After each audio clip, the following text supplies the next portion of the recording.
In this tutorial, we're gonna have a look how we can create this Flappy Bird game with you by using Unity 6 and C# coding. So if I just go ahead and then click on this play button, we can play our game as you can see, and we have sound. We can pass through these pipes, and once we die, we can make high score as well. And if we just click on this retry button, we can retry our game. So by making this, we're gonna learn classes, function, and all of the things in C# coding, like functions, start function, update function, variables, as well as Unity game engine, like what are the game objects, what is a game object, components, and Unity user interface. So we're gonna take a look, and once we click on this menu button, we can go over to menu. But before we jump into this coding part or in this course, want to thanks for this month donating on Patreon: Man Moradia, Agotola Joseph, Secretive Gamer, Kwan Wi Yuan, Soham Kumai, Cristian Zamora Vela, and Takotsuwa Mambosasa. And from YouTube membership, I just want to thanks Rajat Sharma. And if you guys want to join YouTube or Patreon membership, you can go. I have a link in the description. By joining, you can unlock many benefits. You can see on join membership page. You can just check them out. And now let's dive into this full course. By we're gonna make this by using Unity 6 and C# coding. So let's dive into this course. Open up Unity Hub quickly and then click on this new project in the top right. So let's click on that, and I'm gonna use Unity 6. So in the top you can see editor version, so just click there, and I'm gonna choose 6 Unity 6.0 0.40 F1. And what we're gonna do, we're gonna choose a 2D template. So you can just go with universal 2D, or you can just find in the bottom which is 2D built-in renderer pipeline. If you haven't installed, you can find it in the bottom somewhere, scroll down, and you're gonna get that. So I'm gonna use this 2D built-in renderer pipeline, or you can just select this one as well, universal 2D. You can select this one as well. So I'm going to select this 2D one. So let's select that. In the top bottom right, we can see we have to name the project what we want to name it. So I'm going to call it Flappy Bird, sorry, Flappy Bird with Unity 6, and then in the bottom you can see location, basically where you want to save. You can just click on this icon, and you can choose a location where you want to save your project. I'm gonna save it in local disk E. As you can see, I'm gonna leave there. So let's click on select folder, and that's fine. And we can go ahead and then click on this create project button in the bottom right. We can just click on that to create our project.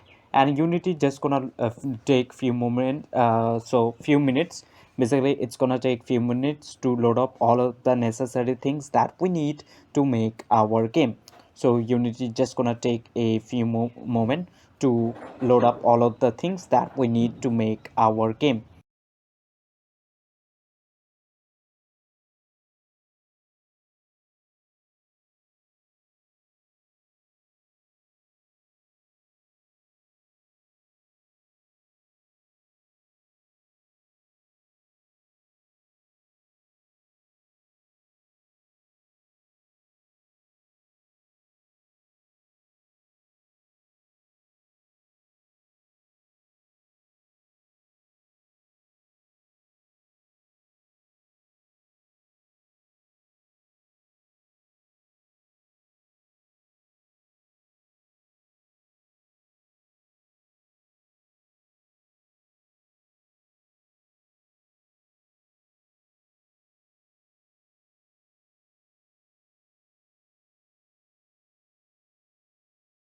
This is our Unity user interface.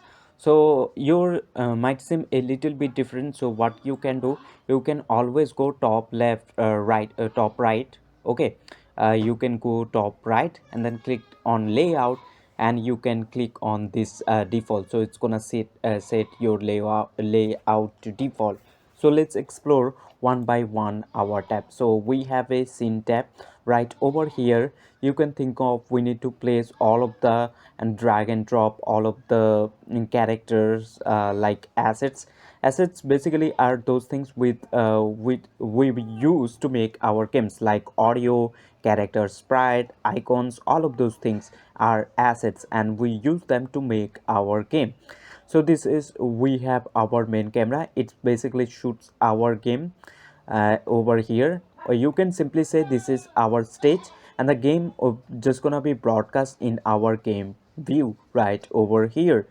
And we also have a project tab in the bottom. We can see, let's suppose you lost any tab. If I just right click on console tab, right click on it, and then click on close tab, as you can see it's gone. We don't have the console tab anymore in our unity user interface, so what, how we can find that?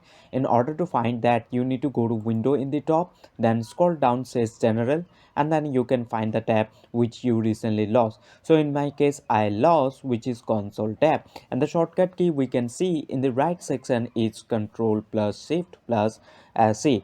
If you just press down that, it's gonna bring up your console tab immediately, or you can just click right over here to get that tab.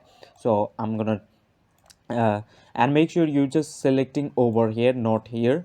You can just move it anywhere you want and select the console, basically where it's saying select that, and then you can drag and drop anywhere, or you can toggle it down anywhere you want. So you can find any tab right in window, and then general, and you can find the tab what you recently lost.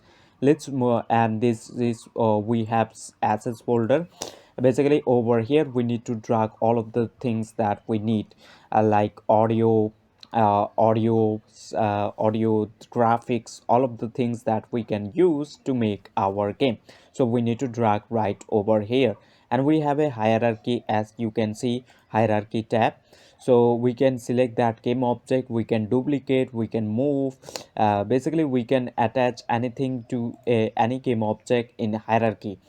So basically what is a game object, let me explain first. So if I just go ahead in hierarchy, hit this plus icon or right click, then create an empty game object, and the shortcut key you can see in the right section, which is control shift plus N. So if you just press down that shortcut key, it's gonna bring up the it's gonna bring basically it will make the game object right away.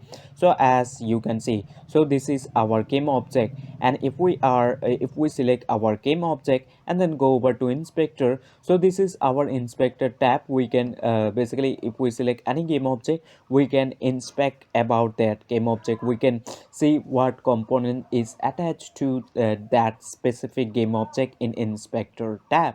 So this game object has a component called transform, which has x position, y position, and z position, as well as it has rotation in the x, y, z, and the scale x, y, z. So basically this game object exists in 3D place, but we cannot see that. In order to see, we basically have to attach component basically are a thing that we can attached to a game object to do some specific task. And if you select this game object, then you can select the tool from here.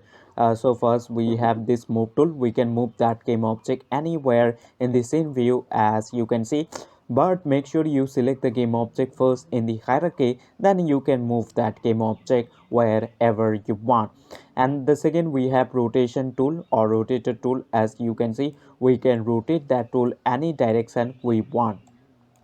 And we have a scale tool. We can scale this game object, but the way we're not able to see the game object, basically it just exists in 3D place. We basically we will add components to this game object to do specific tasks, and in order to see, we need a component. Basically we need to attach a component, it's called sprite renderer 2D, to basically see that game object. And this tool, we have rig tool, and we cannot see. So let's suppose we just want to see this game object. Game object, you can simply say these are actors which plays our game. You can say simply, and we just want to see our game object, and in order to see, we need to select the game object first in the hierarchy. So make sure you select that and then go over to inspector and then click on this add component. And once you click on add component, I'm going to click on this cut right over here. So we need to see this game object, and in order to see, we need to attach a sprite renderer to the component, and we can find that component by clicking on this add component, and we need to move over, navigate to that component. So we need to choose this section called rendering. So we just want to render, so just click there, and over here you need to find the component that you are looking for. So in our case, sprite renderer. So we're gonna scroll down. So as you can see in the bottom, we have a sprite renderer component, so we can just click on that to attach it. So as you can see, as soon as we click, we cannot able to see yet that game object, because in sprite and it says none, basically empty, the field is empty. So we need to drag a sprite to able to see this game object. Let me show you another way to add component. So make sure you select the game object first, in which game object you want to attach the component. Firstly, you need to select the game object in the hierarchy first, then click on this add component, and you can find the component by typing of the name of the component, which in our case we're looking for sprite renderer. So we're going to type sprite renderer, and as soon as we type, we can see it's pop up right over here, and we can click right there as well to attach that. So we're going to click on this cancel, because we already have a component called sprite renderer. So to able to see that this game object, we need to drag a sprite, and as you can see sprite and it says none, basically empty. So we need to drag a sprite, but before we drag the sprite right over here, let's import the assets, basically the things that we need to make our game. So we're gonna go to file manager. I will give a link in the description, you can go and check that out. Okay. Sorry, you can check that out. So I'm gonna go over to download section, and let's see this over here. This folder is for, you can say, this folder we have all of the assets. So firstly you need to extract, so you can just right click on it and then click on this extract all. So it's gonna, and you can choose a location where you want to extract, and after choosing that location, extract and select the folder after extracting, and drag it over to these assets. So make sure you are in project tab, then assets, drag it over to assets right over here. So it's gonna import right into our assets folder, and it's gonna take a few moments for, you can say, uh, to import. So now we have that folder, as you can see. So we can just double click on it to open that up, or we can just go to assets and then click right over here. We can click on these arrows to expand. We have audio, so if I select any of them, let's select that, and if we, my volume is down, so bring that.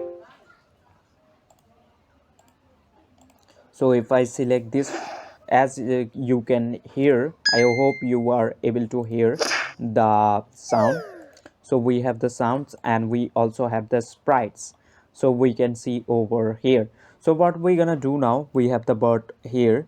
So we will select our game object in the hierarchy, select that, go over to inspector and sprite renderer. As you can see, it says none, basically none sprite, empty, really sorry.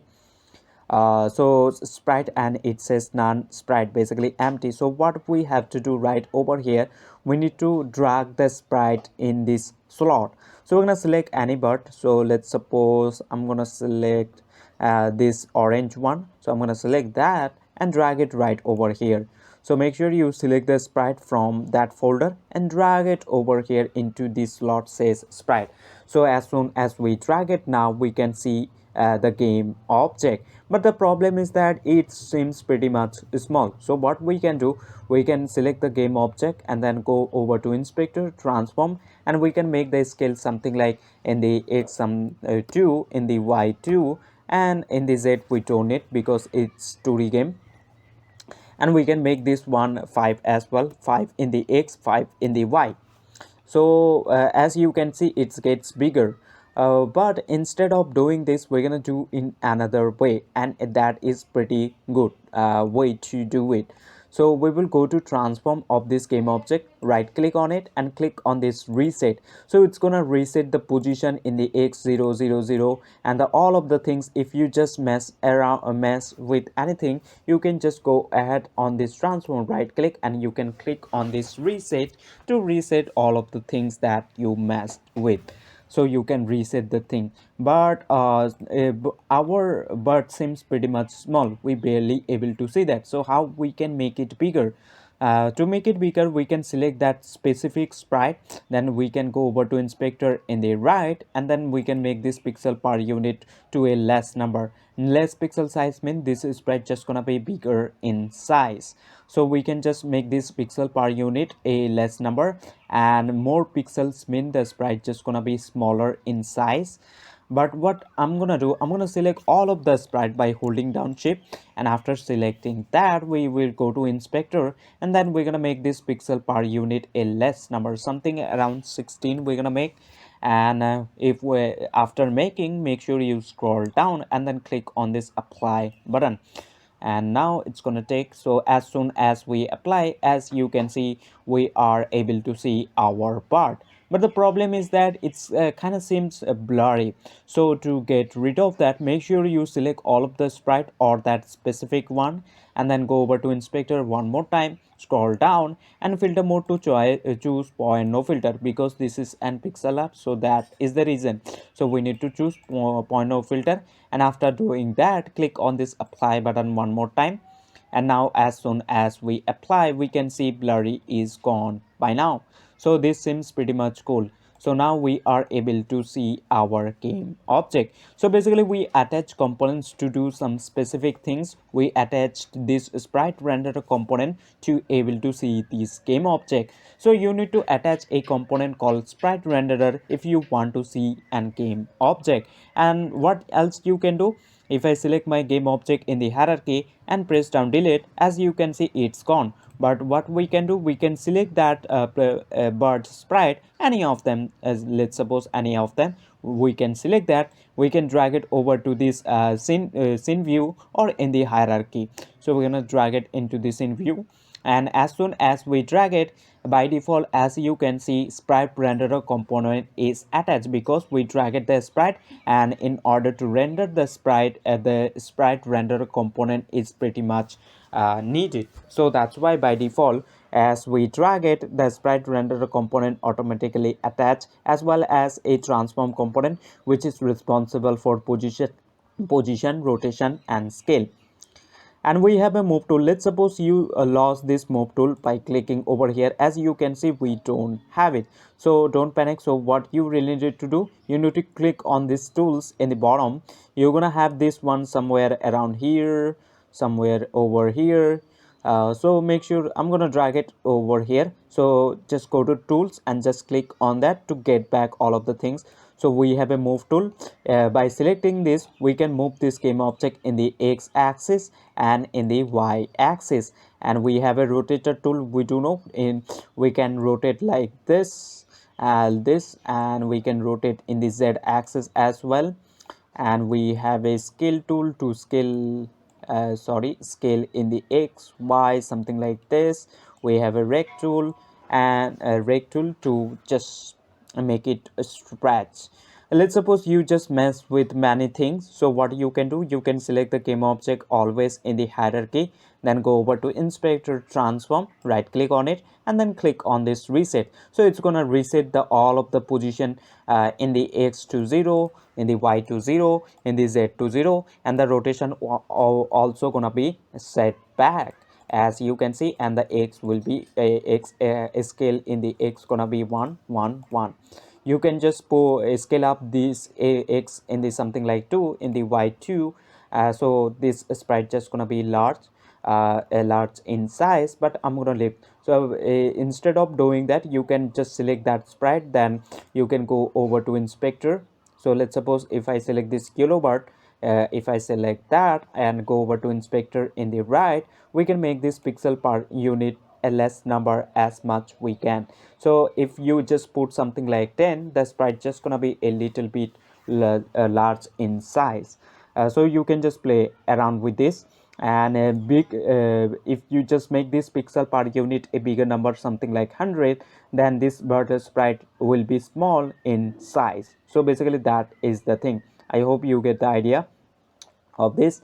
And let's suppose we just want to rename this, instead of saying yellow bird mid flap, we're gonna name it something like player. So how we can do it? In order to do that, you can just right click on that game object and then click on this rename over here, rename. Or what else you can do, you can just select the game object in the hierarchy, then you can go to inspector and then you can name it over here as well.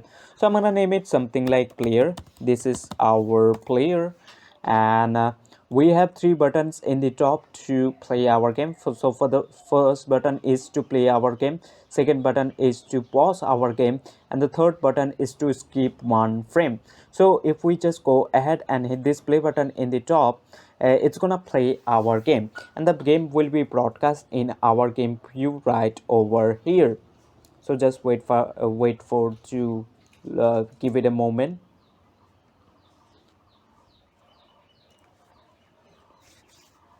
Now so now as you can see, the game is playing, but we're not doing at all. Currently we're not doing at all, nothing. We're doing nothing at all currently. Sorry, we're doing nothing at all right now. So our game is, the part seems like it just center it, and it's not doing at all. So what we want to do, we want a add up gravity. So we want to add up gravity to this bird game object or to this player game object. So make sure you just hit this play button in the top to get out of play mode. And while in your play mode, let's suppose if we select our player game object in the hierarchy, then go over to inspector and put in the x scale something like 2 in the y2, and as you can see it gets bigger. But when we get out of play mode, you will able to see it's gonna set back. So if whatever changes you do in play mode, it will not be saved. So make sure you just hit that play button one more time to get out of play mode. So let's suppose we want to add up gravity to this player or this part game object. And in order to add a gravity to this basically add gravity to this bird or this player game object, we need to attach another component, and it's called rigid body 2D. So we need to attach that. So make sure you select the player game object in the hierarchy first, then go over to inspector and then click on this add component, and I'm gonna click on this cut right over here. So in order to attach a rigid body 2D, we need to move over to physics 2D. Basically those are physics things, so that's why we need to navigate to this physics 2D, and then we have to find over here the rigid body 2D. So I'm gonna scroll down.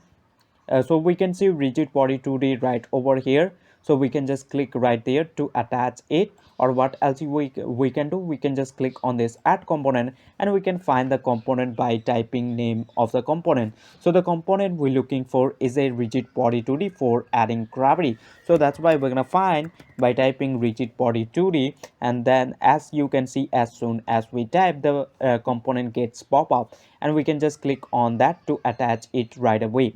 And now we added a rigid body 2D, and we have a mass. So you can increase the mass as well as strength of the gravity. You can increase, which is says gravity scale. And collision detection, we're gonna choose continuous, so it will continuously detect any collision. So if we go ahead and then hit this play button in the top right over here to play our game, you will able to see this player game object will fall down due to gravity. Why? Because we added rigid body 2D component, and we do know this component is responsible for adding up gravity. As you can see, as soon as the game started, the bird gets fall down due to our gravity. We added rigid body to the component, so that's why it's just falling down. So I'm gonna get out of play mode. So let's make sure you just hit that play button to get out of play mode. And this bird game object gets fall down because of we added rigid body to the component. So basically we add components to do some specific things, like we sprite renderer component is rendering our player game object, and this rigid body to the component is adding up gravity to this player game object, and this transform component is responsible for our position, rotation, and scale. So basically that is the thing. So I hope you get the idea of this. And now what we're gonna do, we're gonna make this one a prefab. Prefab basically means copy of that game object. So if we go to project tab, then assets, and what we're gonna do, we're gonna make a prefab folder first, and then we're gonna make that prefab. Basically we're gonna turn this player game object into a prefab. So we're gonna make a basically folder first. So we just create folder to keep all of the things in organized way. So to create a folder, make sure you just go to project tab, then assets folder, right click on it, then create and folder. Name that folder whatever you want. So I'm gonna name it something like prefabs. And now if we double click, we can see this folder is totally empty. So how we can make a game object a prefab? And in order to make a game object a prefab, you need to go over to hierarchy first, and then select this player game object in the hierarchy.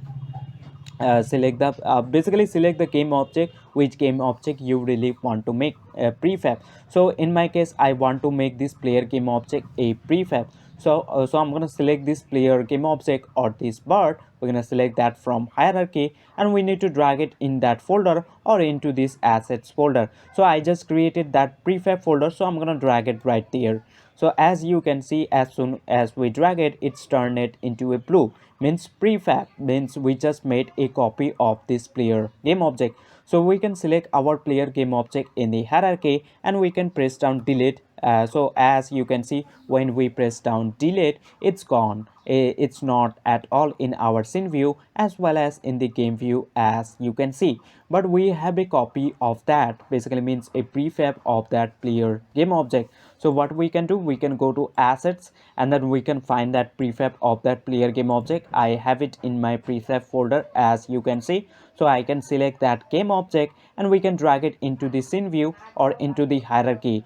And as soon as we drag it, as you can see, we have all of the things saved. So firstly, we already have the sprite renderer component, this rigid body 2D, all of these things are saved. Basically making prefab makes our work lot more easy. I hope you get the idea that what is prefab and how you can make some game object prefab. So you have the copy, and you don't need to work from scratch. So you can just start where you were left off from making that.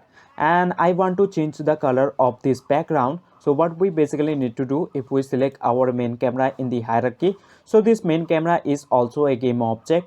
It has component transform, a camera component to show up to see our game, as you can see, and a audio listener component. Basically this is responsible for audio, and we will get into that later. So we're gonna go to this camera component, and we can just click on those components to expand and collapse at once. So we can just click on that, and let's suppose I just want to change the background color from the blue to something else. So what we can do, we can just click on this background, and we can change color something like this dark gray, or any color that you like. You can choose from here.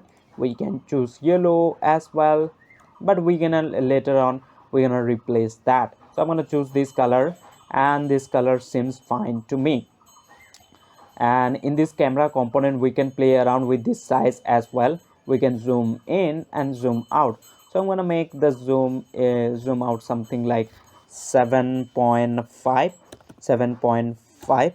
to zoom out a little bit, so it's gonna cover a area, and this seems pretty fine. I guess it's okay, but I'm gonna set back the size to 5. Instead, I'm gonna make this player game object a little bit small. To make it little bit small, we do know we're gonna select that sprite sheet. So let's go to project tab first, then assets, and then Flappy Birds assets folder, then sprites folder. Let's navigate to sprites folder, and we're gonna select those as sprites. So we have the orange one, so we're gonna select all of them by holding down shift, go over to inspector, and we're gonna make this pixel per unit more a less number, something like I'm gonna make 10. And if we make 10 and then scroll down, then click on this apply button. Sorry, we made it bigger. So instead of doing that, we need to make this number bigger. So I'm going to choose 32, and after doing that, let's click on this apply button. As soon as we apply it, this bird seems pretty much small, so we can go a good number, something like instead of putting 32, we're going to put 25 to make it a little bit bigger. And let's just scroll down and then click on this apply button. So as soon as we apply, now our bird seems pretty much cool in size.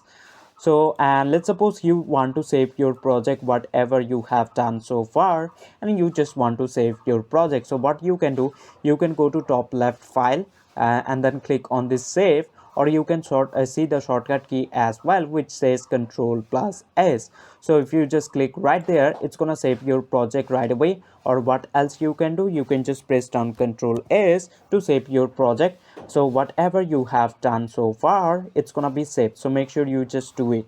So I'm gonna press down control s to save my project. Whenever we press down space key, then we want to make this player part in the jump in the y axis only. So if we select our player game object in the hierarchy, then this move tool from here, we want this player game object to jump in the y axis. We don't want to make this player game object or this bird to jump in the x axis. We only want to jump in the y axis.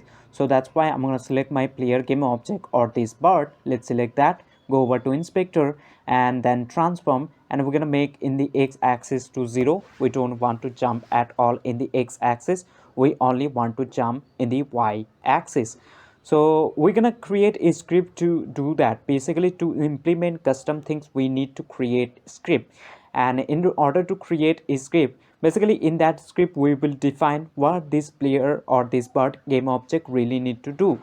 So we're gonna select our player game object or this bird, select that, then go over to inspector, then scroll down and then click on this add component. And so just click on add component. It's gonna take a few moments, so just wait. So just click on add component. In the bottom you can see new script, so just click right there and name the script what you want. So you can call it something like bird movement bird or something like player, and then click on create and add. Or what else you can do, you can go to project tab, then assets, right click on assets, then create, and then you can see in the top mono behavior script. So just click right there to create the script right away. Or you can go to or navigate to this scripting and then click on this mono behavior script. Don't select any other script, something like this scriptable object script or this empty C# script. You will not able to attach those script to your to this player or this bird game object. So make sure you just click on this mono behavior script. It's basically means unity script or that allow us to attach that script to any game object we want in the hierarchy. So just create that. I have it over here. Let's create a script folder to keep all of the scripts into or inside that folder. So let's go to project tab, assets, let's right click on assets, create folder, and we're gonna name this folder to something like scripts.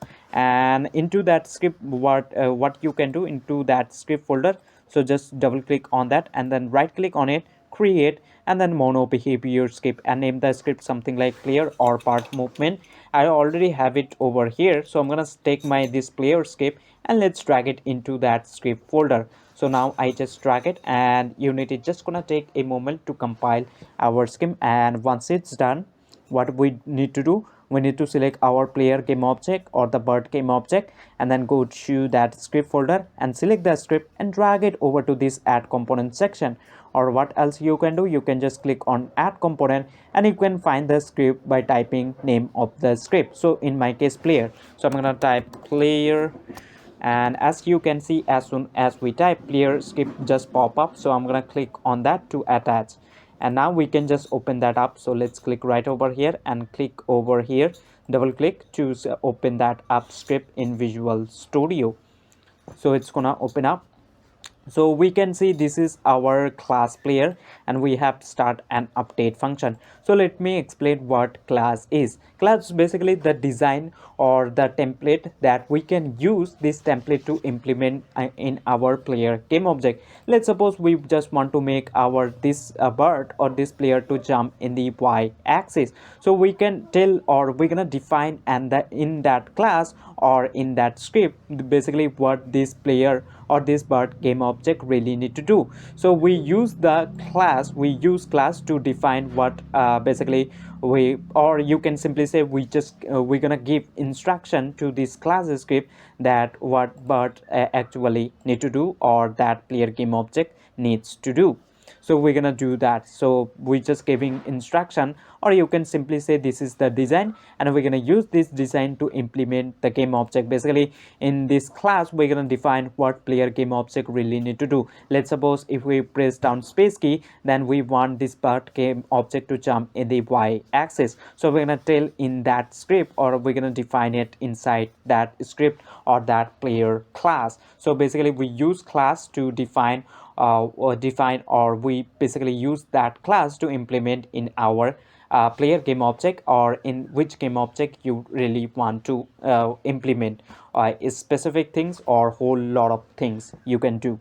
So we're gonna go to our script, and by default, as you can see, we have start function and update function in this class, and we have a namespaces in the top says using Unity engine. Basically this namespace, and it allow us to use some certain function libraries and all of those things. So make sure it's include and leave it. So this start function right over here, it get called once the game start. So if the game start, then this function right over here, it will get called right away when the game start. And let's suppose if it's working or not, we're gonna check, and this start function get called when the game start, and it just get called one time. And let's suppose if it's perfectly working or not, we're gonna print out a message. So in order to print out a message, we need to type this debug, then dot log, debug.log, and we need to make these brackets, basically first bracket, and then in quotation you can say whatever message you just want to print out. So make sure you just include this debug.log function. It's basically just in quotation you can type whatever message you just want to see in the console. So let's say this is start function, and we can, and make sure you also close that up with semicolon. Basically ending up with semicolon means this line of code right over here, it can get end over here. So we need to print out a message. So for printing out, make sure you use debug.log function, and in quotation you can type whatever message you just want to see.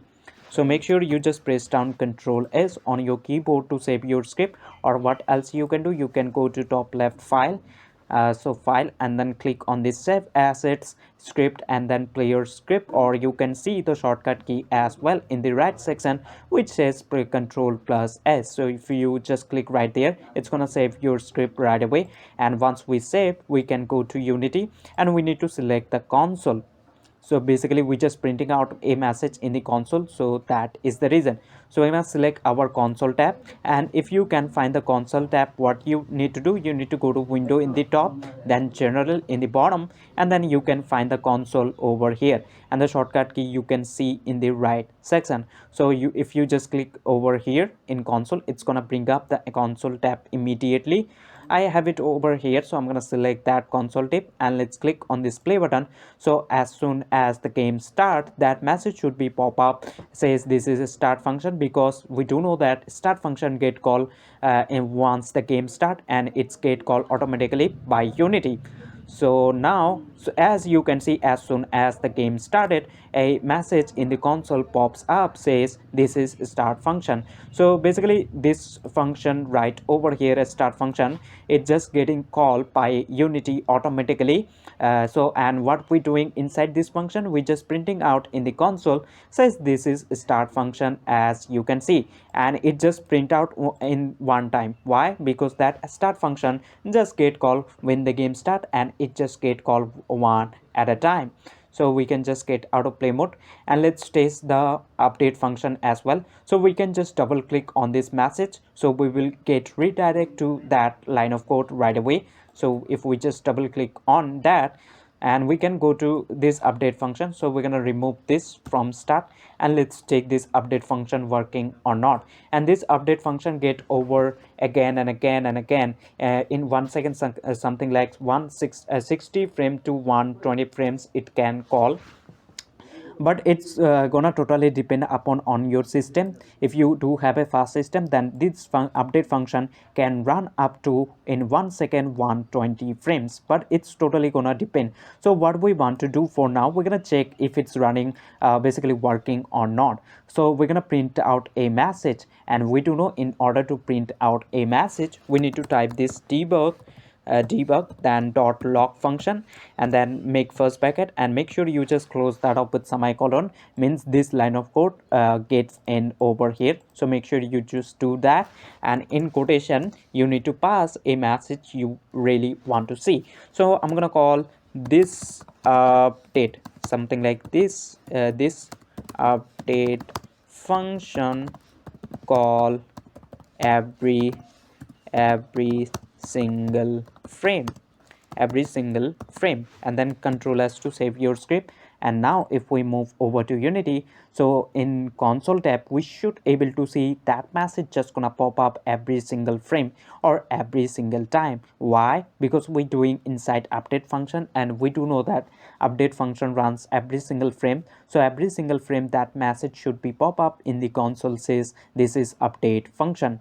So let's see if it's working or not. What we really printing out, we just printing out this update function calls every single frame. So this message should be pop up. So let's go to Unity, and then let's click on this play button in the top to play our game, and let's have a look on console tab. So just wait for to compile, and as soon as the game started, as you can see, the message just getting pop up every single frame, and the message we just really printing out this update function calls call every single frame. And you can see the message count as well over here in the console tab. As you can see, it's already called over 900 times, and it's just going, and we can just click on this clear to clear the message as well, and it's just popping up every single frame. So instead of printing out message, what we want to do, so I'm gonna get out of play mode. So when we press down space key, then we want to make this player part or this player game object to jump in the y axis. So instead of printing out message, so we're gonna double click that. So we're gonna check for some input. Let's suppose if we press down space key, then we're gonna make this player jump. So let's double click on this message to go there. So instead of printing out, we're gonna use this if condition. So we need to use this if, then make first bracket and some curly bracket. So what we want to do inside this first bracket in if condition, you need to put a condition which should be totally true. Something like we can say something like 15 is greater than 5. Is it true? Yes, that the condition over here we pass it's totally true. So whatever we're gonna write in between this curly bracket will be executed.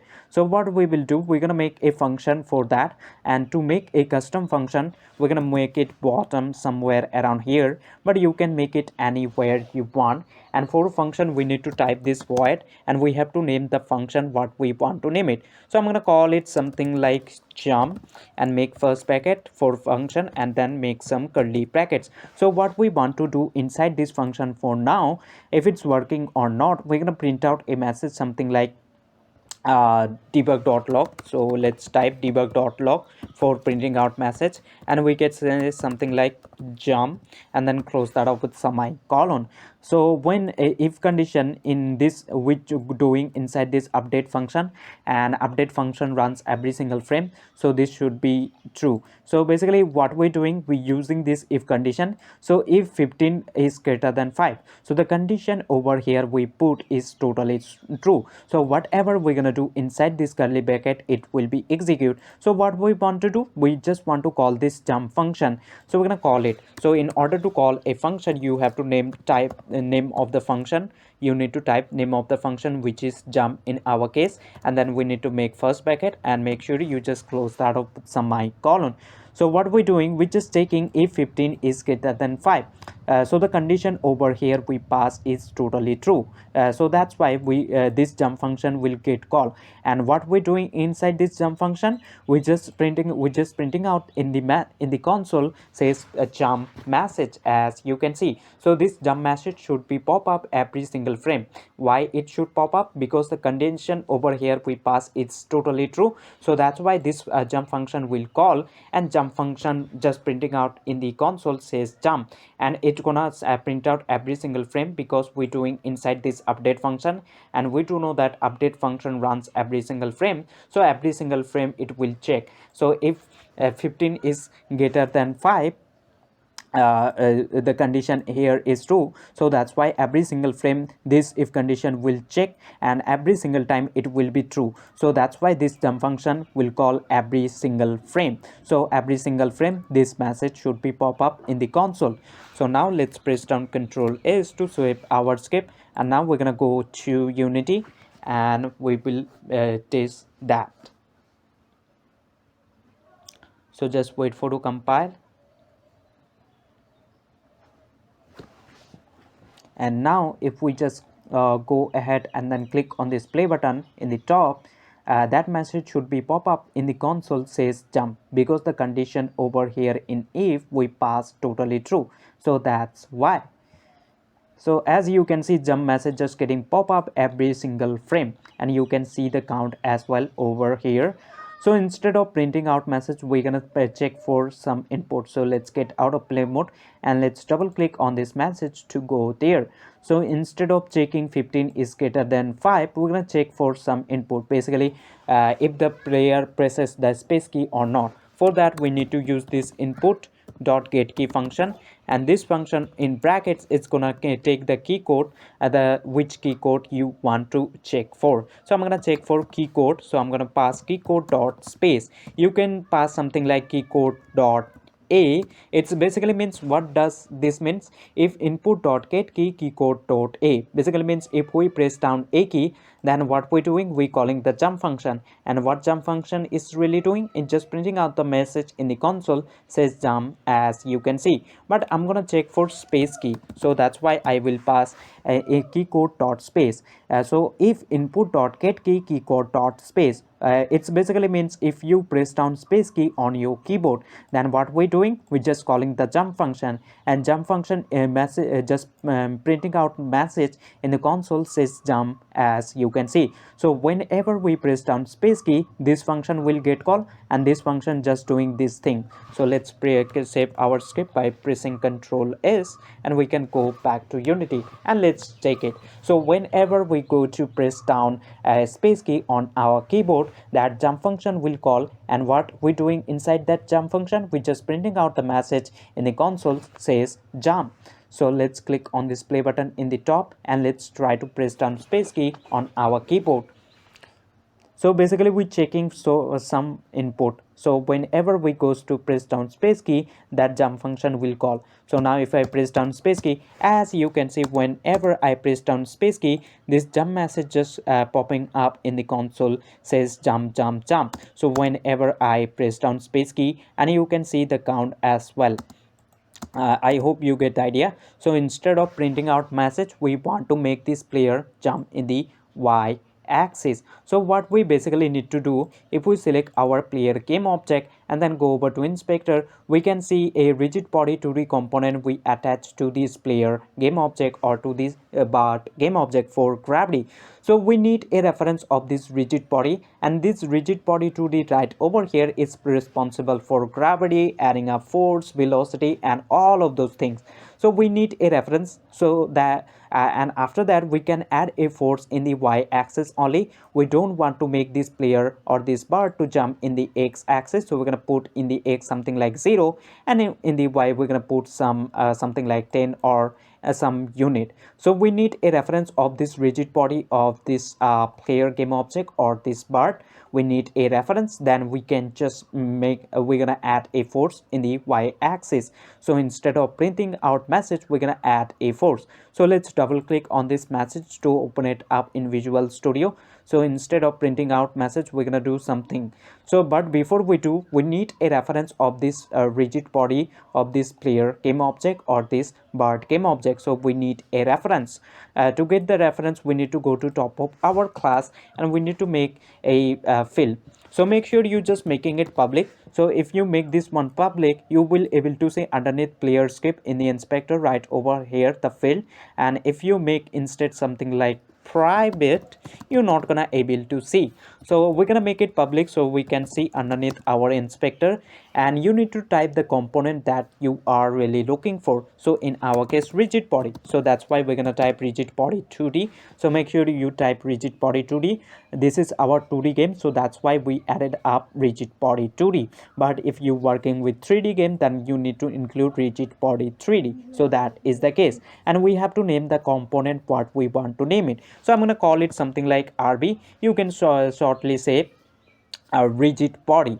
RB basically means rigid body. I just shortly name it. You can name it whatever you want, and make sure you just close that up with semicolon, means that line of code just ends right there, and Control S to save your code. And now let's move over to Unity. So underneath our player script, a field will appear RB, and that will be rigid body, and by default that will be empty. So what we need to do right there, we need to drag the rigid body into that slot. So as soon as the compilation is done, we can see underneath our player script, we can see RB field, and it says non RB. Basically the field is totally empty. It says non rigid body. So what we have to do right over here, we need to select this rigid body and we need to drag it right there. Now we can see we have clear rigid body 2D. Basically you can simply say we have a reference of this rigid body of this player game object or this bird game object. Now we have the rigid body reference.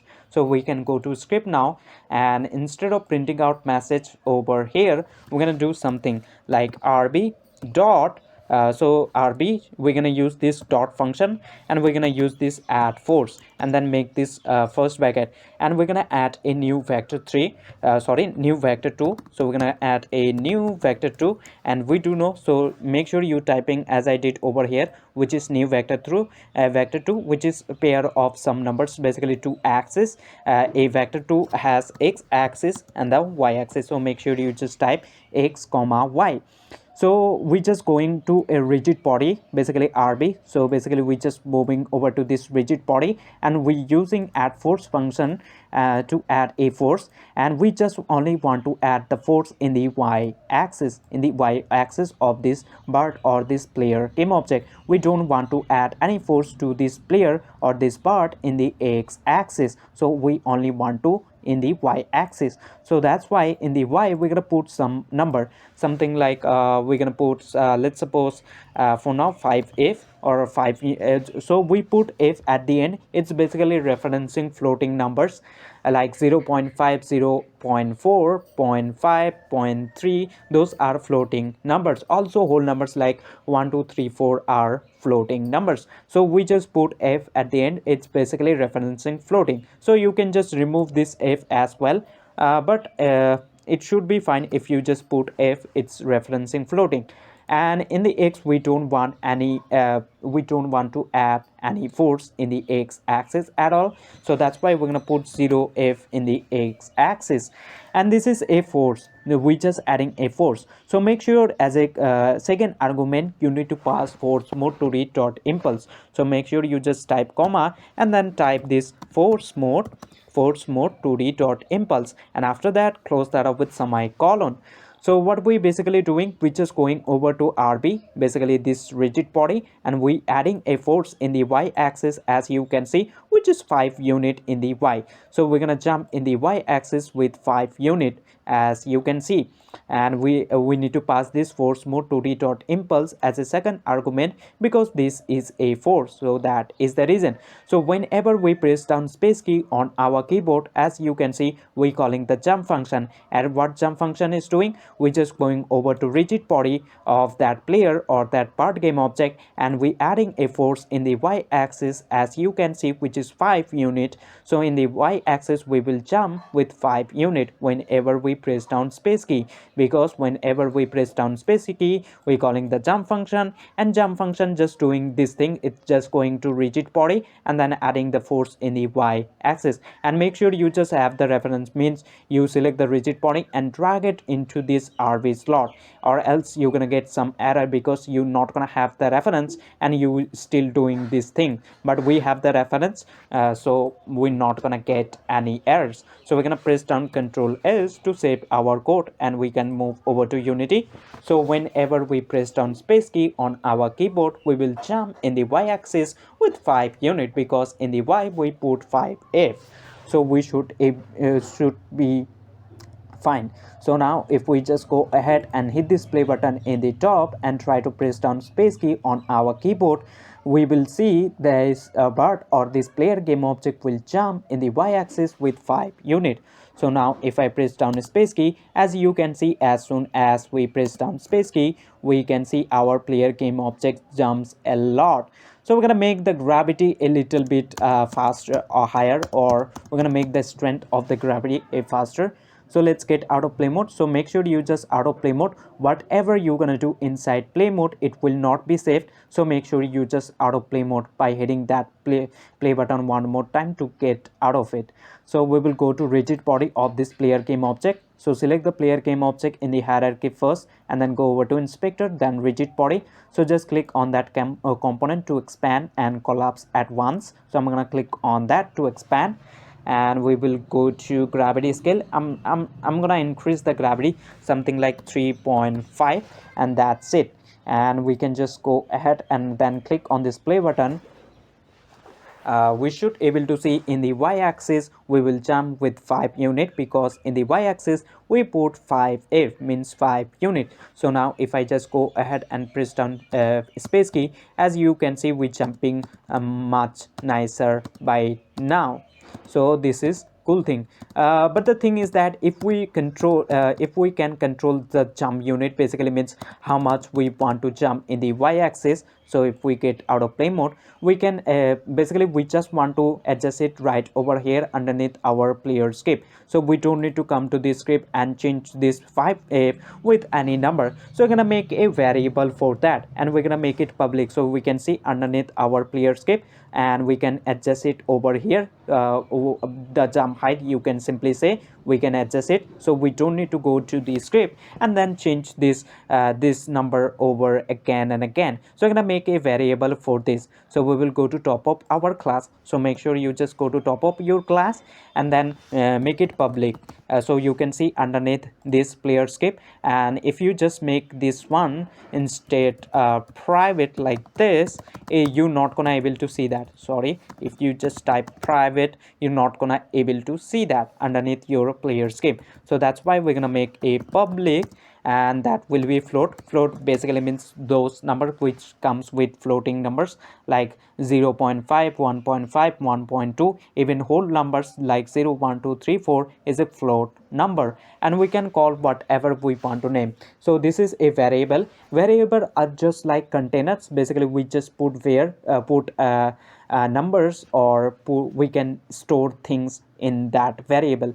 Variables are just like containers, we can put values, and we're gonna call it something like jump height and by default you can set any value you like by using this equal sign, and then you can set it to something like 5, and then make sure you just put f at the main, and it basically means referencing floating number, and then close that up with semicolon, or you can just leave it like this, close that up with semicolon, and by default this will be 0. So when you go to Unity, and you will able to see underneath player skip, and by default that just gonna be a 0, so you can adjust it over here as well, but I'm gonna give a default value, so that's why we're gonna use this equal sign, and we're gonna put something like 5f, and now we're gonna replace this 5f with our jump height, and jump height by default we set 5. So in the y-axis we're gonna able to jump with 5 unit, but we do know we made this one public, so we can adjust underneath our player skip as well. So we're gonna put, or we're gonna replace this 5f with our jump height, and by default we set 5. So in the y-axis we will jump in the 5, in the with 5 unit, but we do know we made this one public, so we can adjust underneath our player skip as well. So we're gonna press down Ctrl S to save our skip, and we can go back to Unity. So we should able to see our player game object will jump in the y-axis with 5 unit when we press down space key, but we can adjust underneath our player skip that jump height as well. So make sure you select the player game object, then go to player skip. As you can see, jump height by default we set 5, but we can adjust it over here. We can increase something like, we can set it to 10, we can set it to 12, but I'm gonna say something like, I'm gonna set 7. So in the y-axis we will jump with 7 unit, because jump height we set over here 7, so this one right over here it's gonna be 7, so we will jump in the y-axis with 7 unit. So make sure you just press down Ctrl S to save your code, and if we just go ahead and then click on this play button in the top to play our game, and try to press down space key on our keyboard, that jump function will call, and in that jump function we do know what we're doing, we basically jumping in the y-axis. So now if I press down space key, as you can see, as soon as we press down space key, we can able to see our bird is jumping in the y-axis. So basically that is fine. So, we just adding a force in the y-axis only, and I hope you get the idea, because if we go to, I'm gonna get out of play mode, I'm gonna go over to script, because whenever we press down space key, then we calling the jump function, and jump function, what jump function is really doing, it's just going over to that rigid body and then adding a force in the y-axis. As you can see, basically it's just going over to this rigid body, and we have the reference as you can see. So basically we just moving over to this rigid body, and we adding a force in the y-axis with this much of jump height, and we set 7, so we're gonna jump in the y-axis with 7 unit, but you can give any number you like, it's totally up to you. But one thing we notice that when once we attach this script, player script to this player game object, we can see a plus icon just became right away once we attach this player script to this player or this bird game object. So what we need to do, if we go to project app and then assets, and then go over to prefabs folder, and if we just open up that bird prefab or that player prefab by double clicking on it, we can see that if we, and then if we move over to inspector, the player skip still not been attached to this player game object yet, as you can see in the inspector. So we need to attach the player skip in this prefab of this player or this bird game object as well. So what we need to do, so if you are in prefab mode and you just want to go back in hierarchy, you can see an arrow icon, so just click there, you will go back. And then what we basically need to do, we need to select our player game object in order to attach this script to this player prefab or this bird game object prefab as well. We need to select that game object, so select the game object first in the hierarchy, and then go over to inspector, and then go to overrides, and then click on apply all. So whatever changes you made in the hierarchy of this player game object, the changes will be saved into prefab of this player game object as well. So now if we go to that prefab folder and open up the bird prefab by double clicking on it, or this player prefab by double clicking on it. We can see now in the inspector the player skip is attached. So make sure you just go to overrides and then click on apply all. So the changes you made in the hierarchy of that player game object, it will be saved into prefab as well. And to go back, we can just go to hierarchy and then we can click on this arrow to go back. And now I hope you get the idea that how you can do. Let's suppose we change this jump height to something like 10, so this will not be safe. So what we, and you just want to make this jump height 10 as well in this prefab of this player or this bird game object as well. So what you have to do, you need to go over to inspector, then overrides, click right there and then click on apply all. So the changes over here you made in this player script, it will be saved into player prefab script as well. So basically that is the thing. Basically the changes will be saved into that player prefab or that bird prefab game object as well. So that is the thing. We want our player game object to restrict. Basically if we go ahead and then click on this play button in the top, we want to stop moving this player or this bird game object once the bird game object in the top, you can say it should not go outside of the screen, but once it gets fall down, then we're gonna make the game over. So if I press down space key on my keyboard, as you can see it just crosses through, and we don't want this part to just get out of this screen in the top side only, so to do that, so we're gonna get out of play mode. So let's script that. In order to do, make sure you select the player game object in the hierarchy, go over to inspector and then open up the player script by double clicking on it. So let's do it.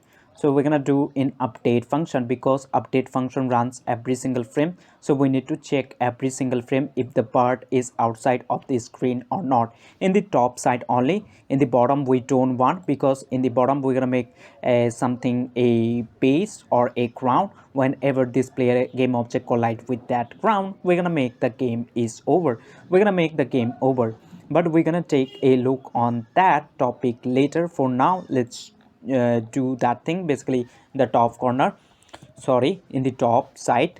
So what we want to do, we just want to restrict in the top side, so in the y-axis. For that we need to use a function for it. So let's go to script and then we're going to use this mathf. You can do anywhere in this update function, so I'm going to do it somewhere around here. So we have to use this mathf. So mathf dot clamp and clamp, and so make sure you using this function. It's called mathf.clamp, and this function right over here, as a first argument, it's gonna take in which axis or in which direction. You can simply say you just want to restrict your player. So if we go to Unity and select this bird game object, we only want this player game object in the y-axis. So if the player is somewhere over here, then we don't want this bird a game object to go outside of the screen, and we need to put as minimum. So minimum I'm gonna check somewhere in the bottom, which is, you can just select the player game object, then you can go to inspector, transform, and you can note the position in the y, which is -8. And if we take in the top side this player game object or this part in the y, we can see, we can note the position, which is 4.5, I guess. Yes, 4.5 is seems pretty much good, or we can just do 4.2. Let's do 4.4. 4.4 seems pretty much good number. So if the bird is outside, it shouldn't be for something like 4 point or something like 5 in the y, so it will go outside of the screen in the top. So we don't want this player game object to do, so we just only want to restrict this player in the y, which is 4.4, and 4.4 will be in the top side, in the all the way top. So we don't want this player game object to cross this limit, which is 4.4 in the y. So we only want to do in the y axis like this, we don't want to do in the axis, x axis. So we're gonna put 0, and let's go to script. So it's gonna take in which axis or the value. So we're gonna pass transform dot position dot y. So let me explain what this is mean, transform dot position dot y.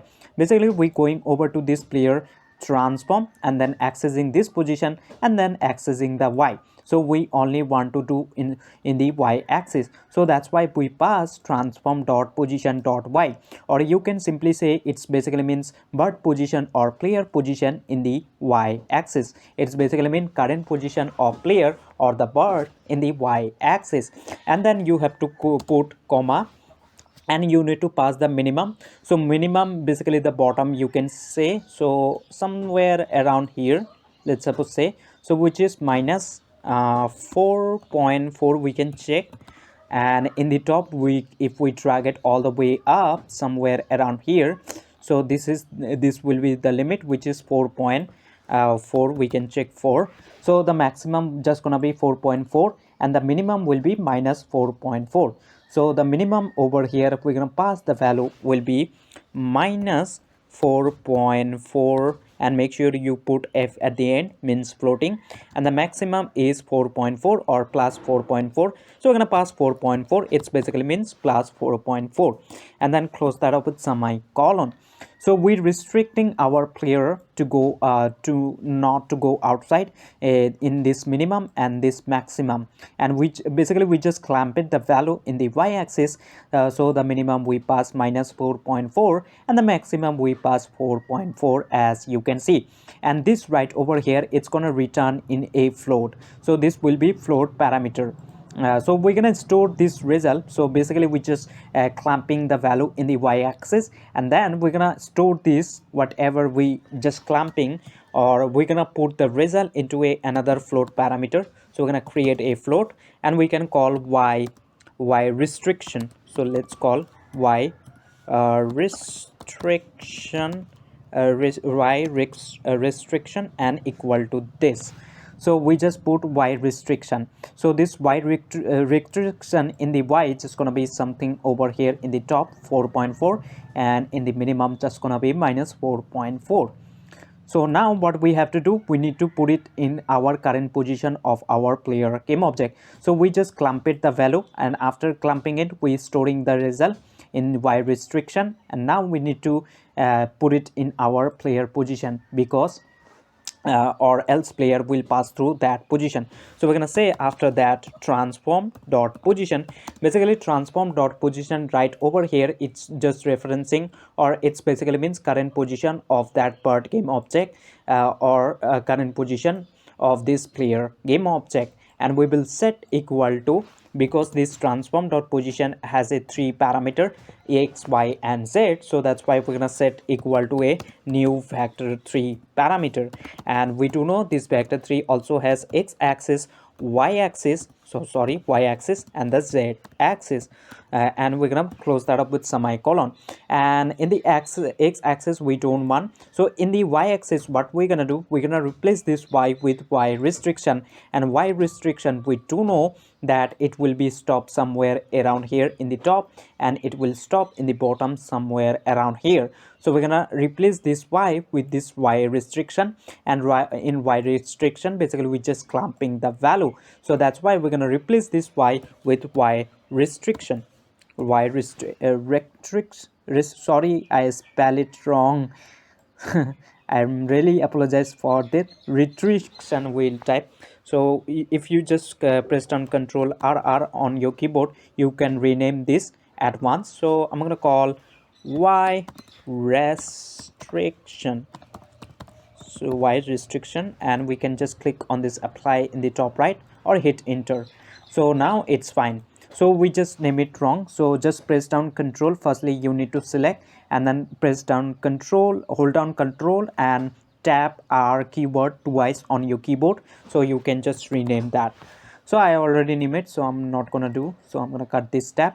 And in the y and in the x, what I'm gonna do, we can put 0f in the x, but I'm gonna put something like transform dot position dot x. It's basically means current position in the x axis of this player game object. So player game object in the x axis, and in the z axis we're gonna do the same thing.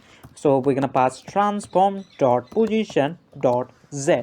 So firstly, what we're doing, we're just setting the current position. As you can see, transform dot position means the current position of this bird game object or this player game object, and we set equal to a new vector 3. We just only change it the y, which with our y restriction, and y restriction just gonna be minus 4.4, which is the minimum, and the maximum is 4.4. So the bird will not gonna cross that limit in the y-axis, which is 4.4, and in the bottom, which is minus 4.4. You can for the bottom you can choose any bigger number, something like minus 10f. It's totally up to you, but make sure you just do it in the y. So just we clump it the value, and after clumping it, we just storing the result in this y restriction, and then later on we just replacing our y position of this player game object with that y restriction, and y restriction we just restricting our player movement in the y axis with the minimum and then maximum, as you can see. I hope you get the idea of this, and now we're gonna press down Control S to save our script, and then we can move over to Unity. So player will not cross that limit in the y-axis, which is 4.4f, and I apologize for spelling it wrong, which should be, we just type restriction, it instead it should be restriction. So now if we just go ahead and then click on this play button, but we'll stop in the bottom, and if we try to press down space on our keyboard, we're not gonna cross this limit, which is in the y 4.4. So now if we press down space key, as you can see, we not crossing this limit. We this player game object, it's not going out of this area or this screen outside. So basically that is the thing we have done. I hope you get the idea, but the problem is that bird seems like stitching on that, but it's okay, and it's okay, but it's not going. So I'm gonna click on this pause button in the top to pause our game, and let's have a look. So the bus stops, so the bird or this player game objects stop right over here in the y-axis. So if we select our player game object in the hierarchy or this bird, and then move over to inspector transform, we can see in the y, which is 4.4, and it's not going outside of this line or this screen, because the maximum we just put 4.4, and the minimum we put minus 4.4. So basically that is the thing. I hope how you can, and make sure you, and then after restricting, make sure you just set the current position, basically means transform then position, and you set with the new position, and the new position we just only change it the y, which is y restriction we put, and y restriction just clamping our player game object in the y-axis with the maximum, which is 4.4, and the minimum is minus 4.4. So I'm going to click on this pause button in the top to make our game to basically to unpause the game, so we can play our game now. So but will fall down and it will fall over here.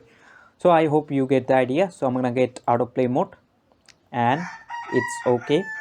And make sure you just save your project by hitting Control S, or what else you can do, you can always go top left file and then click on this save button. So the project will be saved, whatever you have done so far, it's gonna be saved. So I'm gonna click right there, and our project is now saved. What we want to do now, we're gonna drag some backgrounds, the background and the base, or you can simply say the ground. So for that we will go to project tab, assets, and then this folder says Flappy Bird, and then we will move over to this sprites folder. So we have the background, as you can see. So let's select that and drag it over to the scene view or into the hierarchy. So I'm going to drag it into this scene view, you can say, and I'm gonna drag it a little bit up, and I guess this is this seems pretty much fine. So let's drag a little bit up somewhere like this, and if it's not fitting, you can just duplicate that one.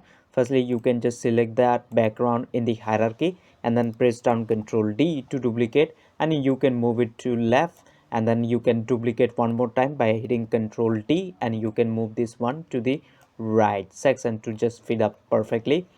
And let's create a game object, and we're gonna drag all of the backgrounds in there to make our hierarchy clean. How you can do that? In order to do it, click on this plus icon or just right click on your hierarchy, then create an empty game object, and you can call this game object to something like, let's call it backgrounds, and then go over to inspector, transform, right click on transform, and then click on this reset. So it's gonna reset the position, and we can choose an icon. So let's select this one, and we're gonna select all of the backgrounds by holding down shift, and now we're gonna have to drag top of this game object.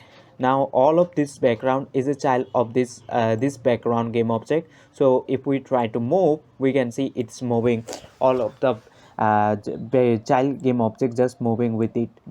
Basically this backgrounds, this one and this one is a child of this background game object, so that's why. So I'm gonna go over to inspector, then x position I'm gonna set back to 0, and now it's fine. So we need to drag the grounds by now. So let's click over here. To do, we have the base as you can see, so let's select that, drag it over to hierarchy or into the scene view. So I'm going to drag it into the scene view somewhere like this. I guess this is pretty fine, and we can go to inspector, transform, and the x position we're gonna set it to 0, so it will be centered. Let's call it something like ground. And what we want to do, we're gonna duplicate this ground. For we're gonna if this ground should move in the left direction, so it will seem that the ground is always moving. But before we do, we're gonna duplicate this ground. So let's set to 0, and we're gonna select our ground in the hierarchy, control D to duplicate, and let's move this one somewhere around here. I guess to fit perfectly, basically you need to fit to basically the gap. So see the gap. So we're gonna select our duplicate one. Let's go to inspector, transform, x position. We're gonna set 21, I guess 21, and we can play around with this. So 21 is a perfect number, and now we cannot see the gap between this crown or base. So let's select the duplicate one. So make sure you select the duplicate one and drag it top of the first one. And now the first is a parent and the duplicate one is a child. So if we try to move the parent one to the left side, the child or the duplicate one will also gonna move with it. So that is the thing. So we're gonna create a script that it will move our ground to the left side, so it will seems like ground is moving. Basically we're gonna create the moving. But before we do, we need to add collider to this ground. If we just go ahead and then click on this play button, you will see this bird game object will pass through this ground. Why? Because we don't have any collision detection or any collider 2D to this ground, so that is the reason. As you can see, indeed it just passes through. So what we need to do, so we're gonna get out of play mode. We need to add collider 2D for both of these ground, the first one and with the second one as well. So we're gonna select both of them by holding down shift, and then go over to inspector, then click on add component, and find over there by typing box collider 2D or box collider 2D. So we're gonna add that up. So let's add a box collider 2D, and let's attach that.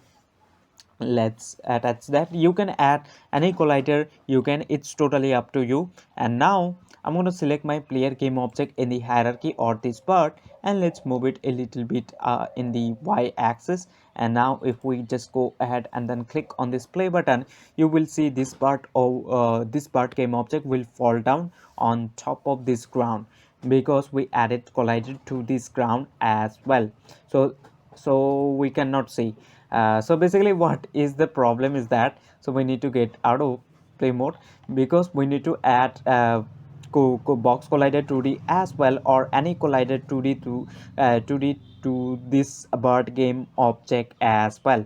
So if we select our bird game object or this player in the hierarchy, then go over to inspector, we cannot able to see any collider 2D that we attach. Basically we attach collider 2D for collision detection. So how you can do that? Make sure you select the game object in the hierarchy, then go over to inspector and then click on add component. And I'm gonna add a something like circle collider 2D or a box collider 2D, but it's totally up to you which collider 2D you just want to attach. You can just click on this card and then you have to go over to this physics 2D, and then you can find any collider that you just want to attach. So I'm gonna attach a box collider 2D, or we can attach a circle collider 2D as well, but make sure it's perfectly fit this player or this board game object, the collider. It should perfectly fit, but it doesn't need to be. So we're gonna click on add component, then we will go to physics 2D, and then we're gonna add a box collider 2D. Or what else you can do, you can just go ahead and click on add component, and you can find the component by typing name of the component. So in our case, box collider 2D. So as soon as we type, it just pop up right over here as you can see. And let's edit the collider as the size of our bird game object. So I'm gonna drag it over here to able to see the outline. So as soon as we added a box collider, we can see a green outline because it's gonna detect the collision. So let's edit. So just click on that and then click on this edit collider to edit the collider, and I'm gonna fit the perfectly. So let's edit the collider as the size of our player sprite. And now once it's done, just go over to overrides and then click on apply all. So the changes over here you made, it will be saved into this player game object prefab as well. So now I'm gonna select my bird and let's move it up somewhere over here. And if we just go ahead and then click on this play button, by now the bird will fall down due to gravity, and it's gonna fall down top of this ground.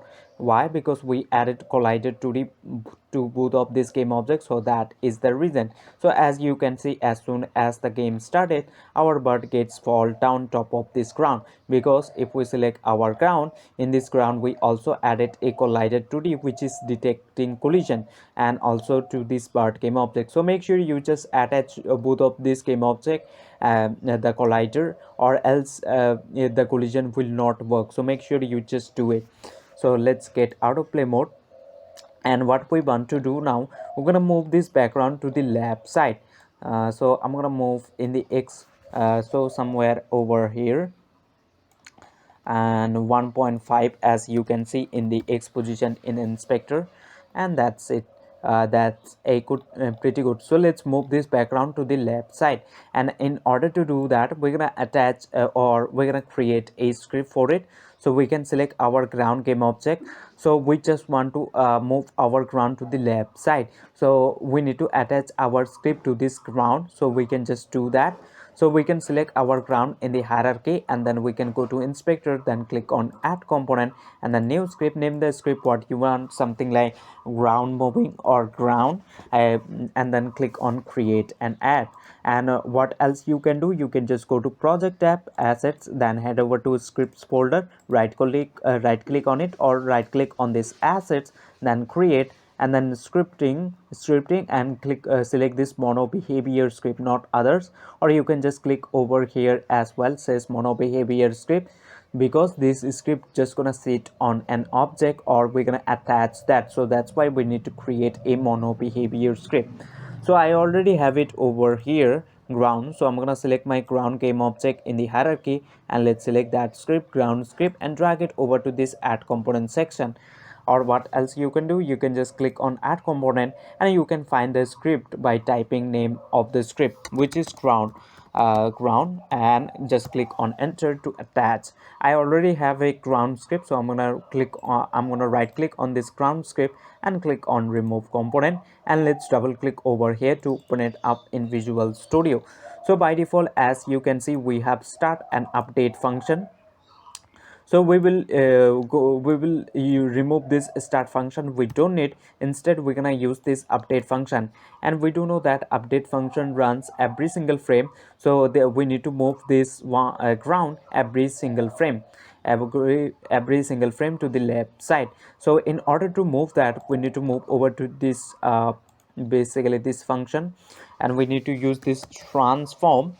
So we're gonna use this transform dot translate function, translate function. And this function transform dot translate, right over here in brackets, it's gonna take the direction in which direction you want to move. So basically what we're doing, we using this transform and we using translate function, and this translate function right over here, it's gonna move, and in brackets, in it's gonna take the direction in which direction you really want to move. So we just going over to this transform of this ground game object, this transform, and then we using it, which is the translate function. And now it's gonna take the direction in which direction we want to move our ground. So if we go to Unity and select this ground game object and then move to over here, we want to move to the left direction, something like this. So in the left direction, so we need to put a minus value, so minus 1 unit or minus something to the left side. So in the x-axis, no, we don't want to move this ground at all in the y-axis, we only want to move in the x-axis. So we will go to our script, and then we're gonna use this new vector 2, new vector 2, vector 2, and we do know this vector 2 gonna have two axes, x axis and the y axis. So we don't want to move at all in the y axis, we just want to leave it like that in the y axis, which is, so what we're gonna do in the y axis, we will pass transform dot position dot y. Basically transform dot position dot y means current position of the ground in the y axis. Basically we just going over to this ground transform, then position and accessing the y axis, which is minus 5.76 as you can see. So this one right over here, it's gonna be minus 5.76. basically it's just representing the current position in the y-axis, and in the x-axis we want to move it to the left direction. So that's why we're gonna put minus 1f. So minus over here representing the left direction.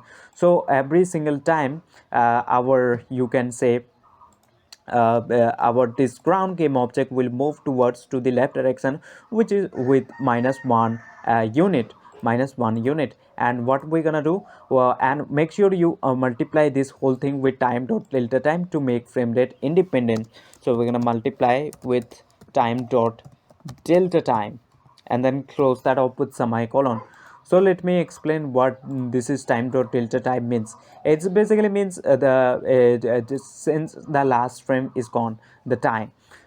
So you can think of that this update function right over here, it's gonna run in my PC, or sorry, in my system, something like in 1 second 60 frames.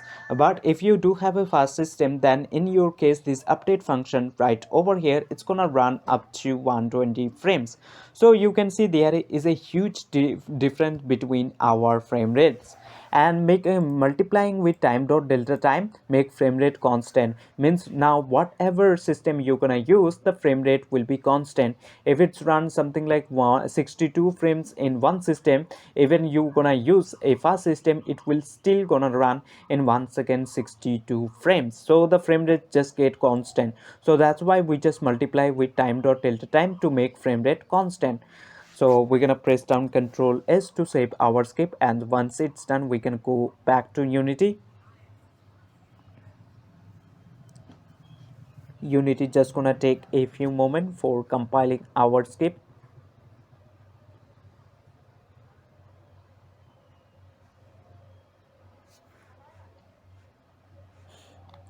And now if we just go ahead and then click on this play button in the top, we will able to see our ground game object, this ground right over here, it's gonna move to the left direction minus 1 unit with every single time.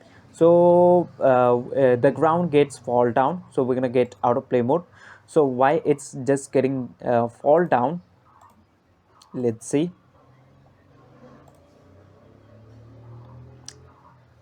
So basically transform dot position over here dot y, it should not be, instead it should be 0f. Sorry, I really apologize, this 0f, because we don't want to move this this ground game object at all in the y axis. So that's why we put 0f in the y. So don't put transform dot position dot y, basically means the current position, which is minus 5.76. so this one became minus 5.76, and we do know that this translate function it's just gonna move. So minus 5.76, it's just going down. So we don't want to move at all in the y axis, so that's why we just put 0f. I really apologize for that. I wasn't expecting that. So we can just go ahead and we can press down Control S to save our script, and now that's fine.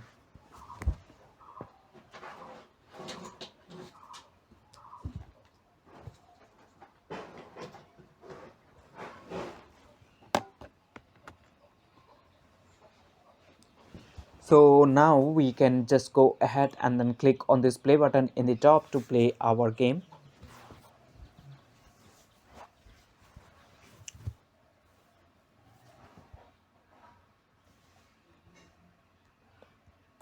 As you can see, now our ground is just going to the left direction and it's not moving at all. We need to make our ground a little bit faster. So what we can do, so let's get out of play mode and let's go to script. We're going to create a variable and we will multiply this whole thing with some unit, so we can go with that unit in the left direction. So we will go to top of our class and we're going to declare a variable. So let's make it public so we can adjust underneath our players ground script, and that will be float, and we can call this one speed, and by default I'm going to set something like 2f, and then close that up with semicolon, and let's multiply this whole thing with our speed.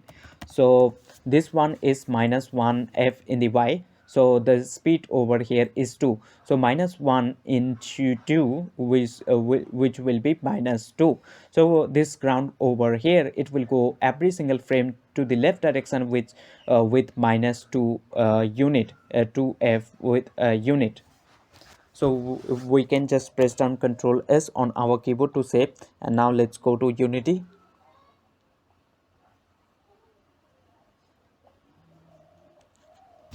Just wait for to compile. So we will this ground just gonna go to left direction with minus 2 unit.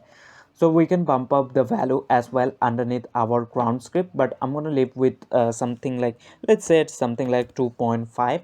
And if we just go ahead and then click on this play button, so minus 1 into 2.5 will be minus 2.5. So this ground will go to the left direction with this much of minus 2.5 unit. As you can see, indeed it's going. And what we need to do now, so the ground just ends and end over here, and we don't have ground anymore. So what we will do, we're gonna create a basically something like, if we select our ground game object, so make sure you select the parent one, and if the ground is something like over here in the x position, as you can see it's ending up over here. So in the X we can note the position, so we can select our ground game object in the hierarchy, then go over to inspector, transform, and then position. We can see minus 22.54. 54 is the number is that in the X position of this ground, so it will end up there. So we need to note the position, which is minus 22.54. If the position of this ground became this much, as you can see, which is minus 22.54, the ground will end. So what we want to do, we want to set back position of this ground over here one more time, which is minus 0.1 we can put, or we can simply put something like minus 1 sorry 1.55. So 1.55 seems pretty good number, so we're gonna set back minus 1.55. So once the ground game object in the X position became something like minus 22 minus 22.5, as you can see it's gonna end. So we're gonna set back of this ground X position to something like over here one more time, which is 1.5. 1.5. So if we set back 1.5, we can see that ground getting over here in the center. So ground will seem, so the ground in the x position becomes minus 22.5, and if it's become, then we're going to set back our ground position in the x axis with minus 1.5. So if we set back 1.5, the ground will seems like it will never gonna end. So that is the logic. So let's open up our script by double clicking on it, and we're gonna do it over here. So let's check firstly. So we're gonna use this if condition, make first bracket and some curly brackets. So what we're gonna check right over here, we will check ground game object in the x position. So we will go to transform, then position dot x. Basically transform dot position dot x over here, current position of the ground in the x axis. So the current position of this ground in the x-axis, and we're going to check if the x position of that ground, if it's lesser than or equal to minus 22.55 f, and we do know this minus 22.55 f. So if it's became something, if we select our ground, then go over to inspector, transform position, and if we set minus 22.55, as you can see the ground will end. So what we're gonna do, we're gonna set back ground position in the x-axis to 1.5, and if we set, we can see the ground will be over here centered. So the ground will seems like it will never gonna end. So basically that is the logic. So let's go to script. So if the x position of the ground, if it's became lesser than or equal to minus 22.55 f, means the ground end right there. So what we're gonna do, we're gonna set the position of the ground in the x axis one more time to 1.5, and we do know once we set 1.5, the ground will be over here, and the ground as you can see, it seems ground just never ending. So let's go to script. So we will go set the position. So we will go to transform, then position, and then x position, and we will set equal to 1.5 f, and then we can just close that up with semicolon. And it's we getting an error. It says that the return value transform position, it's not a variable. Basically we need to create the whole position. So basically what we will set, we will set transform dot position, means current position of the ground game object, and we will set equal to a new vector 3, because new vector 3 has x axis, y axis, and the z axis. And transform dot position means current position of this ground, which is basically we're just going over to this transform, then accessing the position, and this position of this ground has x axis, y axis, and the z axis. So that's why we just set equal to a new vector 3, which has also x, y, and z. So in the y, what we're gonna do, we're gonna set to 1.5, and we do know once we set in the x axis of that ground position in the x axis 1.5, it will be right over here once the ground is ending out. So we're gonna set to 1.5 f, and in the y we're gonna set itself the current position. So we will pass transform dot position dot y, means the current position of the y axis, and we don't want to mess with that, so we're just leaving as it is, means the current position in the y axis of that ground. And we're gonna do the same thing in the z. So we will set transform dot position dot z, means the current position in the z axis of that ground. And now we're going to press down Ctrl S to save our script. So we're just setting current position of ground equal to a new vector 3, which we only changes in the x, which is 1.5. Whenever the ground position in the x axis, if it's become lesser than or equal to minus 22.55, as you can see, and it will happen, basically means the ground will end up there. So what we're doing, we're just setting back x position to 1.5, and we do know once we set, it will seems like the ground is never ending. So make sure you save your script and then go to Unity, and if we just go ahead and then click on this play button in the top, you will see whenever the ground position in the x, right, or this one becomes minus 22.55, it's going to set to 1.5 one more time. You will able to see that. So just wait. So the ground just gonna end when it's become minus 22.55. So let's say, as you can see, once it's basically over here, the ground is just setting itself to here, which is 1.5, as we saw, as we seen. So I hope you get the idea. So I'm gonna get out of play mode. Let me explain one more time. So what we're doing, firstly we're checking the position. Transform dot position dot x basically means current position of the x axis of this ground, you can say, when it becomes something like minus 22.55. So if we put minus 22.55 in the x in the inspector, as you can see, the ground just gonna end. So that's why we're just setting back this x position to 1.5. And once we set 1.5, as you can see, it's just covering the that emptiness, it's just covering the empty. As you can see, whenever the becomes minus or sorry, lesser than or equal to minus 22.55, then we're setting back to x position 1.5.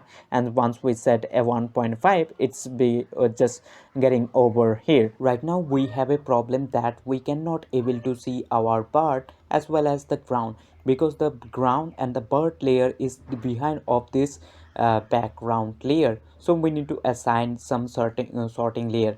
So in order to assign, we're going to select our player game object first, or basically the bird in the hierarchy. Select that, go over to inspector, then sprite renderer, click on that, and you need to click on this additional setting, then sorting layer. So just click right there and click on add sorting layer, and you have to name the sorting layer what you want.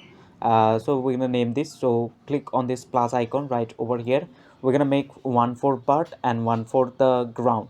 So let's call player or part, and let's hit this plus icon one more time, and this will be for our ground. So let's call this ground, and I want this ground to behind our part layer. So I'm gonna select that ground layer and drag it behind my player layer. And we also gonna have a background layer. So let's create one for this background. So let's click on this plus icon, and we're gonna name it something background, and this one will be all the way behind. So we're gonna select that and let's drag it all the way behind. So now it's fine, as you can see, it's fine. So we need to assign now. So we're gonna select our player game object or the bird first in the hierarchy, then go over to inspector, sprite renderer, then sorting layer. So for this player, I'm gonna choose the player sorting layer as we created. So we're gonna click on this and let's select this player. For this player, as soon as we have chosen or assigned, we now able to see our player or this bird game object. And let's do the same thing for this ground. So let's go to ground and let's select both of this ground by holding down shift, and let's go to inspector, sprite renderer, then sorting layer, and I'm going to choose ground for this ground. And now as soon as we chosen, we can see our ground by now. And let's do the same thing for this background. So we're going to select all of this background, no, all of this background by holding down shift. Let's go to sprite renderer, then sorting layer, and I'm going to choose this for this background to background. Now it's fine, as you can see. And if we can just go ahead, and if we just click on this play button in the top to play our game, the game will be fine to play. So just wait for to compile. As you can see, now it's fine. Right now we need to create, you can say, we need to create the pipes so the player game object can pass through it.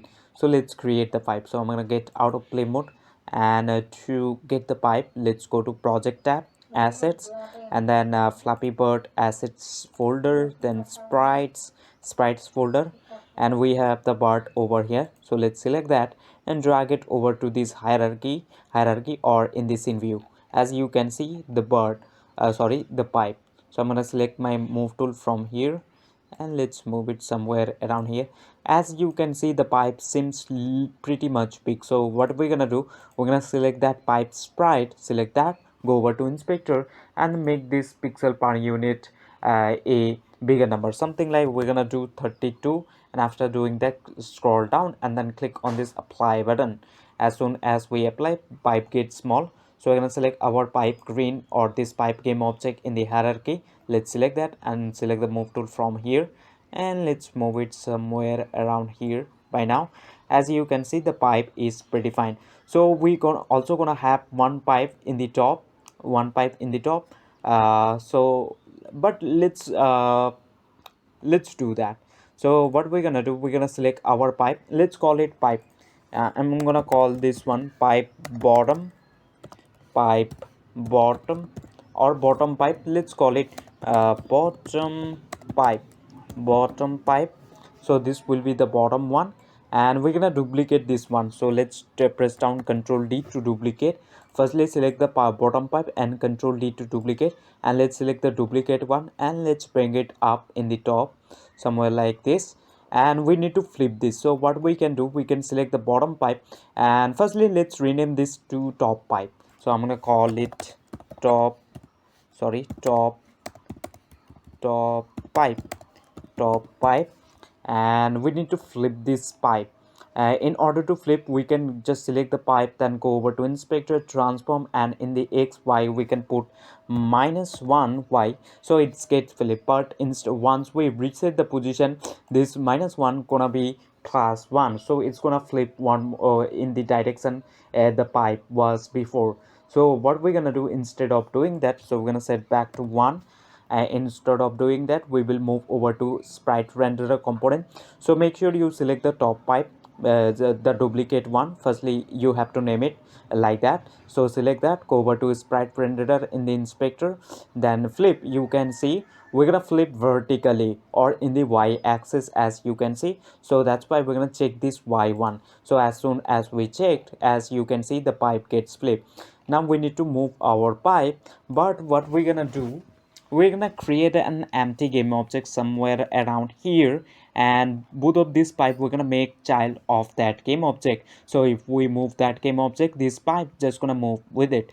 So let's do that, and into that script we're gonna attach a C# script which will move the pipe. So but before we do, let's create an empty game object first. So let's go to hierarchy, right click or hit this plus icon, sorry, let's right click. So let's right click or hit this plus icon, then create an empty game object, and we're gonna call this game object to something like pipes, or let's call it pipe instead simply. And what we're gonna do, we're gonna go to transform, right click and reset. So it's gonna reset the position, and now we're gonna select both of this pipe. So let's select bottom pipe and the top pipe in the hierarchy by holding down shift and place it top of this pipe game object. Now if we select our pipe game object, basically the parent one, we can see that this bottom pipe and the top pipe just moving with this pipe game object. Basically this pipe game object is a parent and both of this pipe is a child. So that is the thing. But what we're gonna do, we're gonna select our pipe. So let's reset the position first. So let's select both of this pipe by holding down shift, go over to inspector, right click and then click on this reset. So it's gonna reset the position. And what we're gonna do now, we're gonna select the top pipe and uh, let's make it, basically we're gonna vertically we're gonna drag up, and let's select the bottom pipe and let's move it somewhere around here. Let's select the top pipe, and this is our pipe. And we want this pipe game object to be centered somewhere around here. But before we do, let's select an gizmo so it will be visible, or we will able to look it properly. So let's select the pipe game object, basically the parent, select that, go over to inspector, click on this box, and we're going to choose this yellow one, something like that. And now we're gonna select both of this pipe and let's drag it out. Basically we're not gonna make it child for now. uh, Firstly we're gonna center this pipe game object somewhere around here, then we're gonna make both of this pipe bottom and the top pipe child of this game object. So we're gonna select both of this bottom and the top pipe and we're gonna drag it out. Basically we're not making child at all. Now we will select our this pipe game object and let's move it somewhere around here. I guess this will be centered, so make sure you just move it, center it between this pipe bottom and the top. And now we're gonna select bottom and the top pipe, and we will make this one child by now. So let's select that both of them and drag it top of this pipe game object. Now we can select our pipe game object. We can move anywhere we want, as you can see, and we're gonna attach a script to this pipe game object. or this one. So we're gonna use a function to move to the left direction, so it's gonna seem like it's just moving. And we also need to add colliders to both of this pipe. So let's select both of this pipe by holding down shift, go over to inspector, and then click on this add component, and let's add up something like box collider 2D. We're gonna add up, but it's totally up to you what collider you just want to add up. So I'm gonna click on this card, let's go to physics 2D, and let's find, you can add up any collider, it's totally up to you, but I'm gonna add a box collider 2D. As soon as we add it, we can see a green outline. Basically this is the collider, and we can arrange them. So let's select for the bottom pipe first. So let's select the bottom pipe in the hierarchy, go over to inspector, box collider, and then click on this edit collider, and we're gonna edit the collider as the size of our pipe game object. Sorry, we're gonna edit, or you can just click over here as well to edit the collider. So I'm gonna drag it something like this, and this seems pretty much fine. And now we're gonna select the top pipe. So let's select that and then click over here, or you can just click on this edit collider in the inspector, yeah, as well. And we're gonna make it, sorry, let's click on edit collider, let's edit the collider. Basically we drag it inside a little bit this screen outline, and that's it. Now we can so basically we made both of this the pipe child of this pipe game object, because we're gonna have we just want to move this pipe game object, and it would be pretty nice if you just make both of this pipe child of an game object, and you can just use that parent game object to move. So that's why we just created. And now we're going to turn this pipe game object into a prefab. So we're going to have the copy. So let's select the pipe game object in the hierarchy and then drag it over to prefabs folder into this project tab. And now we're gonna we turn it into a pipe, as you can see. And if we just go ahead and then click on this play button in the top to play our game, the pipe will not move at all. So we need to make a script that will move our pipe to the left direction. So just wait, and as you can see the pipe is not moving at all. So let's get out of play mode and let's create a script to move this pipe game object. So if we select our pipe game object in the hierarchy, then move tool, from here we just want to move to the left direction. So let's create a script for that. To do that, let's go to project tab, assets, and then we're gonna move over to this scripts folder, or you can just go to this assets, right click on it, create folder, and name that folder to something like scripts, and then head over to that scripts folder, right click on it, create, and mono behavior script. Make sure you just select mono behavior script, so you will able to attach that script to any game object, or else you're not gonna able to.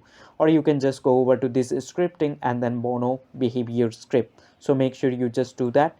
So I already created a pipe script over here, as you can see. So I'm gonna select my pipe game object in the hierarchy, and let's select the pipe script and drag it over to this add component section. Or what else you can do, you can just click on this add component, and then in the bottom you can see new script, name the script what you want, and then click on create and add. And if you have it already, then you can just click on this add component, and you can find the script by typing name of the component, which in my case pipe. So I already attached, so I'm not gonna attach again. And let's open up the pipe script by double clicking on it. So we're gonna use the same principle to move our pipe game object as we did before in our round game object. So we're gonna remove this comment and this start method, we don't need. We're gonna use this update function, because update function runs every single frame, and we need to move our pipe every single frame to the left direction. So in order to move, we're gonna use this transform. So let's use transform dot translate function, and this transform dot translate function, it will take in which direction you just want to move your pipe. So transform dot translate, basically what we're doing, we're just moving over to this transform of this pipe game object, and then we're using this translate function to move. And this translate function, it's gonna take it the direction in which direction you want to move. So we want to move this pipe game object to the left direction, something like this. So that's why we're going to use vector2 dot left. So or we can pass basically vector2 dot left. So what does it mean? Vector2 dot left basically means -1 in the x, so -1 in the x and y in the 0. So we're not gonna move at all in the y axis, but we will move in the x axis with -1 unit every single frame, because as you can say, vector2 dot left is a -1 in the x and minus 0 in the y. Or you can type simply like this: new vector2, and x in the will be -1f, and in the y 0f. Basically means we're not moving our pipe at all in the y axis. And make sure you just close that up with semicolon, sorry, make first bracket and then close. And we also need to multiply this thing to make frame rate constant with time dot delta time. So let's multiply that. So we're gonna multiply time dot delta time, and we just want to make our speed a little bit fast. Let's create a variable for that to basically how much speed we just want to move our pipe. So we can go to top of our class and let's declare a speed variable for the pipe to move to the left direction. So let's make it public so we can adjust underneath our inspector, and that will be float. And we can call this what, move speed. So let's call that one move speed, and by default I'm gonna give something like 2.5f, 2.5f, 5f. And now let's multiply this whole thing with our move speed. So move speed is 2.5, so this one is 2.5. So 2.5 into -1 will be -2.5. So every single frame it's gonna move to the left direction with -2.5. So the part will go to the left direction, because this line of code will execute over again and again. So the part just gonna move again and again to the left direction. Or you can just type something like this: vector2 dot left, basically means the same thing, -1 in the x and y in the 0, means the pipe will not move at all in the y axis. So we can press down Ctrl S to save our skip, and if we just move over to Unity, it's gonna be fine. And we can define or we can assign with any value with that move speed in underneath our pipe script. And we do know we have to override and then click on apply all, because as you can see a plus icon. So 2.5 by default we set, but we can adjust it over here as well. We can set it to 3, we can set it to 5, but I'm gonna set it to something like 3. And let's go to overrides and then click on apply all. So the changes we made in this pipe game object in the hierarchy, it's gonna be saved into prefab of this pipe game object as well, means copy of that game object as we turn it into a prefab. Now if we just go ahead and then click on this play button in the top, you will see that this pipe game object will move with this much of speed, which is 3, to the left direction with every single frame. uh, so now as you can see it's moving, and we're getting some weird behavior. So it's moving, you can simply say. And we need to move our, I guess we need to move this ground a little bit slowly. So I'm gonna select my ground in the hierarchy. Let's select that, go over to inspector, and then ground script, and I'm gonna make it something like 1.5 the speed. And let's make this ground as well a prefab. So we're gonna have the copy. So we're gonna select our ground game object in the hierarchy as well, and let's turn it into a prefab.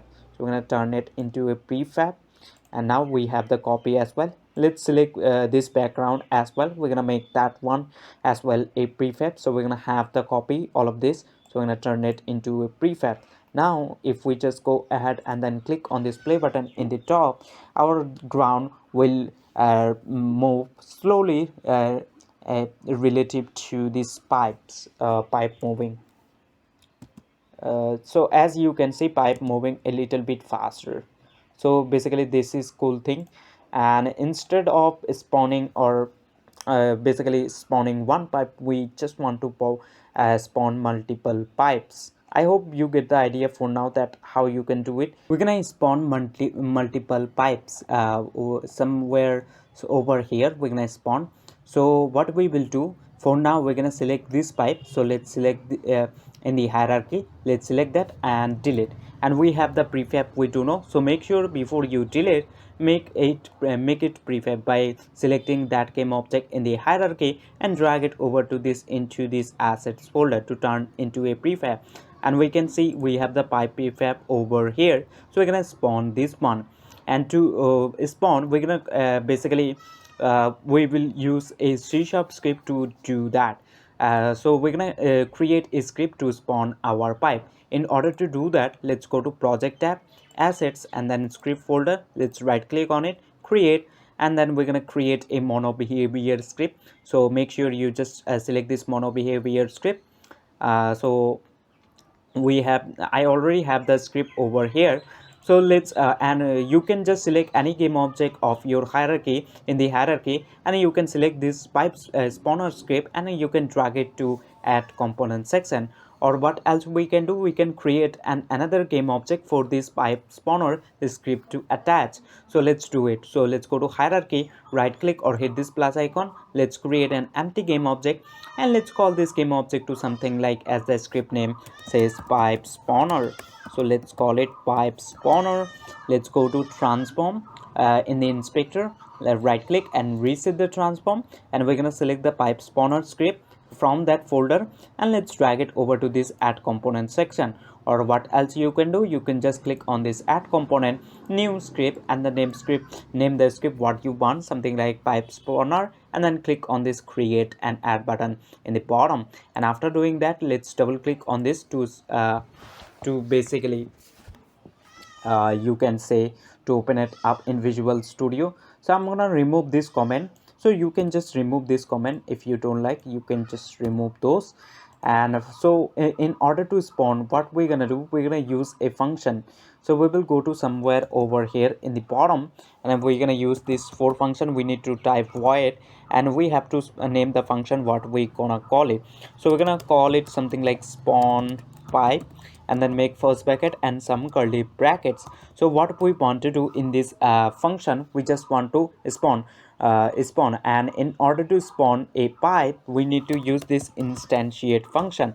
And this instantiate function right over here, as a first argument, it's gonna take the game object you want to spawn. So in our case, if we head back to Unity and then go to project tab, assets, and then prefabs folder, we just want to spawn this pipe game object, as you can see right over here. So we just want to spawn that. So we need that game object as a first argument, and the second thing, it's gonna take the position from where you want to spawn. So we're gonna create is some points some over here, and we're gonna choose a random point, and from that point we just wanna spawn. So we're gonna create some position or point, you can simply say.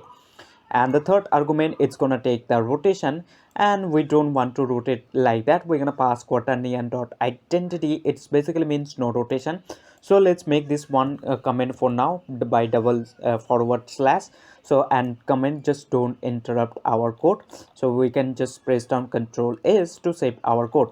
So but before we do, we need those things. So first thing we need, so let's go to Unity first, and let's create some point from here, and we're gonna create 3 point, and we will choose a random point, or you can simply say a random position, and from that position we're gonna spawn our pipe game object. So to do that, let's go to hierarchy, right click or hit this plus icon. Sorry, I just messed right over here, so I'm going to select that. Let's delete.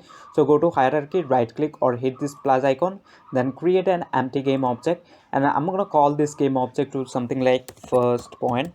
So let's call first point, and I'm going to drag it somewhere around in the middle, something like 0 in the Y, or you can select an icon as well, gizmos to do so. Let's select the first point game object in the hierarchy, go over to inspector and click on this box, and then we're going to choose this one, and let's duplicate this point, and we're going to call it something like second position. So let's select that game object first in the hierarchy, control D to duplicate, and let's move it down somewhere around here, and we're going to call this something like second point, or you can simply say second position. It's totally up to you. And let's duplicate this one more time, and we're gonna move it in the top. So let's duplicate, control D, and let's call this one to something like we're gonna call it third point, and let's drag it in the Y, something like 1.44 in the Y. Basically remove that minus from here, you can just remove that, and the position will be set.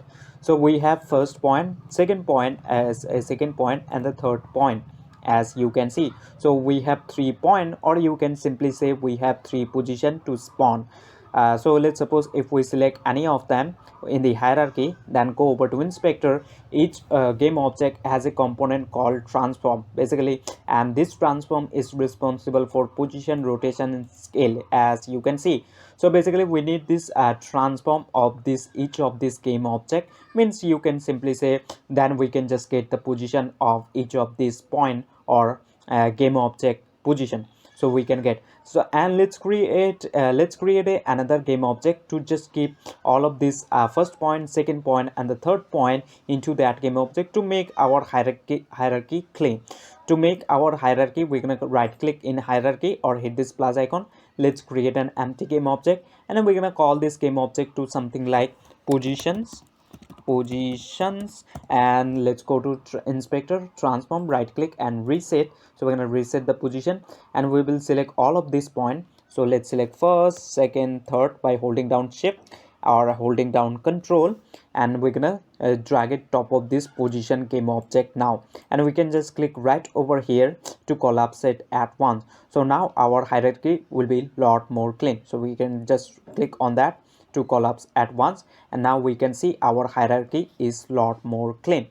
And now we can do the scripting. So let's select our pipe spawner game object in the hierarchy, and let's open up the pipe spawner script in the inspector by double clicking on it. So firstly we need the game object that we want to spawn. So in our case we want to spawn that pipe, and that pipe is also a whole game object. So that's why we need to make sure you just making it public, so we can see underneath this pipe spawner script. And the game object we're looking for is a pipe, and that pipe that pipe is itself a whole game object. So that's why we need to type game object, and we can call this one to something like pipe prefab. So let's call it pipe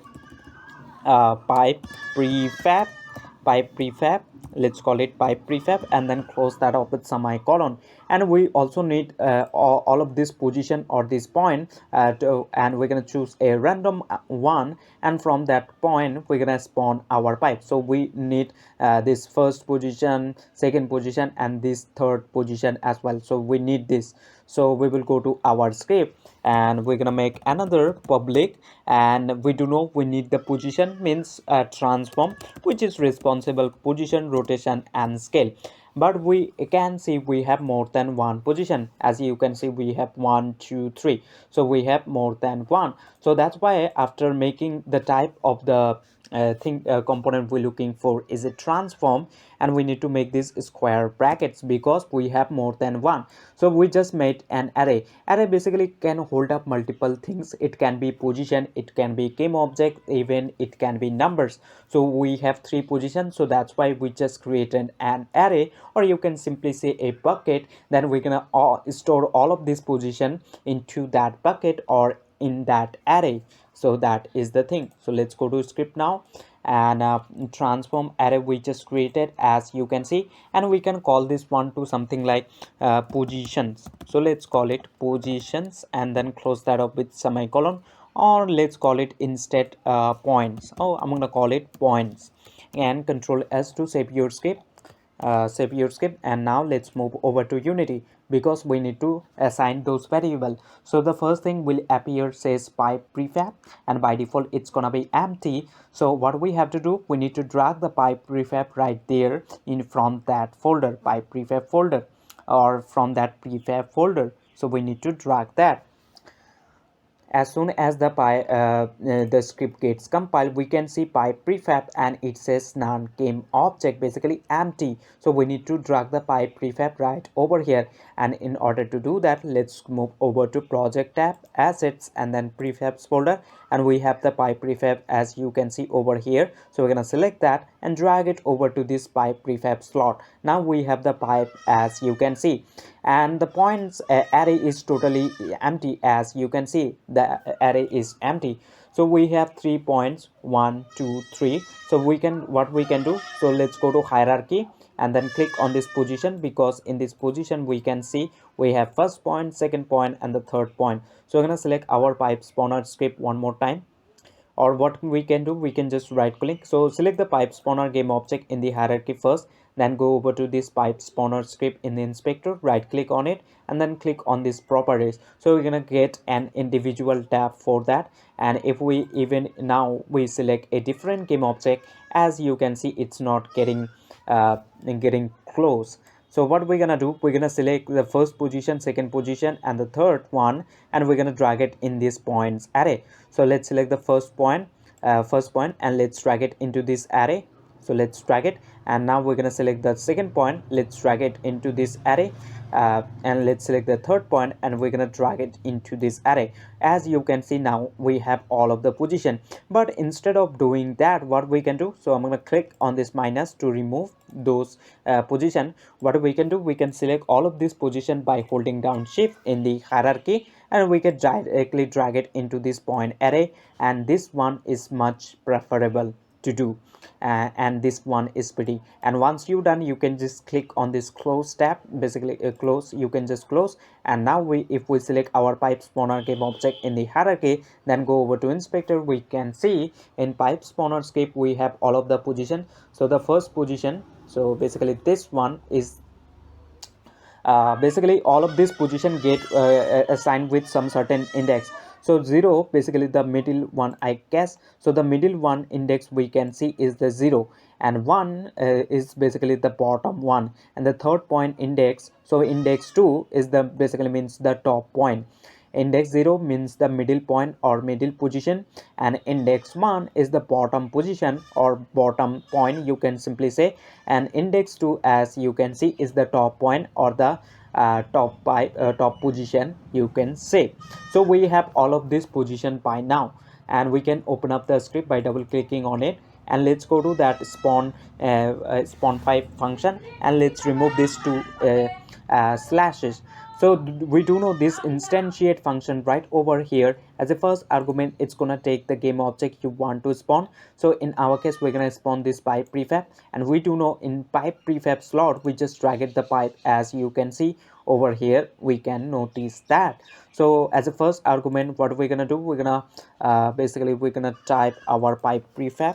So let's type pipe prefab, and we do know as a pipe prefab we just drag it the pipe prefab game object right into that slot, and the comma, it will take the position as a second argument. So we need to type the array name, so in our case points array, and then make this square brackets, and you can specify which point, from which point you just want to spawn.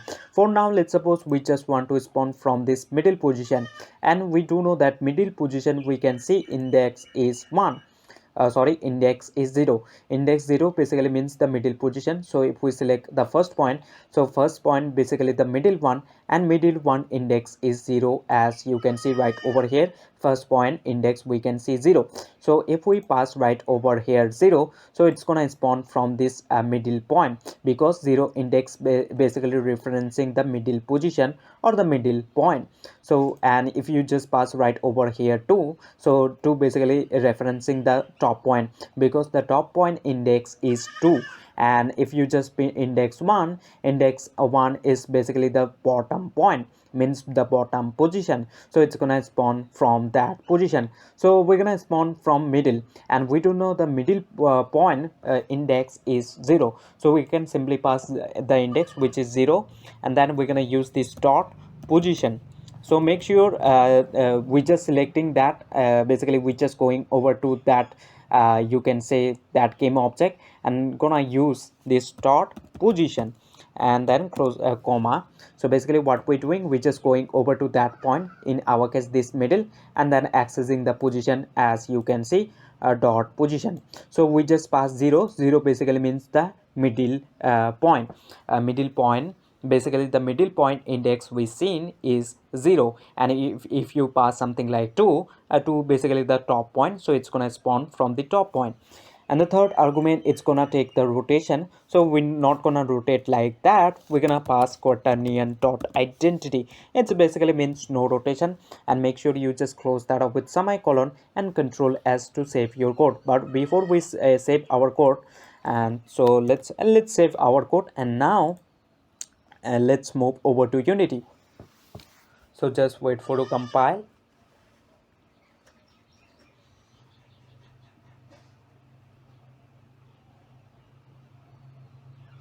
So just wait for to compile, and when it's done we can go ahead and then click on this play button in the top. So now if I just click on this play button in the top, our game will be played right after the game start. So we can see the pipe will spawn from this middle position, but as you can see it's not happening. The pipe is not spawning from this point. Why? Because if we move over to script, we just created this function and we never calling it anywhere, as you can see. So that's why this line of code not executing, and this line of code is responsible for executing the thing that we really want to execute. Basically we just want to spawn our pipe, so this line is responsible, but it's not getting called because we never calling this spawn pipe function. So we also need to call after making it. So let's go to Unity, and I'm gonna get out of play mode, and let's go to script now. And for testing purposes, let's call it in the start function. And we do know start function get called when the game start. So in this start of the game, I just want to call this spawn pipe function. And what spawn pipe function will do, it's gonna spawn that pipe prefab at this position, basically the from the middle one with no rotation, as you can see. So let's call this spawn pipe function. So I'm going to call it in the start of the game spawn pipe, and make first bracket, then close that up with semicolon and control S to save your code. And now if we move over to Unity, whenever we start our game, you will be able to see that that pipe will be spawned from middle point whenever the game starts, because we pass 0, and we do know 0 index basically referencing the middle point. So now if I just go ahead and then click on this play button in the top, you will able to see that pipe will be spawned.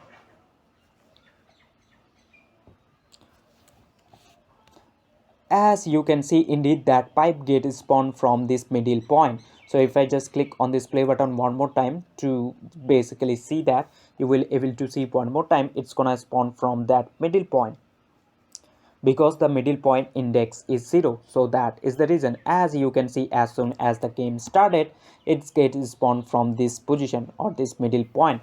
So we're gonna get out of play mode by now, and let's go to script. So it's instead of spawning from specific position, we just want to choose a random one, from this or from this. So that's why we're going to use a random dot range function by Unity, which select a random number.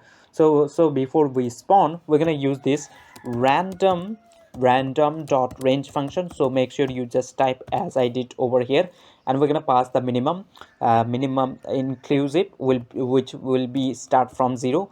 So 0, we're going to pass 0, and the third argument, and the second argument, we're gonna pass points dot length, and then close that up with semicolon. Let me explain what does it mean. So this random dot range function over here, it's gonna pick up between 0 and points dot length right over here basically means how many points we have. So we have, as you can see, 1, 2 and 3 points. So that's why this right over here points dot length just gonna be 3. So this random dot range function, it's gonna be pick up a random number between 0 and 3, but it's not gonna include 3, but it will include 2, 1, 0. So this random dot range function can pick up 0, 1, 2. It's not gonna pick up 3. So it can be random, it can be 1, it can be sometimes 0, it can be sometime you can say 2. So what we're gonna do, whatever this random dot range function picks up, we're gonna store into another container. So we're gonna create a int, basically integer like whole numbers, because this random dot range function gonna give us a whole number. It can be 0, 1 or 2, and we can call this one something like index, and we can set equal to this. So this index can be 0, 1, 2 depending upon what this random dot range function picks up. Let's suppose this random dot range function pick up 1, so this index over here gonna be 1, and now we're gonna replace this 0 basically from a specific point. We don't want to spawn from specific point, so we're going to pass this index, and we do know this index can be random. It can be 0, it can be sometime 1, it can be sometime 2 depending upon what this random dot range function picks up. It's going to pick up between 0 and 3. It's not going to include 3, but it will definitely going to include 0, 1 and 2, but it can be random. Let's suppose this random dot range function pick up 2, so this index right over here becomes 2, so the points, and now index is 2. So index is 2 basically means the top point or this top position, so the pipe will be spawned from this top position. But we do know this index just gonna be a random number. It can be 0, so if it's became 0, so this index over here gonna be 0. So 0 basically means the middle point, so the pipe will be spawned from this middle point. So I hope you get the idea. So what we're gonna do, we're gonna press down Control S on our keyboard to save our script, and now we're gonna move over to Unity, and now let's have a look. So it's gonna be spawned from random position. So if I just click on this play button in the top, the game will start. So in the start of the game, we calling that spawn pipe function, and spawn pipe function just doing the rest thing that we want to do. So as you can see, pipe get spawned from this position, and if we get out play mode and then click on this play button in the top one more time, pipe should be pop up or spawn from another position. By now it get spawned from the top, it should be spawned from somewhere, so it's get spawned from here. But the problem is that the bottom pipe we not able to see. So basically what we need to do, we need to drag these points a little bit up. So we're gonna get out of play mode, and let's select all of this point by holding down shift. So we're gonna select all of this point, and let's move it something around this much is fine. And now if we just go ahead and then click on this play button, it should be fine by now. You can play around with this in the y-axis with the position, and you're gonna get that. And now as you can see, so the pipe gets spawned. I don't know. So let's get out of play mode, and let's see one more time. If I just click on this play button, the pipe should be spawned from a different position by now, because that random dot range function just gonna pick up a random number between 0 and 3. So it should be spawned from a different position. So it is spawned from here now, and let's click on this play button. Let's get out of play mode, and if we just go ahead and then click on this play button one more time, the pipe should be spawned now from a different position. So it's get spawned from the top, and for the next time it should be pop up or spawn from the bottom. So as you can see, it is spawned from here. So basically that's working fine. And what we need to do by now, we need to destroy our pipe. So if we just go ahead and then click on this play button in the top, we need to destroy our pipe after some period of time. So just wait. As you can see, pipe is going and going. So we need to destroy this pipe. When this pipe is out of this screen, game screen, we just want to destroy, because as you can see in the hierarchy, we have pipe clone, and we're gonna have multiple pipes. So at some point our game will lag. Why? Because it's gonna hold too many game objects. So that's why we need to destroy this pipe after some period of time, something like when the pipe is out of the screen, or we can just destroy it. We're gonna specify the time as well. So we need to destroy this pipe as well after some period of time. So let's get out of play mode, and to destroy, we're gonna open up our script.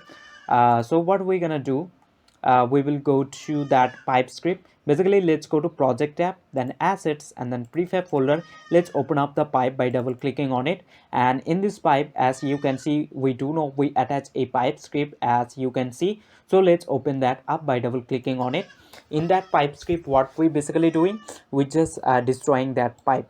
Sorry, we just moving our pipe. So let's include our start function. So let's use this start, and this start function, we do know it's gonna call by Unity automatically. So in this start of the game, we just want to destroy, but we're gonna specify the time as a second argument.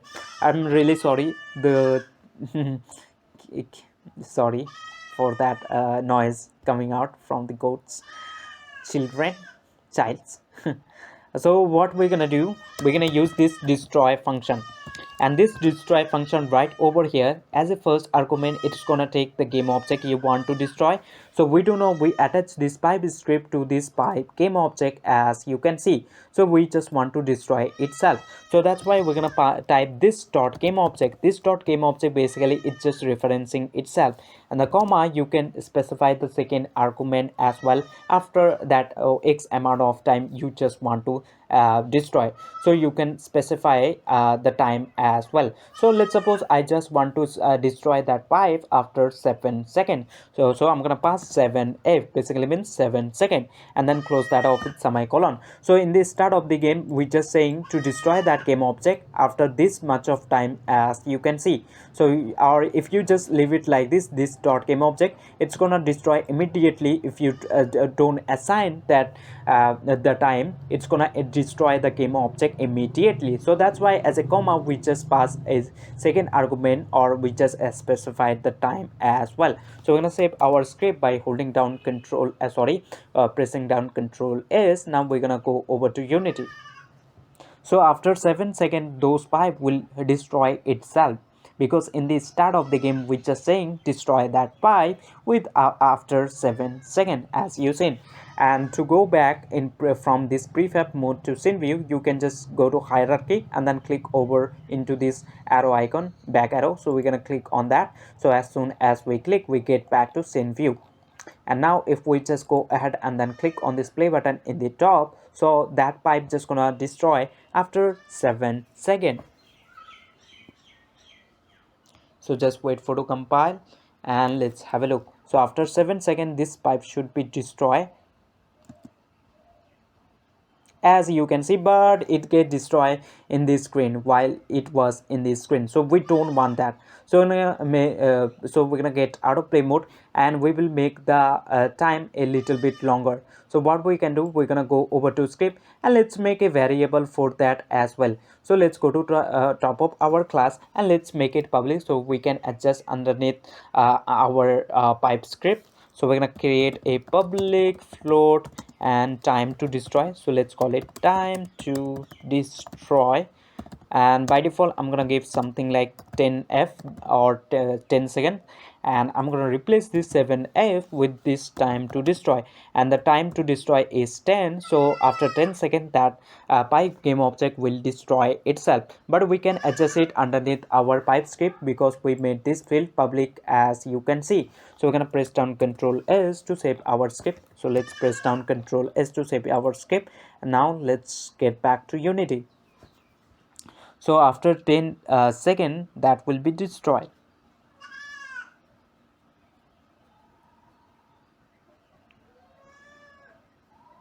Now if we just go over to project tab, then prefabs, if we select our pipe game object from that folder and then go over to inspector, basically we can see time to destroy. By default we set 10, but you can adjust it over here as well. It's totally up to you, but I'm gonna leave it with 10. So now let's click on this play button in the top to play our game and have a look. So after 10 seconds, that pipe will be destroyed itself. So let's take a look on that. So just wait for to compile to play our game. So now it should be fine. So after 10 seconds, this pipe should be destroyed. So as you can see, indeed that pipe get destroyed. That pipe get destroyed. So we're gonna get auto play mode. I hope you get the idea that how you can do it. We need to spawn pipe every after something like 3 seconds. We need to spawn that. So let's select our pipe spawner game object in the hierarchy, and let's open up the pipe spawner script in the inspector by double clicking on it. So let's open that up. So we're gonna remove from start function. We don't want to basically we don't want to have a pipe when the game started, so we're gonna remove that. So what we have to do, we need to call this spawn pipe function every after something like 3 seconds or 2 seconds. So we're gonna make two variable to just keep track of when we need to spawn our pipe. So we will go to top of our class, and we're gonna declare two variables. One, so we're gonna make public so we can adjust underneath our inspector, and this will be how much time we just want to have to spawn our pipe. How much time after we want. So we're gonna make a float, and we can call this time between spawn, and we're gonna set we're gonna close that up with semicolon. Sorry, we don't not gonna call this, we're gonna call it something like start time. Let's call it a start time, and by default I'm gonna say something like 2 point or 1.5 second. So 1.5 second, I just want to spawn a pipe every after this amount of time. And we're gonna make another variable to just keep track of, and that doesn't need to be public, so we're gonna make it private instead. It doesn't need to be public, and that will be float as well. And we're gonna call this one time between spawn, time between spawn pipe, time between spawn. Let's call it time between spawn, and then close that up with some my colon. And what we're gonna do now, we're gonna go over to this start function. So let's go there, and we do know that start function get called when the game starts. So in the start of the game, I'm gonna say time between spawn equal to start time. So start time, and let's close that up with semicolon. So start time over here, as you can see, we set 1.5. So the start time right over here gonna be 1.5. So that's why this time between spawn in the start of the game will be 1.5, because directly we setting it. As you can see, time between spawn equal to start time. Start time is 1.5, so that is the reason this time between spawn gonna be 1.5 in the start of the game. Now what we will do, we will move over to this update function, and over here what we will do, we will check. So we're gonna make this if condition, make first bracket and some curly brackets. So what we want to check right over here, we want to check if time between spawn, if it's lesser than or equal to 0f. If that is the case, then we're gonna do something. So we do know that time between spawn in the start of the game, basically whenever the game start, this time between spawn right over here, it's not gonna be lesser than or equal to 0, because as you can see in the start of the game, we're setting time between spawn equal to start time, and start time by default we set 1.5. So that's why this time between spawn will be 1.5, because directly we're setting it. And over here what we're doing, we're checking if time between spawn is lesser than or equal to 0, and we do know that time between spawn in the start of the game will not be lesser than or equal to 0, and time between spawn in the start of the game will be 1.5 as we said. So in that situation, what we're gonna do, we're gonna subtract from this time between spawn every single frame some unit, so it's gonna hit 0. So else condition, else time between spawn is not lesser than equal to 0, then what we're gonna do, we're gonna subtract from this time between spawn minus equal time dot delta time. Basically change in frame rate, we're gonna subtract, and make sure you just close that up with semicolon. So what we're doing, firstly we're checking if the time between spawn, if it's lesser than or equal to 0, and we don't know in the start of the game this time between spawn is not lesser than or equal to 0, it's 1.5. So in that situation what we're doing, if the time between spawn is not lesser than or equal to 0, then what we're doing, we just subtracting from this time between spawn every single frame with minus equal time dot delta time, basically subtracting. So at some point this time between spawn right over here, it's gonna hit 0. We do know it will not be 1.5. So because we subtracting every single frame, we doing inside this update function, and we do know that update function runs every single frame. So every single frame we just subtracting from this time between spawn with time dot delta time, as you can see. So somehow this time between spawn right over here, it will hit 0. So when it hits 0, what we're gonna do? So when it time between spawn hits 0, then again we're gonna set time between spawn equal to start time, and then close that up with semicolon. Now we again setting back time between spawn to start time we do know 1.5. So this time between spawn will again gonna be 1.5. So the if condition will the if condition will run one more time, and we do know that once we set back time between spawn to start time, which is 1.5, so the time between spawn will not be lesser than or equal to 0f. So this time between spawn is 1.5. So in that situation, what we're doing, we're just subtracting from that time between spawn with time dot tilde time. And then whenever again this time between hits time between spawn over here hits 0, then we again setting back time between spawn to start time, which is 1.5. So this over here, this if and else condition will run over again and again. So this time between spawn, whenever it hits 0 or lesser than or equal to 0, then what we are doing, we just setting back. So before we set back, we just want to spawn pipe. For now, let's print out a message if it's perfectly working or not. So this condition right over here, or whatever we're gonna do inside these curly brackets, it should be execute after 1.5 second. Why? Because the start time by default we set 1.5, but we do know that we made this field public, so we can adjust in the inspector as well. So over here, what we're gonna do, we're gonna type debug.log for printing out message, and we're gonna make first bracket and then close that up with semicolon. Let's say in quotation something like spawn pipe, and then control S to save your script. And now we will move over to Unity. So every after 1.5 second, that message should be pop up, says spawn pipe. So we need to select our console first. So just wait for to compile.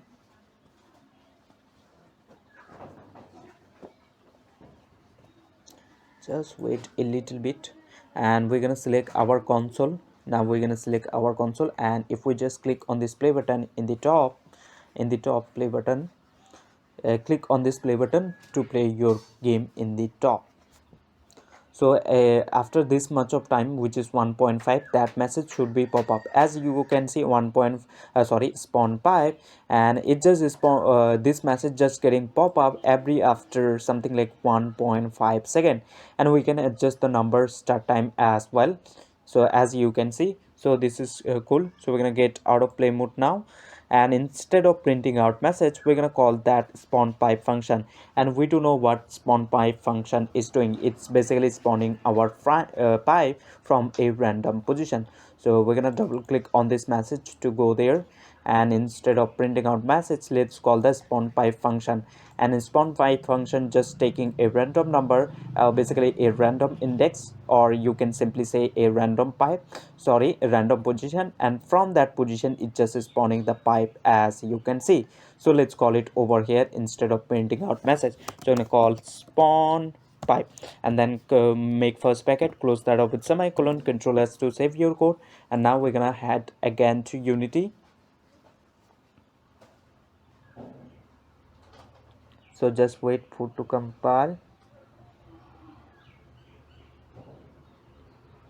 And now if we just go ahead and then click on play button in the top, we will able to see every after 1.5 second, the pipe will be spawned every after 1.5 second. But we can adjust the number as well. So we can see pipe just getting spawned, and it's pretty much fine. So we need to make our clear a little bit. So as you can see, pipe spawning, but the problem is that the top pipe seems like it's pretty much top. So what we're gonna do, we're gonna get out of play mode. Let's arrange this position. So we will go to position in the hierarchy, and let's click right over here to expand, and I'm gonna select the middle one. So let's select that, and I'm gonna drag it something like 0 0. So not 0, we're gonna drag it something over here. Basically manually do, it's gonna be fine. And we're gonna select the top point or third point. Let's drag it a little bit, and if we just go ahead and then click on this play button, it should be fine. So just wait for to compile. And now still the top pipe seems like it's pretty much top. So let's do that. So what we're gonna do, we're gonna select the first point. Let's drag it a little bit down, and I'm gonna select the third point, which is the top. Let's drag it somewhere around here, and let's select the second point. Let's drag it a little bit bottom, and that's fine. Let's click on this play button one more time in the top and have a look.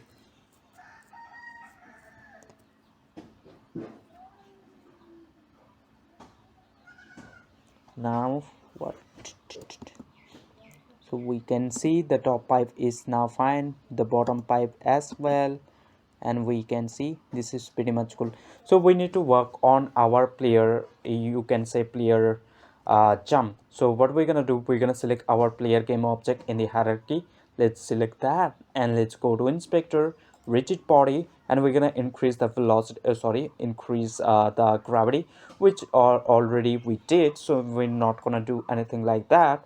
And jump height, I'm gonna make a less number, something like 4. And if we just go ahead and then click on this play button in the top to play our game and have a look. Now if I just press down space key on my keyboard, our bird seems now pretty much fine while jumping. So this is, I hope you get the idea that how you can do it. So I'm gonna get out of play mode, and we need to drag the bottom position a little bit up. So let's select the second point and let's drag it a little bit up, something like this, and it's fine. Pipe, we just want to add up a score. For now we're gonna create basically what we're gonna do, we're gonna add a collider between those pipes. To do so, let's go to project tab, assets, and then prefabs folder, and let's open up that pipe prefab, basically pipe. So let's double click on it, and let's add collider to between this pipe. And if the player game object or this bird passes through or collide with that, then what we're gonna do, we're gonna increase our score, you can say. But for now we're gonna make that. So to do so, let's select the pipe game object, select the parent, not the bottom or the top pipe, select the parent, select that, go over to inspector, and then click on this add component. And we're gonna add a box collider 2D. So we're gonna search by typing box collider 2D, and let's attach that. And we need to adjust the collider, something we're gonna make the thickness too much small. So we're gonna click on this edit collider. So click on edit collider to edit the collider, and let's drag it up and drag it down to perfectly fit this area. And we're gonna make it like this, and this seems, I guess it's pretty fine. And we can make this something like, we can take with tag with something else. But what we're gonna do, we're gonna check this is trigger box. So make sure you just take this is trigger box, so player game object or this part game object easily can pass through it, or this will register our player to pass through it. So we need to make sure you check this is trigger, and we're gonna assign with some certain tag. So what we're gonna do, we're gonna assign with a tag. So we're gonna call it something like score. So let's select the pipe game object, select that, go over to inspector, and then go over to tag, and it says untag. So just click there and then click on add tag, and we have to name the tag. So let's click on this plus icon, and we can name it something like point. So let's call it point. And after doing it, make sure to click on save, and then go over to that game object one more time and go to inspector, tag in, and it says untag. So we're gonna click right there and we're gonna tag it what we recently just created. So we created point, so we're gonna select that. Now we assign it as a point tag. So whenever this player game object or this part game object collide with this point or this you can say line or this collider, then what we want to do, we just want to increase. But before we do, let's test it if it's working or not. So we're gonna go over to hierarchy, click right over here in this arrow to go back, and let's open up the player script where we colliding. So we're gonna select our player game object in the hierarchy, go over to inspector and open up the player script by double clicking on it. And for that, what we're gonna do, we're gonna use this on trigger enter. So on trigger enter 2D function, on trigger. So make sure you just doing as I did over here, else it will not work. Basically this function right over here on trigger enter 2D, it's get called when we trigger with something or when we collide with something. So the if the pipes just come right after, basically in front of this player game object, and player game object just passes through them between those. So if we just move over to project tab, assets, and then prefabs, and open up the pipe game object by double clicking on it, we can see we just added a collider 2D or a box collider 2D between this pipe, as you can see. So this bird definitely gonna trigger with this line or this box collider, or you can simply say it's gonna trigger with this, because if we just go over to box collider, we can see we just take this or is triggered to true. So that's why we using is on trigger enter 2D function for checking. So I'm gonna go over to our script, and we can extract info by going over to this collision parameter, like the game object we trigger it with or collided with, and we definitely gonna collide with that box collider 2D or that thickness as you seen between those pipe. So we definitely gonna collide with that, or we're gonna trigger with that. And we can extract info by going over to this collision parameter right over here, the name of the game object. We can extract anything. So we're gonna check right over here if collision dot game object dot tag, and we're gonna check if it's equals to something like point. If that is the case, then we're gonna make some curly brackets. So this function right over here, it's get called when we trigger with something, and we checking whatever we trigger it with. Collision dot game object right over here basically means the game object we collided with or trigger it with. So we definitely gonna trigger with this, you can say. So if I just double click on that, we're gonna trigger with this line, or sorry, this box collider 2D, we're gonna trigger with that. So this function right over here will get called, and what we're doing, we just going over to that game object and accessing the tag. Basically we trigger it with this game object, you can say. So we going to this game object and accessing the tag. As you can see in the inspector, we assign it this game object as a tag point, as you can see, and we checking if the tag is equals to point, and it's definitely gonna happen when the part game object really trigger with that point. So it's gonna happen. Basically this over here, whatever we're gonna do, it's gonna print out. So what we want to for now what we want, we basically want to print out if we triggering with that game object or not, that point game object, you can simply say. So we're gonna print out. So for printing out message, we're gonna type debug.log, and we can go to that game object name. So let's extract the name of the game object. So we will go to collision dot game object. So collision dot game object right over here basically means the game object we trigger it with. So we're gonna trigger with this pipe if we just passes through. So so the collision dot game object right over here means this pipe game object, and then we can extract info like dot name of the game object, like tag of the game object, anything. So I'm gonna extract the name. So I'm gonna type name and then close that up with semicolon, control S to save your code. And now let's move to Unity. So once we trigger with this box collider 2D, you can say, so what we're doing, we're just printing out the name of the game object. So we, in our case, this pipe. So and we do not, we assigned this pipe game object, basically the parent, as a point tag, you can see in the inspector. So let's go back into this in view. To go back, let's go to hierarchy, let's click right over here to go back, and we're gonna select our console. Let's clean this for now, and let's click on this play button in the top to play our game and have a look. So if we just passes through that point or trigger with that point, we will able to see the name of the game object will be pop up in the console. So let's have a look.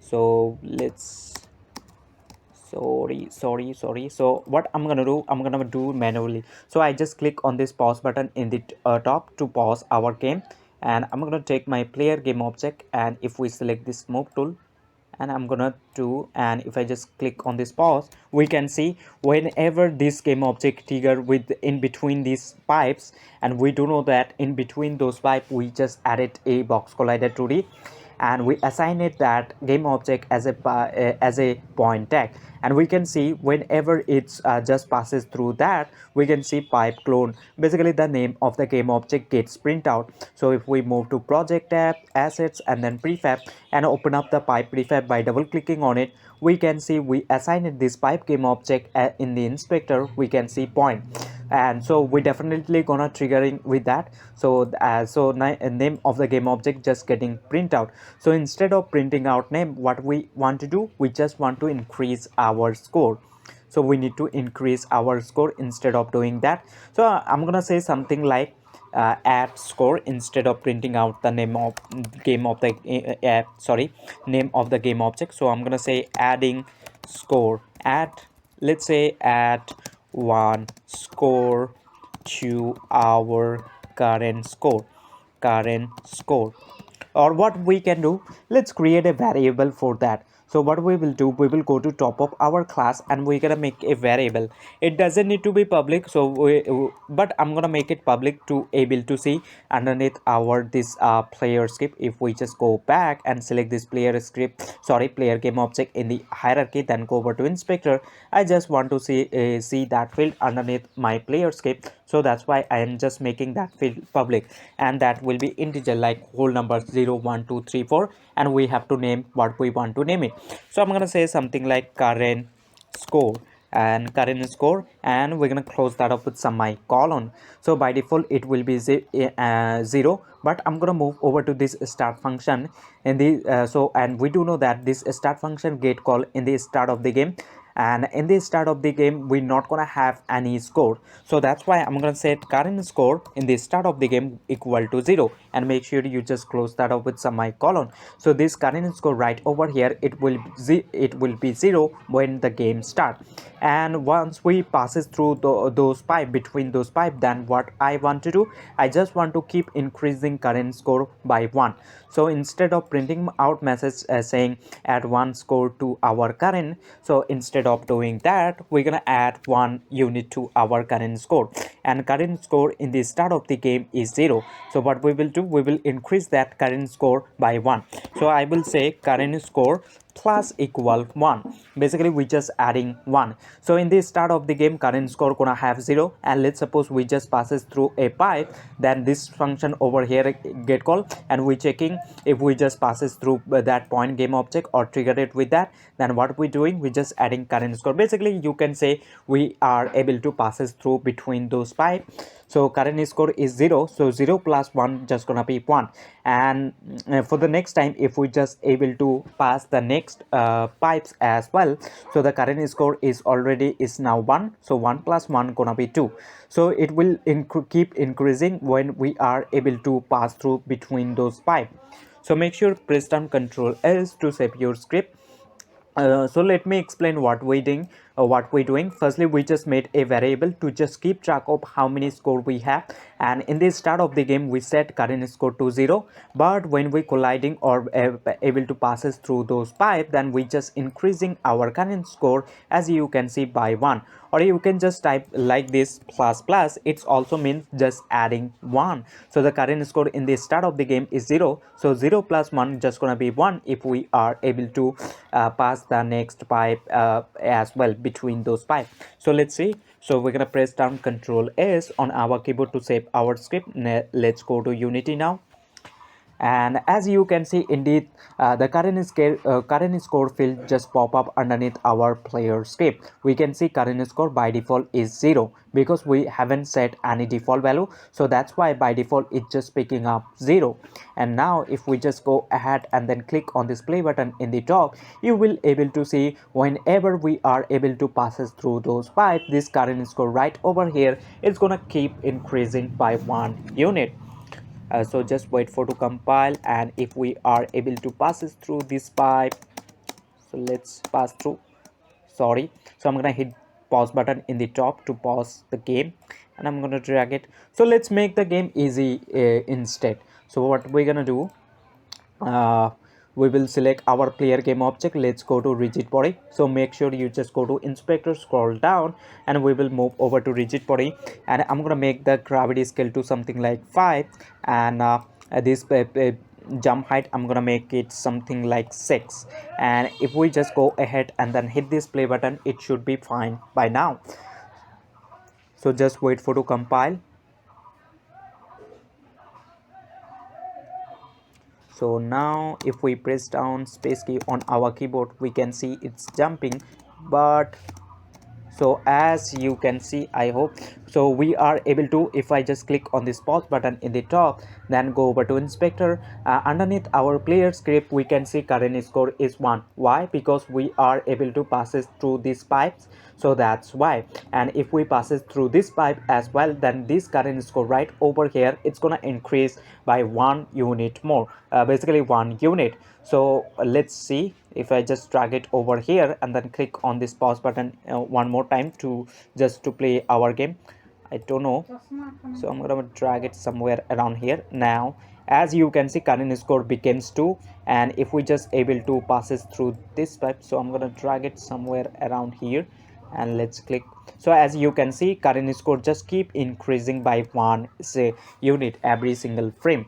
So not every single frame, whenever our this player game object able to passes through these pipes, at that moment we just increasing our score by 1, as you can see. I hope you get the idea that how you can just make a variable to just keep track of how many score you made so far and how much you should add. So I'm gonna get out of play mode. Let me explain one more time. So if we just go to a script, we just created a variable called current score, and in the start of the game we set current score to 0. Why? Because in the start of the game we're not gonna have any score, so that's why current score by default I just set equal to 0. And when we are able to passes through those points, basically those pipe, then what we're doing, we just keep increasing to our current score by 1 unit. As you can see, it is basically means plus equal 1, or you can simply say, so let's assume that we passes able to passes through the first pipe. Between those first pipe, then current score is already 0. So 0 plus basically in the start of the game we have 0, so 0 plus 1 just gonna be 1. And let's suppose if we are able to passes through the second pipe as well, so the current score is now 1, so 1 plus 1 gonna be 2. So our current score will keep increasing by 1 unit whenever we able to passes through those pipes. I hope you get the idea how you can just do it. We need to show up our current score in the UI instead of showing that up in, if we select our player game object in the hierarchy and then go over to inspector, then player script, we can see current score is over here. So we need to show this up into UI so player can know how much score they made so far. So to create basically current score UI text, we need to create our canvas. Basically into that canvas we need to place all of the UI elements. Example for you can say icons, buttons, text, images, all of those things will have to place into that canvas. And in order to create a canvas, we need to move over to this hierarchy tab. So just go there, right click or hit this plus icon, then go to UI and then select canvas in the bottom. So you're gonna see canvas, and we're gonna select our canvas in the hierarchy press down F on your keyboard to focus on it, and we need to change some setting in this canvas. So we're going to select our canvas game object in the hierarchy, go over to inspector, then go over to this canvas scalar component, and over there you can see UI scale mode, and it's set to constant pixel size. So we're going to choose from this constant pixel size with our scale with screen size. So our canvas will scale down or up according to our screen size. So we're going to put in the X something like 1920, and in the Y we're gonna put 1080. And after doing that, we are ready to create the current score UI text. In order to do that, I'm gonna select my canvas game object in the hierarchy, and let's drag it in top of our hierarchy. So what we're gonna do, we're gonna right click on this canvas game object, right click on that, then go to UI, and then we're gonna go over to legacy and then choose this text, and we're gonna name this text to something like current UI score text. So let's say current score current score text. Let's say current score text, and we're gonna hold down alt on your keyboard to resize it from center. And as you can see, we barely able to see our text. So to increase the size of it, select the text, go over to inspector, scroll down, and make this font size to little bit larger number. So we're gonna make it something 70, or let's do it 80. And font style normal too, we're gonna choose bold, and we're gonna choose center both of these alignment. So let's go to alignment, click on both of these, so it's gonna be center, and we want this text in the top of our screen. So what we're gonna do, we're gonna select our current score text, go over to inspector, then rect transform, click right over here, hold down alt you know on or sorry hold out alt on your keyboard and select this top one, and we're gonna make it little bit up. Now if I try to scale down my screen size, as you can see, it's just resizing according to our screen size, basically the text, and the text always just anchoring itself in the top. So that's why we selected the top one. It's gonna be always in the top position, no matter how much you scale up your screen or scale down. And we're gonna set it to, instead of saying new text, we're gonna set it to something like 0. So go over to text component and let's set it to 0, and I'm gonna change the color with something else. So I will scroll down, let's go to color fill, click there to choose any color. So I'm gonna choose something like white, like that, and I'm gonna make the font size a little bit up. So let's make it somewhere around 100. So 100 is pretty fine. So what we need to do, we basically need a reference of this text component, and if we have the reference, then we can easily change this 0, basically this text field, with any number we like. We can set it to 1, we can set it to 2, we can set it to 3, we can set it to 4, like any number we want. So we need a reference of this text component, then we can set that up. So we need a reference of this text component. To get that, so we're going to select our player game object and open up the player script by double clicking on it. And what we're gonna do, we will go to top of our class, and we need a reference of that text component, basically this current score text, we need a reference. So what we will do, we will go to top of our class and we're gonna make it public.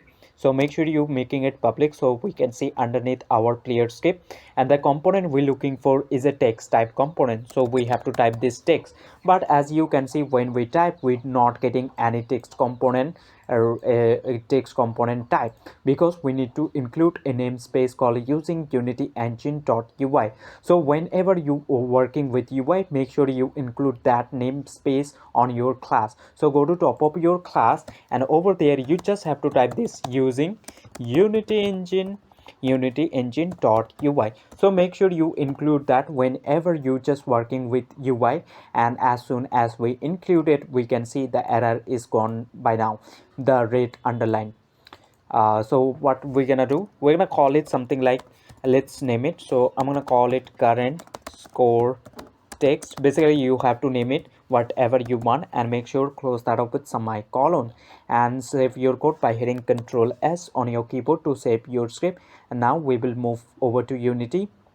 So underneath our player script, we will able to see and field will appear says current score text, and by default that gonna be empty. So what we have to do right there, we need to drag this text right there, right into that slot. So just wait for to compile, and unit is just gonna take a few moments.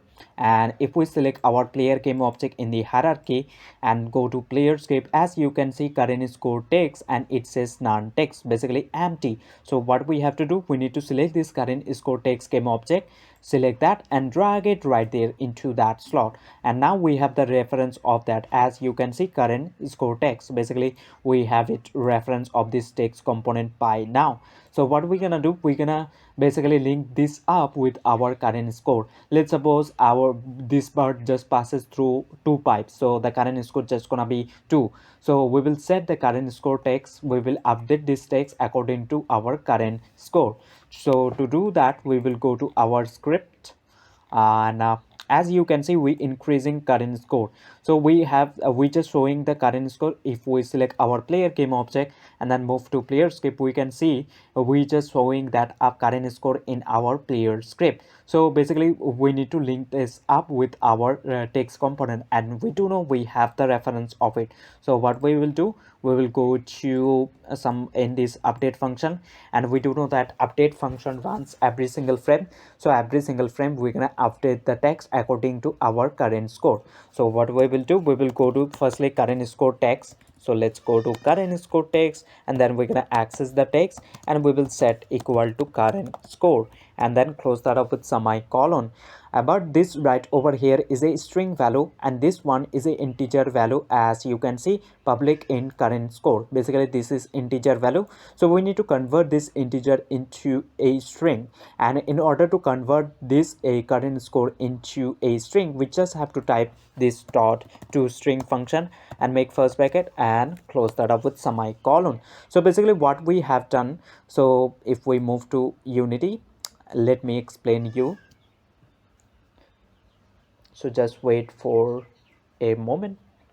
Unity just gonna take few moments to compile our script, and once it's done we are ready to go.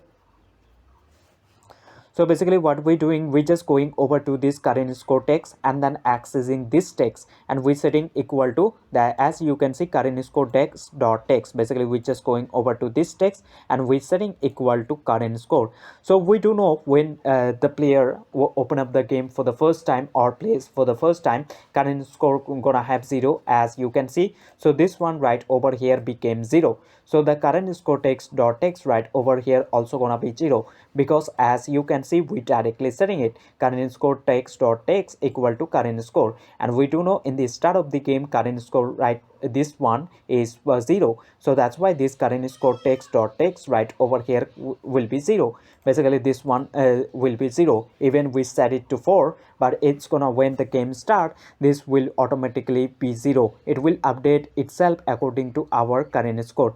And let's suppose this bird game object passes 2 pipes, means current score will be 2. So the text over here just gonna be 2, because we directly setting it as you seen there. We're just moving over to this text component, basically accessing this, and we're setting equal to, as you can see, current score. And current score can be 1 2 3 4.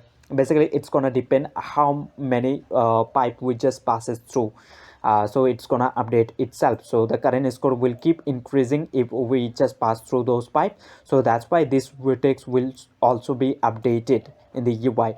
So make sure you just press down Ctrl S on your keyboard to save your code. And if we just go ahead and then click on this play button right after the game start, you will able to see this current score text dot text right over here. It will be set to 0 because we directly setting it according to our current score.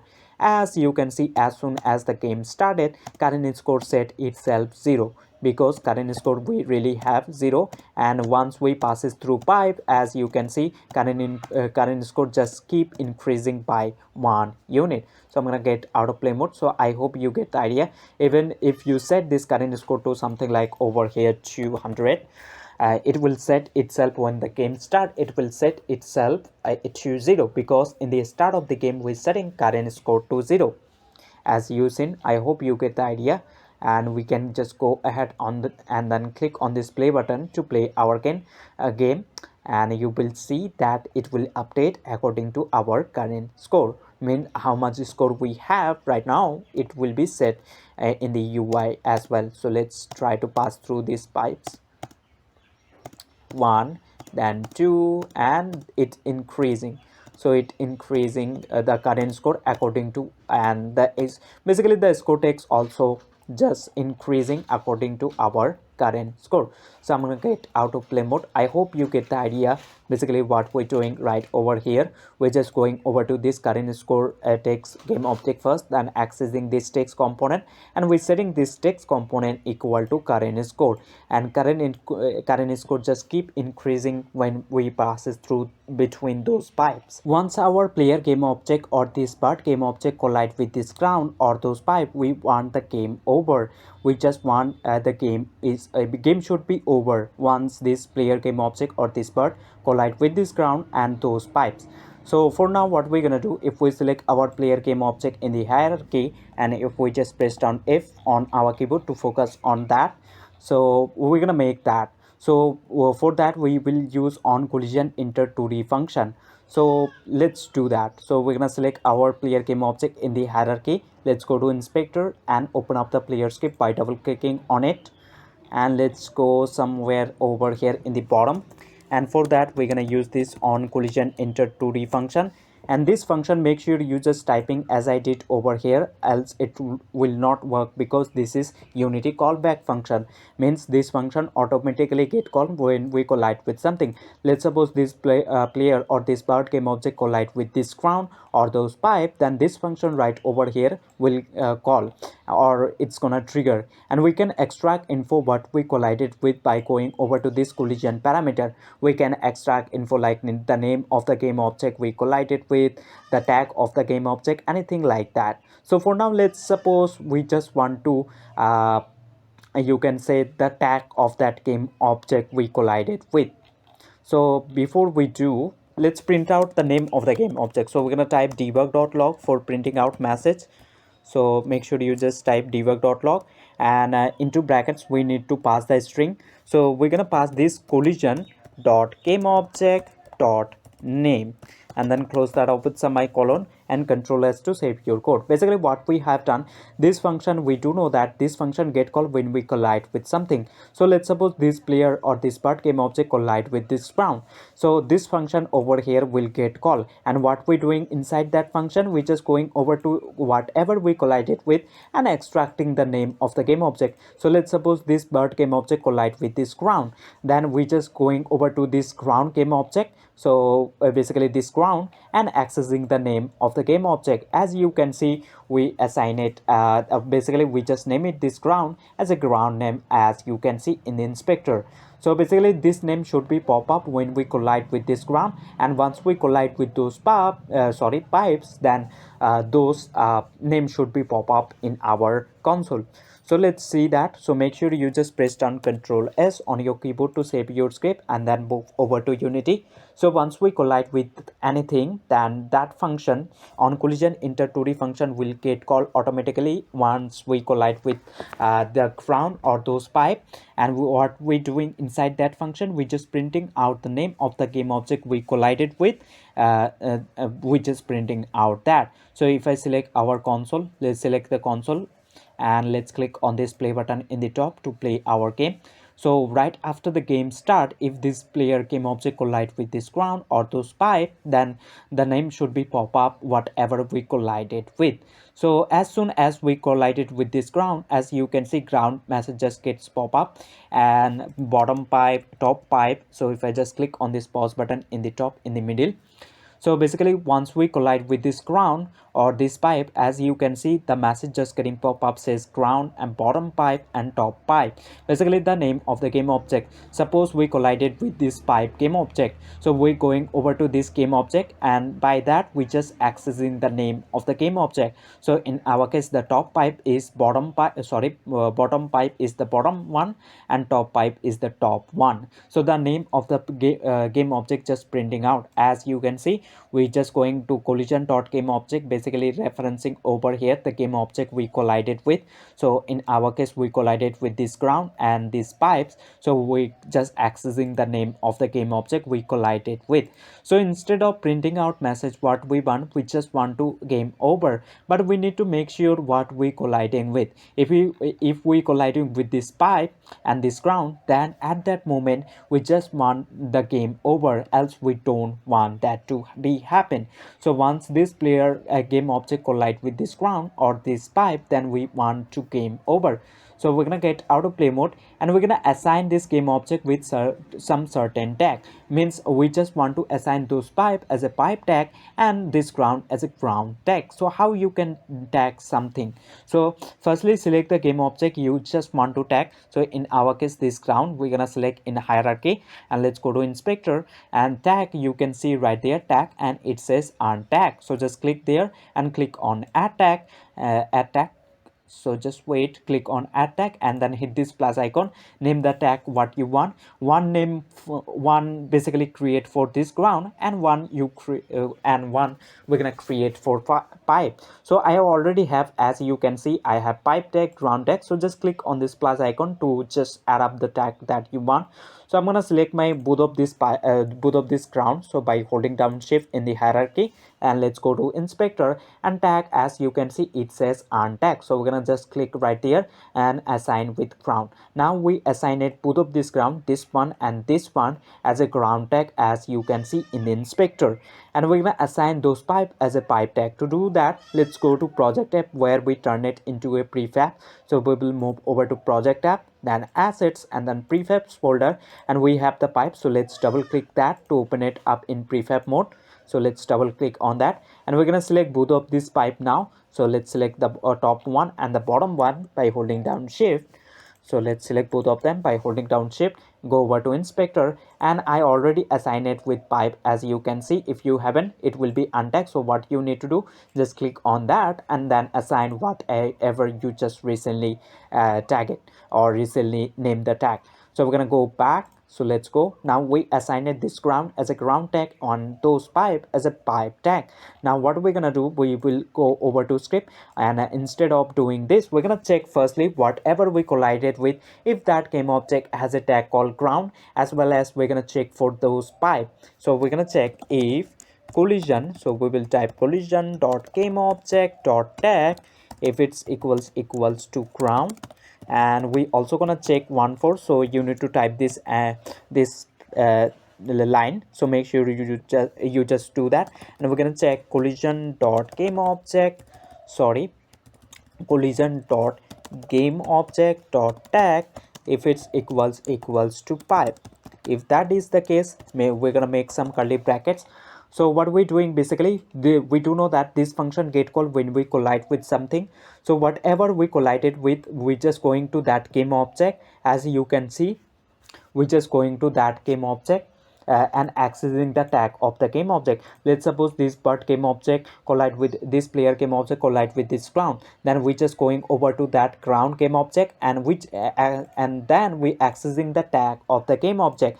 So basically, let's suppose this bird or this player collide with this ground. So basically we just going over to this ground game object and then accessing the tag, and as you can see, we assigned this ground as a ground tag, as you can see. So we definitely, what we're doing, we're checking if it's equals to ground, and we do know once we collide with that ground, and we do know that we assign it that ground as a ground tag. So we definitely gonna collide with that, and we're checking right over here. So we definitely gonna collide with that ground, and we also checking for the pipe. So we just going over to that pipe and accessing the tag, and we checking if the tag is equals to pipe. So when we collide with the pipe, we do know we assigned those pipe as a pipe tag. So we definitely gonna collide with those pipe as well if we just collide with that. Firstly, we checking whatever we collided with, if those game object has certain tag, then what we doing. So one we checking for ground and one we checking for pipe. So basically means we colliding with this ground or those pipe, means we need to make our game over. So for now, let's print out a message something like game is over for now, and later on we're gonna take a look how we can create another scene to just load up. once we collide with those pipe. So we will go to our script, and for now we're gonna print out debug.log. We need to type for printing out message, and then you can say in quotation, let's say I'm gonna say game is over, game is over, sorry, game is over, and then close that up with semicolon, control S to save your code.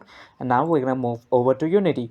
So once we collide with this ground or those pipe, we should able to see that message just gonna pop up. Why? Because we're gonna collide with this ground, and we do know we assigned this ground as a ground tag, and we checking right there, and also we checking for the pipe. So we definitely gonna collide with this pipe, with those pipe and this ground. Then what we're doing, we're just printing out the message in the console says game is over. So let's go to Unity now, and if we select our console and then click on this play button in the top to play our game, once we collide with this ground or those pipe, the message should be pop up right away says game is over. And we do know we assign it those game object with some certain tag. So as soon as we colliding with this ground, we can see game is over, and we colliding with the pipe, the message just getting pop up right after we colliding with this pipe and this ground, says game is over. So instead of printing out message, what we need to do, we need to load up the game over menu, something like that. So we need to create the scene before we just do it. So I hope you get the idea that how collision works in Unity and how you can check for some certain collision. So what we're doing over here, we just let me explain one more time. So this on collision inter 2D function get called when we collide with something, and we just extracting whatever we colliding with, we just going to that game object and accessing the tag of that game object, and we checking the tag if it's equals to equals to ground. And we do know once we collide with this ground, so we're going over to this ground game object and then accessing the tag of it, which is, as you can see, we assign it as ground. So this one over here becomes true. This one basically collision dot game object dot tag just gonna be ground, and we checking if it's equals to ground. So it definitely gonna happen once we collide with this ground.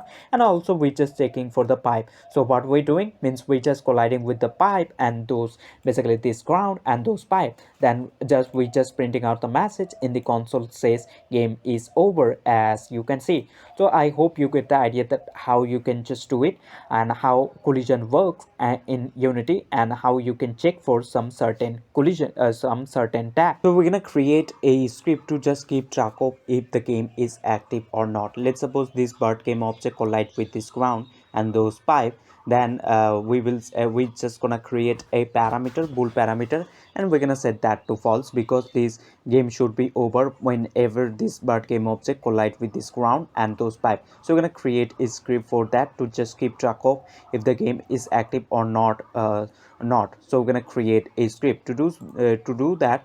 Go over to project tab, then assets, and then script folder, right click, create, and then mono behavior script. Or you can also go to over here scripting and then mono behavior script, or you can just right click on assets, then create, and then mono behavior script. I already have the script in my scripts folder in game manager, as you can see. So you can attach this game manager script to any game object of your hierarchy, or you can create a separate game object for this game manager script. I'm gonna create a separate game object. So let's go to hierarchy, right click or hit this plus icon. Let's create an empty game object, and I'm gonna name the game object as the name of the script, so which is manager game manager. And then go to transform, right click and reset the transform, and I'm gonna select my game manager script from that folder and drag it over to add component section. Or what else you can do, you can just click on add component, and you can find the script by typing name of the script, which is in my case game manager. As soon as we type, as you can see, it's pop up, and we can just click on that to attach. I'm not gonna do that because I already attached, as you can see. And let's open up the script by double clicking on it. So what we will do, we will remove this start and update function. We don't need. Instead, we're gonna make a variable to just keep track of if the game is active or not. So we're gonna create a bool parameter which can be true or false. So we're gonna make it public because we're gonna access this parameter through another class or another script as well. So that's why we just marked as a public, and that will be bool, which can be true or false. And we have to name the parameter what we want to name it. So I'm gonna call it is game active, is game active, and by default I'm gonna set it to true, and then close that up with semicolon. So we just created a parameter name is game active. So public bool is game active, so this can be true or false depending upon the game is really active or not. Basically what we want to do, if this bird game object collide with this ground and those pipe, then we're gonna set this parameter to false, is game active parameter to false. Why? Because that bird collided with the ground and those pipe, and we want the game is over, so that's why we're gonna set this is game active parameter to false once that bird game object collide with the ground and those pipe. So we're gonna set it to false. So we're gonna save our script by control S, and if we move over to Unity, and we're gonna open up the player script, basically where we colliding with that ground and then with that pipe. Let me show you first. So just wait for to compile, and if we select the console, we do know we just printing out the message whenever this bird game object collide with this ground and those pipe, we just printing out game is over. So if I just go ahead and then click on this play button, and also you can see the game manager script is game active parameter in underneath our game manager script. Why? Because it's public. So as soon as we collided with the ground, we can see game is over, and also if we collide with this pipe, we can see game is over. So we're gonna get out of play mode, and instead of saying game is over, we can say something like we just gonna set this is game active parameter to false, because this bird game object collide with this ground and those pipes. So that's why we're gonna set this is game active parameter to false. We want the game over by now whenever this bird game object collide with the ground and those pipes. So let's open up the, basically let's double click on this message to get there, or you can just select your player game object in the hierarchy, go over to inspector, then player script, basically find where you basically colliding and just printing out the message. So where we colliding, so I'm gonna open up the player script where I just colliding with this ground and those pipes. So let's go there. So over here, as you can see, collision dot game object dot tag, we all checking if we colliding with the ground, and also if we colliding with the pipe, then what we saying, we're just saying debug dot log game is over. Basically we just printing out this message in the console. And after printing out the message, what I want to do, we're gonna use this find any object of type. Make sure you just typing as I did over here, find any object of type, and the object I just want to find in our case that game manager, and then make first bracket, and then there we just created is game active parameter. So we're gonna access that. So we will access is game active parameter, and we're gonna set it to false, and then close that up with semicolon. So find any object of type, and then firstly we just going over to that script and then accessing the parameter, and we setting equal to false, where we setting whenever we collide with the ground, as you can see, as well as if we colliding with the pipe, then we going over to that script. Basically we just moving over to this game manager script, and then we accessing this is game active parameter, and we setting equal to false. This one is game active. Why? Because that part game object collided with the ground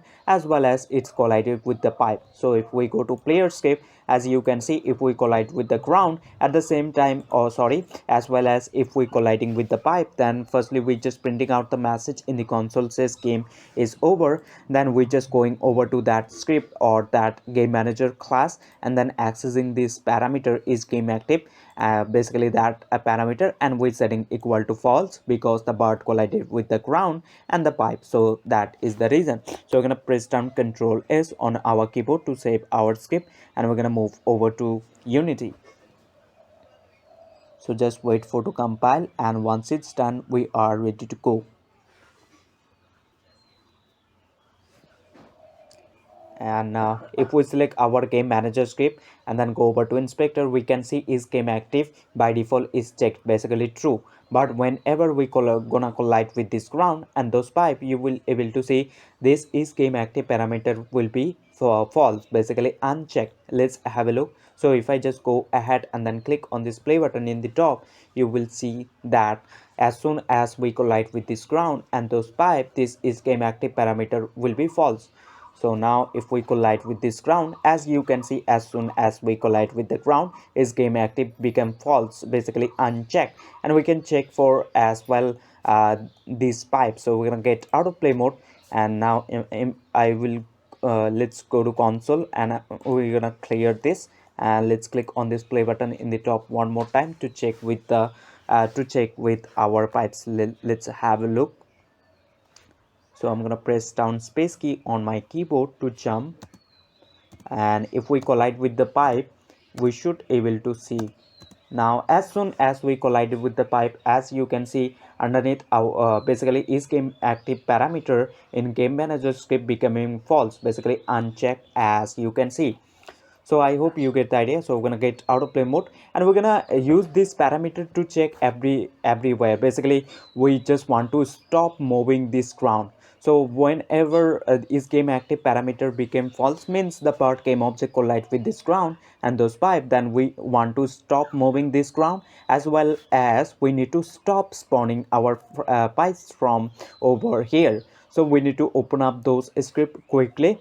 So firstly we're gonna open up the ground script where we just moving our ground. We need to check if the game is active, then we want to move our ground. But if the bird game object collide with this ground on or into those pipes, then we're gonna stop. We need to stop moving this ground. We need to stop doing that thing. So we're gonna select our ground game object in the hierarchy. Let's open up the ground script in the inspector by double clicking on it. So over here, as you can see, we moving our ground to the left side. So before we move, basically before we do all of these things, we need to check. We're gonna check. So we're gonna check over here. So we will go to top of our update function, basically over here. So before we all of basically before we do all of these things like moving our ground, so, and then we setting the position set to 0. Well, what we need to do, we need to check if the game is active or not. So let's suppose this bird game object collide with this ground and those pipe, then we need to stop moving this ground. So firstly we need to check if the game is active or not, means the bird is alive or not. So we're gonna check. So we will use this if condition and make first bracket and some curly brackets. So what we're gonna do, we're gonna use this find any object of type. So make sure you just doing as I did, then make these arrows, and into arrows we need to pass the script name where we checking. So in my case game manager. So let's go to game manager script, and over there we're gonna access the is game active parameter. So let's type dot and then is game active, and we're gonna check if this is game active parameter equals to false, equals to false. So basically what we're doing, firstly we going over to that game manager script. So basically this script, and then we accessing this parameter, this is game active parameter, and we checking if this is game active parameter is equals to false, as you can see. But we do know that when we're setting equal to false, when this bird game object collide with this ground and those pipe, we're setting equal to false this parameter, and we're checking right over here. So means if we're just going over to that game manager script, then accessing the parameter, and we're checking if it is equals to false, mean right now we need to stop doing these things. So we're gonna type return. Basically after return, whatever line of basically whatever you do, it will not be execute, means the ground will be stop moving to the left direction. Why? Because we're checking if is game active parameter equals to false, and we do know where we're setting equals to false. When we colliding with those grounds and those pipe, we're setting this is game active parameter equals to false, and we typing return, and after return whatever line of code you write, it will not be execute, mean the ground will stop moving to the left side, as you can see. So right before we doing, firstly we checking, and we do know that we setting is game active parameter to false when we colliding with the ground and those pipe. At that moment we're setting it to false, and we're checking that if it's false, then we just stop doing this moving our ground to the left side. So let's save our script, and now let's move over to Unity. So whenever we collide with the ground and those pipe, the ground will stop moving, because we're checking right there if the game active is parameter false, then we stop doing that thing. and we don't know why when we setting it to false. So if I just go ahead and then click on this play button in the top to play our game, let's have a look on this. So as soon as if we collide with this ground, as you can see, ground stops moving, but the problem is that pipes are still moving. So we also need to stop doing these things, like stop moving our pipe. We need to stop doing that thing. We need to stop moving our pipe. So let's get out of play mode and let's open up the pipe script where we're moving. So we will go to project tab, then assets and the prefabs folder, and we have the pipe prefab as you can see right over here. So let's select that, go over to script in inspector in the right, and then open up the pipe script because we are moving our pipe right there. So let's double click that script to open that up. So before we move our pipe to the left side, we need to check if the game is active or not. Basically that parameter is false or not. So we're gonna check if, so make first bracket some curly brackets, and over here what we want to do, we're gonna do the same thing as we have done for the ground. So we're going to use this fine any object, oh sorry, not this one, fine any object by type, I guess we're doing. So if we go to this sorry, ground, so we can just copy this line of code by control C, and we're gonna do we're gonna paste it right there before we move. So I'm gonna control V for pasting. So what we're doing, we're just going over to that game manager script and then accessing the is game active parameter as you can see, and we're checking if this parameter is equals to false. If that is the case, means the bird collided with the ground as well as into that pipes.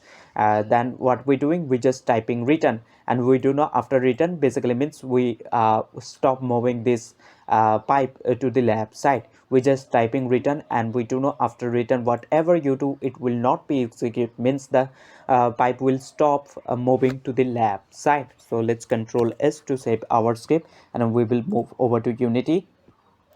So basically we just going over to this game manager script, and we accessing this is game active parameter, and we checking if this parameter equals to false, and we do know where we setting it to false. Whenever the bird game object collide with the ground and those pipes, then we setting this is game active parameter to false. So now let's have a look. So I'm going to select my game manager script, game manager game object in the hierarchy. Let's drag it in the top of in hierarchy so I can see, and I'm going to select the game object to see the game manager script.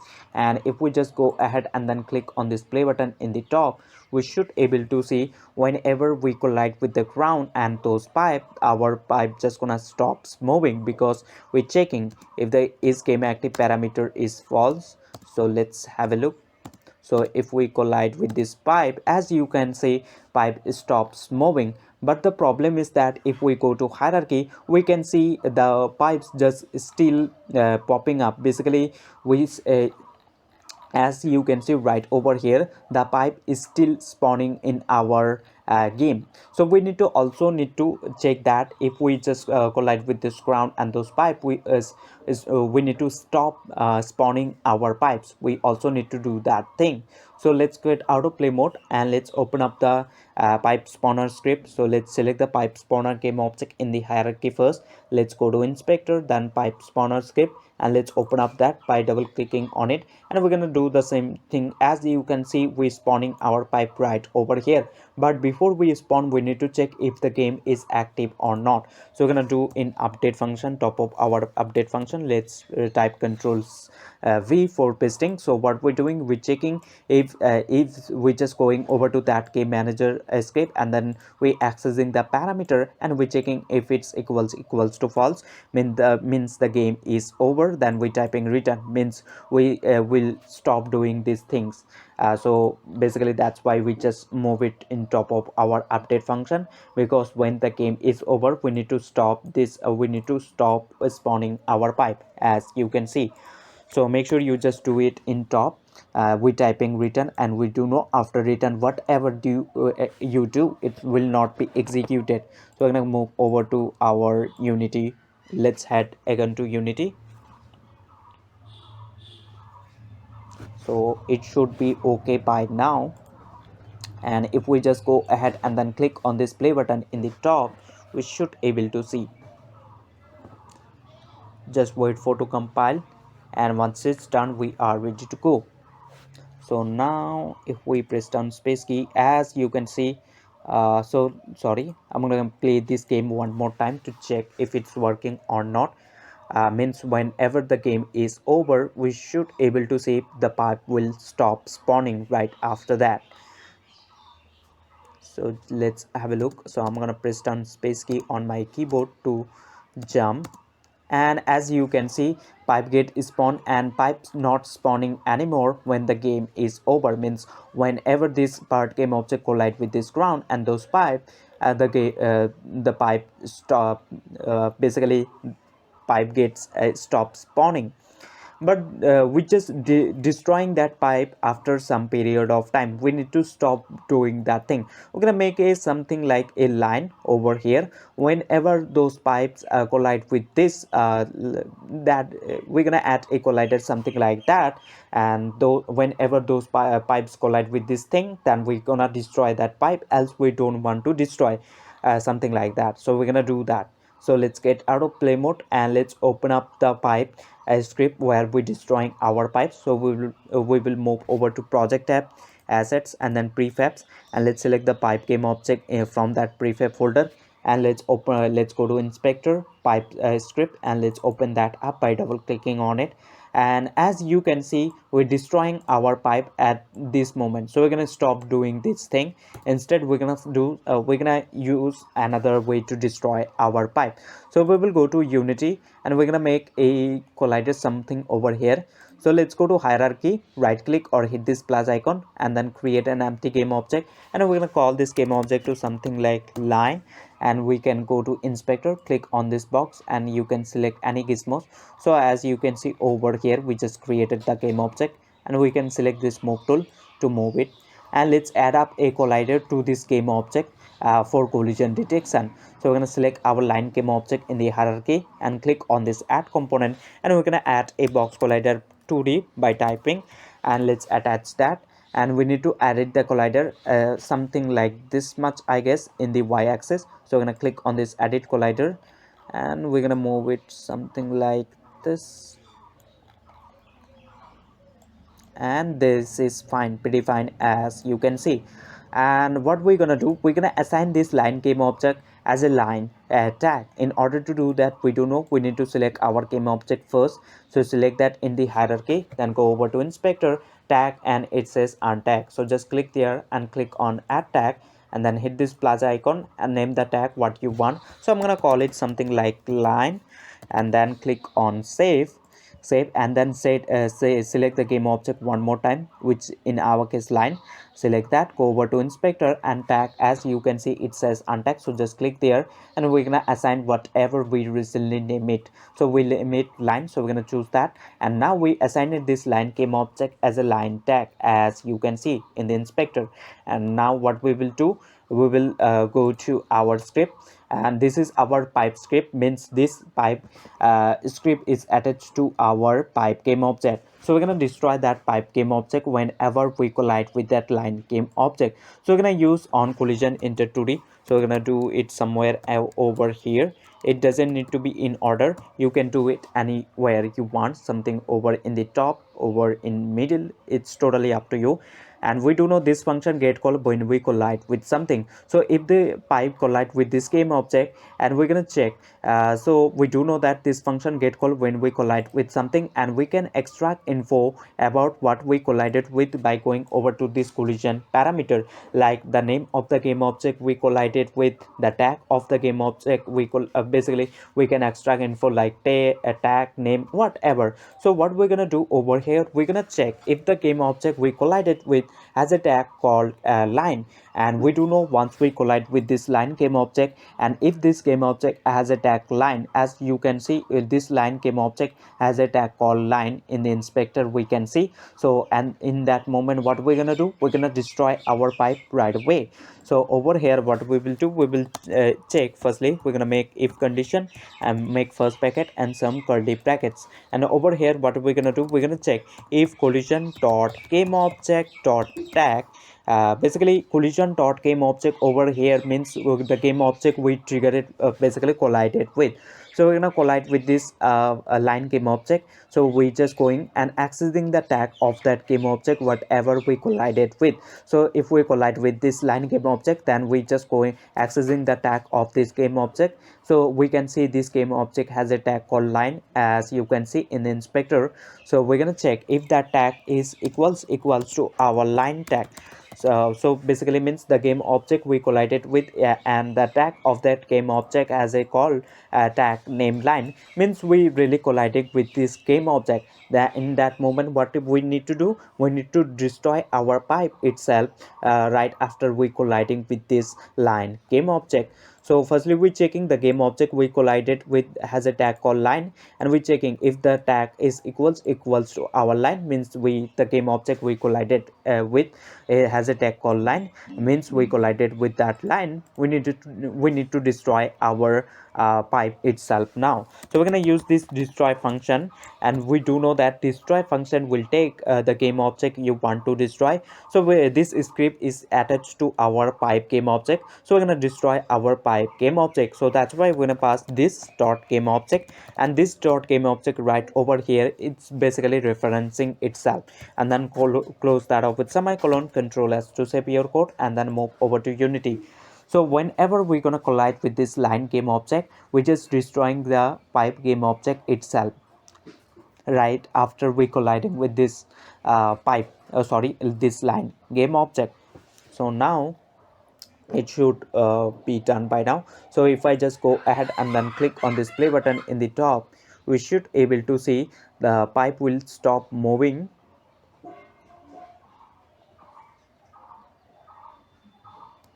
So let's have a look.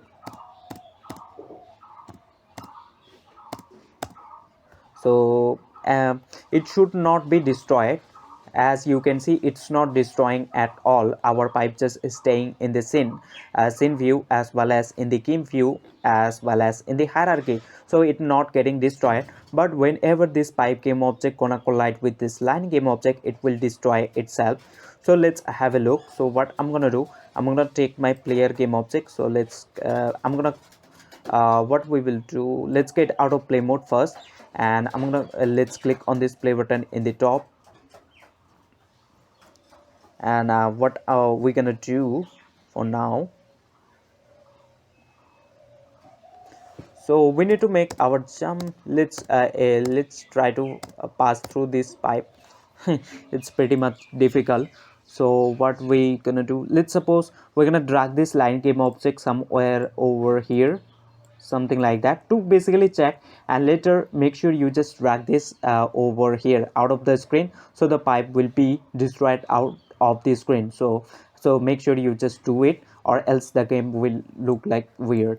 So we're gonna move it somewhere around here, and if we just click on this play button in the top to play our game, as soon as pipe gonna collide with this line game object, it should be destroy itself. So we just for checking, we just drag it in front of our, you can say, it's not destroying at all. So we have done some mistake. So we're gonna add a rigid body to this line game object, and we're gonna set the gravity scale to 0, so it's not gonna fall down due to gravity. So we're gonna select our line game object in the hierarchy, then go to inspector, click on add component, and then we're gonna add a rigid body 2D by typing, and we're gonna set the gravity scale to 0, and we can set it to kinematic as well, so it's not gonna fall down due to our gravity. And collision detection, I'm gonna choose continuous, so it will continuously detect any collision. Instead of using on collision inter 2D, we need to use on trigger inter 2D. Why? Because if we move to project tab, then assets, and then prefabs folder, and if we select our pipe game object and then go over to inspector, then box collider 2D, basically we attach a collider, as you can see, and that one is trigger is checked. So that's why we're gonna use on trigger inter 2D function instead of on collision inter, because we just check this is trigger box, so that is the reason. So we're gonna open up our pipe script by double clicking on it, and let's use on trigger enter 2d. So we're gonna use on trigger enter 2d, and this function it's automatically get called by unity when we trigger with something, or you can simply say colliding.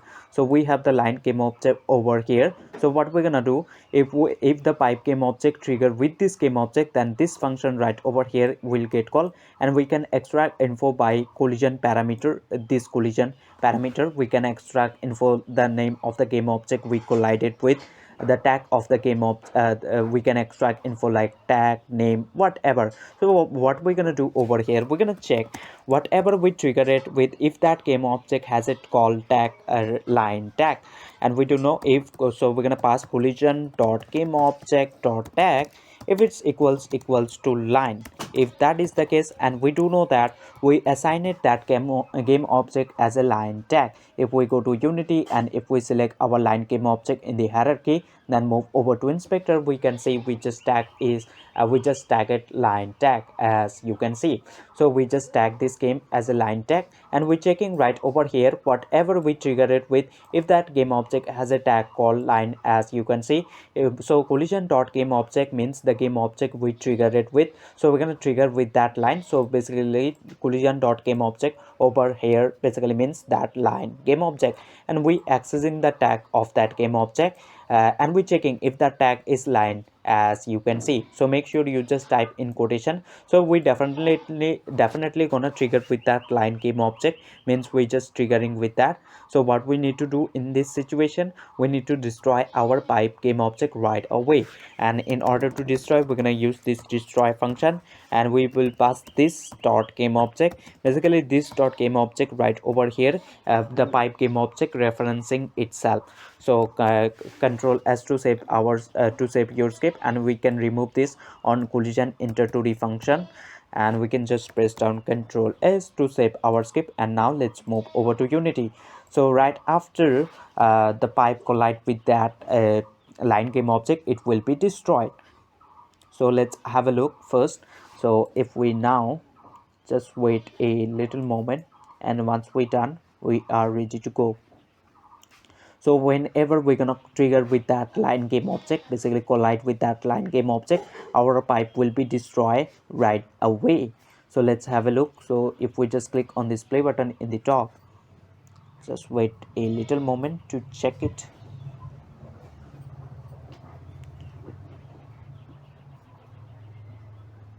and it should be destroyed.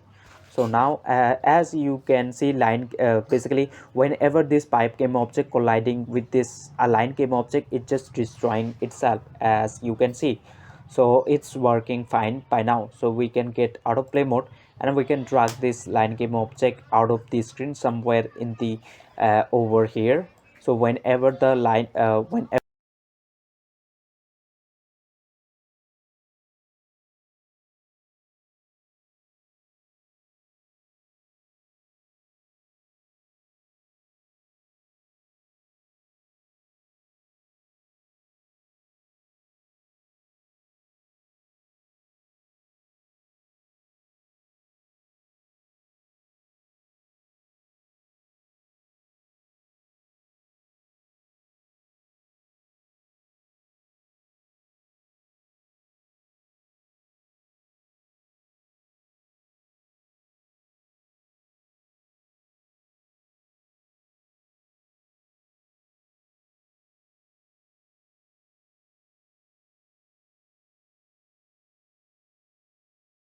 as soon as this bird game object collide with this crown and those pipe, we do know we just making our game active to be false. So if we select our game manager script in the hierarchy, we do know which setting this is game active parameter to false. So what we want, let me show you. If we just click go ahead and then click on this play button to play our game, as soon as the bird collide with this ground stops moving, as well those pipe. So after that, what we want a game over panel, something like that. So as you can see, as soon as the bird collide with this ground just stops moving, And what we want, we just want a game over panels UI, something like that. And we're gonna have a retry button. So if we click on that retry button, we just want to load up the game one more time. And if we just click on, we're gonna have another button for our menu. So as soon as we click on that menu, we just want to load up the menu scene. So this is the logic, so let's do it. So we're gonna get out of play mode. So make sure you just out of play mode and go to canvas. If you haven't created the canvas yet, go to hierarchy, right click or hit this plus icon. Sorry, I have to remove this one, mistakenly just pressed there. So go to hierarchy, right click or hit this plus icon, then basically go over to UI and then select this canvas in the bottom, and then select the canvas, press down F to focus on it, and go to inspector, scroll down to canvas scalar component. Over there you can see scale UI scale mode. Just select constant pixel size to scale with screen size and put in the X something like 1920, in the Y 1080. If your game is portrait mode, then you can swipe up the value and it's good way to go. So let's create a game object first. So let's create that. So we will go to game object and we're gonna create an empty game object first, a parent, to separate all of the logic. So we're gonna go over to canvas, right click on it, then create an empty game object, and we're gonna call this game object to something like, we can call this game over panel, game over panel, or game over UI, simply we can call, let's call it game over UI. And go over to inspector, then rect transform, click right over here, hold down alt on your keyboards and select this bottom right one.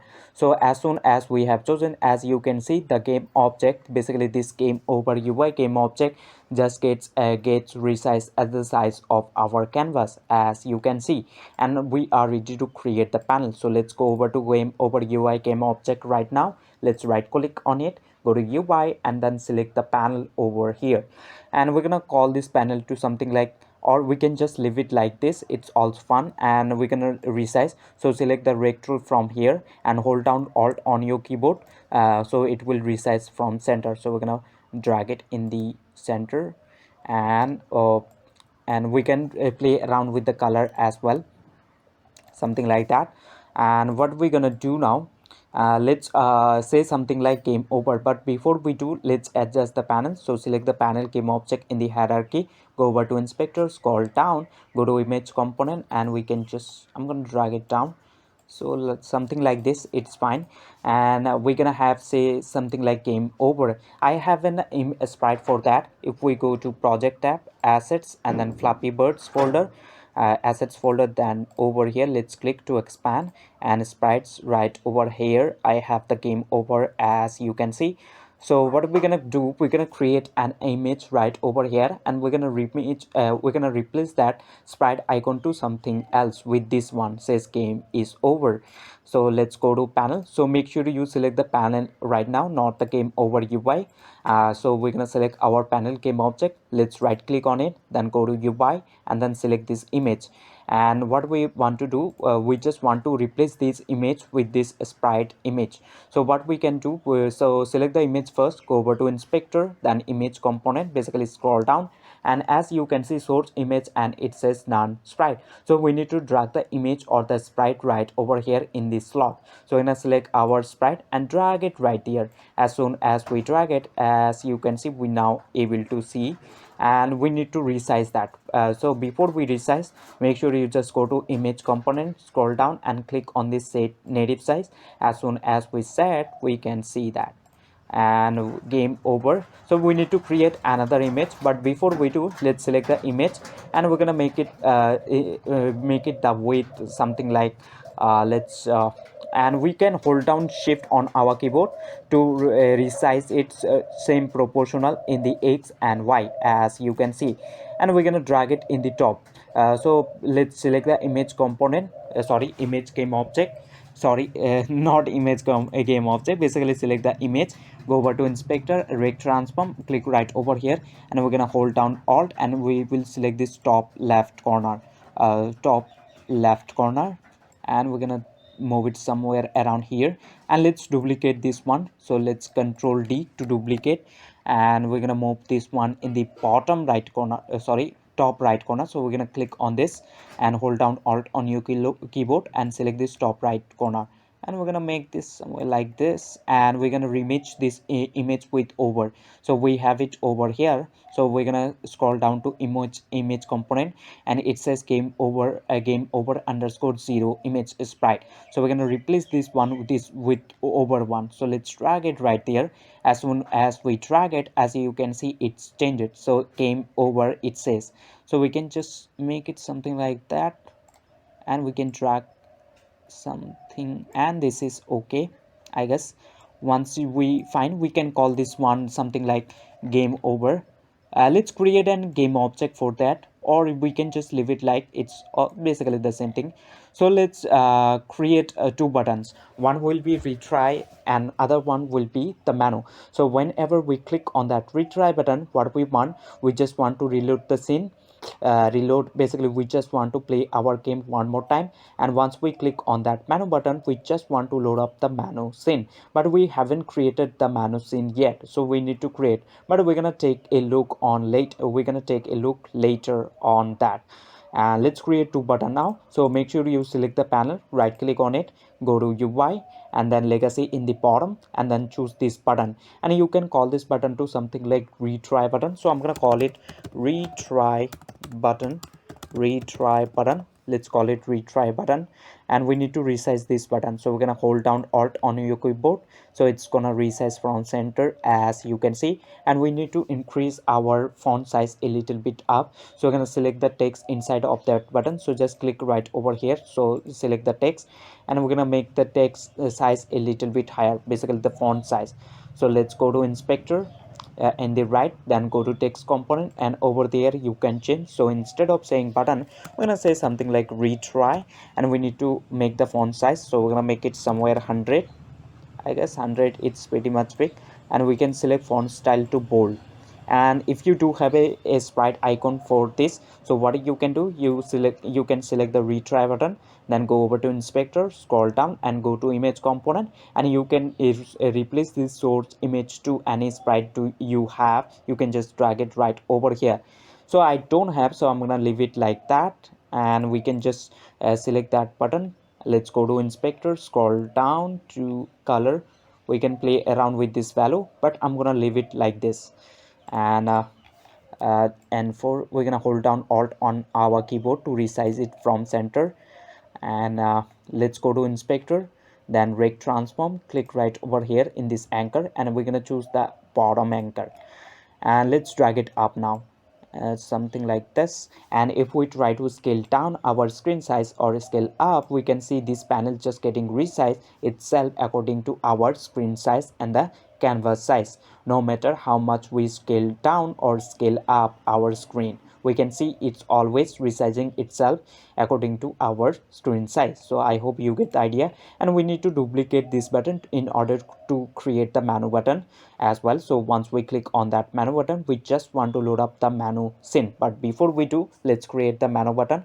So we're going to select our retry button. Let's press down Control D. So make sure you select that first, and Control D to duplicate, and let's drag it in the bottom somewhere like this. We're going to drag it a little bit bottom over here, and we will duplicate this name to something like menu button. So let's right click, or you rename, or you can select the button, go over to inspector, and you can rename it over here as well. So I'm going to call it something like menu button, a menu button, and it's fine. And instead of saying retry, we're going to say something like menu. So let's click right over here to expand, and let's select the text, go over to inspector, then text component, and we're going to name it menu, and this is fine.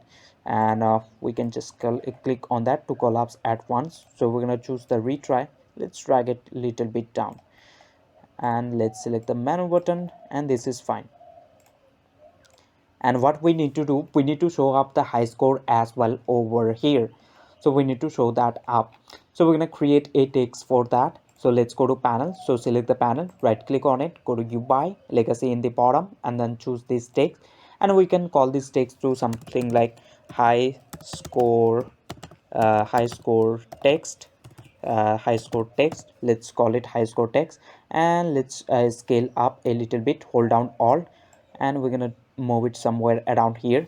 so we barely able to see our text. So we need to increase the font size of the text. To do so, let's go to inspector, scroll down to text component, then font size, and we're going to make it somewhere like 50. And we're going to change the color with something else to make it a little bit visible. So we will scroll down and then go to color field. Let's click right over here, and I'm going to choose something like this. And let's go to font style, and I'm going to choose bold.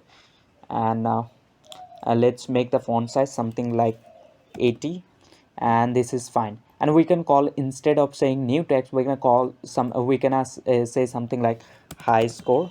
So let's call it high score, high score, high score. And we can make this column, and we can or not able to see the text e later, because we need to expand a little bit. So we're gonna expand this, and let's drag it down a little bit. So we're gonna hold down alt on our keyboard. Let's move it somewhere around here. We're not able to see because the text font size a too much big. So we're gonna make it this font size a little bit down, something like this. And we can go to alignment, and for this one we're gonna select the center one, not the center one. We will select this center. Let's go to left, and we need to duplicate this button. So sorry, not button, this text, by control D, and we can move it somewhere around here. So it's gonna show up how much score we made so far. I'm gonna drag it a little bit to the left side, and this is fine. So we're going to duplicate this one. So we will select the text, control D to duplicate, and we're going to move this something like this much. And instead of saying high score, we're going to set it equal to 0. So whenever player game object makes a little bit higher high score, the current score basically cross the high score, then we're gonna set that current score as a new high score. So instead of saying high score text, I'm gonna say something like high score. So let's go to inspector, let's call it over here high score. And what we're gonna do, we need to change the text. So we're gonna go to text component, and we're gonna change it to something like 0. And we're gonna move it inside this panel, and this is fine. And we're gonna move it a little bit to the, and this is okay. And you can play around with these values, and you are good to go. And I guess it's pretty fine, and you can play around with this, and you're gonna get hang of it. I'm gonna move this high scores something this much, seems pretty nice to me. And let's drag it this one somewhere around here. Let's drag it inside, and it's okay. So it's pretty fine now. And make sure you just make this game over UI as well a panel, so you're gonna have the copy of that game object, so you don't need to work from scratch. So we're gonna select our game over UI underneath canvas game object in the hierarchy, and let's drag it into that prefab folder or into this assets folder. So I'm gonna drag it inside that prefab folder. And by default, I don't want this to be active. I don't want this to be active. So if I just go ahead and then click on this play button in the top and try to click one of this button, it will not gonna work for now. So we need to make some certain function for this retry. So once we click on this retry button, we just reload the game scene. And once we click on this menu button, then we just want to load up the menu scene. But before by default, we don't want this to be active. So whenever this player or this part game object collide with this ground, and or those with pipes, then at that moment we're gonna set this one game over panel to be active. Otherwise we're gonna set that to be inactive. So let's get out of play mode, and let's select the game over UI game object underneath your canvas game object. So canvas underneath your canvas in the hierarchy, go over to inspector. You can uncheck this. Basically unchecking means we just deactivating. So we need a reference of this game over UI game object, then we can set that to be active. But when we shoot, once this player game object collide with this ground or with those pipe, then we're gonna set this game over UI to be we just want to activate this game over UI. So we need a reference of this whole game object game over UI, then we can set that to be active. So we're going to select our player game object, and let's open up the player script. Basically we need to go there where we just colliding with this ground and or those pipes. So let's open up the player script by double clicking on it. And over here we're doing, as you can see, if we colliding with the ground as well as if we colliding with the pipe, then what we're doing, firstly we're printing out a message in the console says game is over, and after that we're setting is game active parameter to false. And also what we want to do, we basically want this game over UI to be active, so we need a reference of this game object, this game over UI. So let's go to script and we will go to top of our class. So we need a reference of that game object, so we're gonna make a public, so make sure you just making it public so we can see underneath our you can say player script, and that is a whole game object. So we need to type this game object and we have to name what we want to name it. So I'm gonna call something like game over UI, game over UI, and let's close that off with semicolon, control S to save your code, and then move you over to Unity. So underneath our player script we will able to see that field says game over UI, and by default that will be empty. So what we need to do right there, we need to select this game over UI game object and we need to drag inside that slot. So just wait for to compile. Once it's done, we are ready to go, ready to do that. So if I select player game object in the hierarchy and go over to player script, as you can see game over UI and it says none, game object basically totally empty. So what we're gonna do now, we're gonna select this game over UI game object and drag it right there. Now we have the reference, as you can see, game over UI, and we have the game over UI, basically this game object. Now we have the reference. Now it's time to set this to be active. In order to do, let's go to script and let's go there where we just colliding with the pipe and the ground. So over here, so we will go to game over UI game object, and then we're gonna use this set active function, and this over here basically it's gonna take the bool parameter which can be true or false. So if you just pass right over here true, basically means this game over UI, it will go to this game object and it's gonna check itself. So as you can see, as soon as we said basically check means true, we can see this game over UI get active, and once we uncheck, basically we set it to false, we can see it's gone. So we need to check this box, basically we need to pass the true value. True basically means it's gonna check that, basically it will go over to this game object and it's gonna set that to be active, basically check right like this. So that is the thing. So we're gonna pass in set active function and we're gonna pass true, and we do know once we pass true, it's gonna activate that game over UI, basically it will check that. And we're gonna close that up with semicolon and control S to save your script. And once you're done, go over to Unity and let's have a look. So just wait for to compile a little moment. So whenever this bird game object collide with this ground or those pipe, then this game over panel, game over UI, just gonna be active right away. So if we just click on this play button in the top and take a look on this, you will able to see that. So just wait for to compile. As you can see, as soon as the bird collided with this ground, we can see this game over panel just, or this game over UI just gets active. And we're gonna check this, if we collide with this pipe, we need to check this, or we need to activate this game over UI as well. So let's check that out. So I'm gonna get out of play mode and let's click on this play button in the top to play our game. And once we collide with those pipe, we should able to see this game over UI will be active right after we colliding with those pipe. So let's have a look. Oh sorry. So what I'm gonna do, I'm gonna set gravity scale to 0, so this part game object will not fall down due to gravity for checking purposes for now. Don't set this for checking purposes, I'm just gonna do that. So let's select our player game object in the hierarchy, let's go to inspector, then player script, sorry, not player script, we will move over to rigid body 2D, and I'm going to set the gravity scale to 0, so our part will not fall down due to our gravity. So now if I just click on this play button in the top right after the game start, the part will stay at one position because we set the gravity scale to 0, so it's not gonna fall down due to our gravity. So once we collide with those pipe, we should able to see that game over UI just gonna be active right away. So just wait for to collide with a pipe. We're not colliding with that.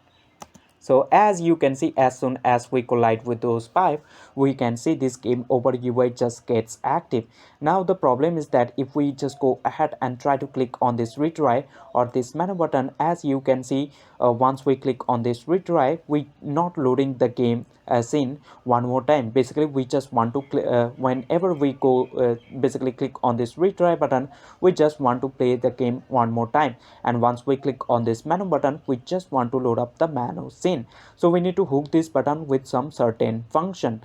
So we need to do that as well. So I hope you get the idea that how you can just make this game over UI and these buttons to basically do specific things. I hope you get the idea. So I'm gonna get autoplay mode, and make sure you whatever changes you do inside play mode, it will not be safe. So make sure you just autoplay mode by clicking on this play button in the top, and then you can change the value, it will be safe. So I will go to my player game object in the hierarchy, and let's go to rigid body 2D in the inspector, and I'm gonna set the gravity scale back to 3, and this is fine. And we can just press down Ctrl S on our keyboard to save our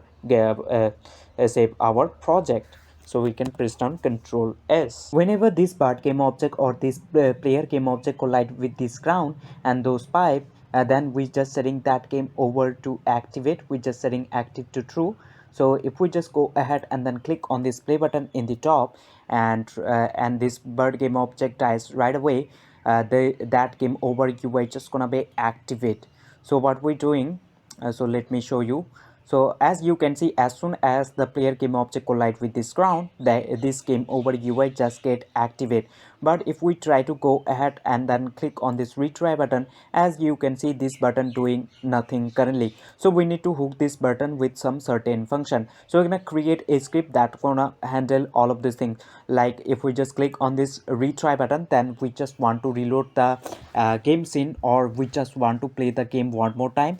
And if we just click on this menu button, then we're gonna load up the menu scene. But we have don't have it right now. So we're gonna print out a message if this button working currently, or if this button working perfectly or not. To hook that up this button with some certain function, if we go over to hierarchy and select this game over UI game object, and then go over to this panel, and then we can go over to that retry button. So select the retry button, go over to inspector in the right, and if we scroll down, we can see a button component added up to this button, this retry button, as you can see. So we can call the function, or over here on click, as you can see. So we can create a script, and in the script we're gonna create two function, one for this retry and one for this menu. So whenever we're gonna click on this retry retry button, then we're gonna call the retry function right over here, and once we click on this menu button, we're gonna call it the menu function. So we're gonna call the function or through on click or right over here. So we need to mark those function as a public, so we can call over here. So let's get autoplay mode, and let's create a script for that. So we can go over to project tab, then asset, and then script folder, right click on a script folder, create, and then mono behavior script, and you can name it whatever you want. So I already have it scene management script. Basically I just name it scene management. So you can select any game object in hierarchy, and then you can attach that script to that game object. But I'm gonna create a separate game object for this scene management script. So let's go to hierarchy, right click, or hit this plus icon. Let's create an empty game object, and I'm gonna call this game object something like as the name of the script, which is scene management. And then go over to inspector, then transform, right click and reset the transform, and we're gonna select our we will select that script, and let's drag it over to this add component section, and we're gonna double click over here to open that up script quickly. So as you can see, by default we have start and update function. So we can go ahead and remove this function, we don't need. Instead we're gonna make two function, one for that retry button and another for menu button. But before we do, we need to include a namespace. but let's do that later. So we're gonna make a function, so make it public so we can call this function on click event. Basically, if we move to Unity, then go over to canvas game object, and underneath canvas we have game over UI, and in the game over UI we have retry button. As you can see, if we select the retry button, then go over to inspector, scroll down, we can see a button component, and we need to call the function over here. So whenever we're going to click on this button, the function will trigger, and we can call the function over here. So make sure you just making it public so you can call the function on click. So let's go to script now.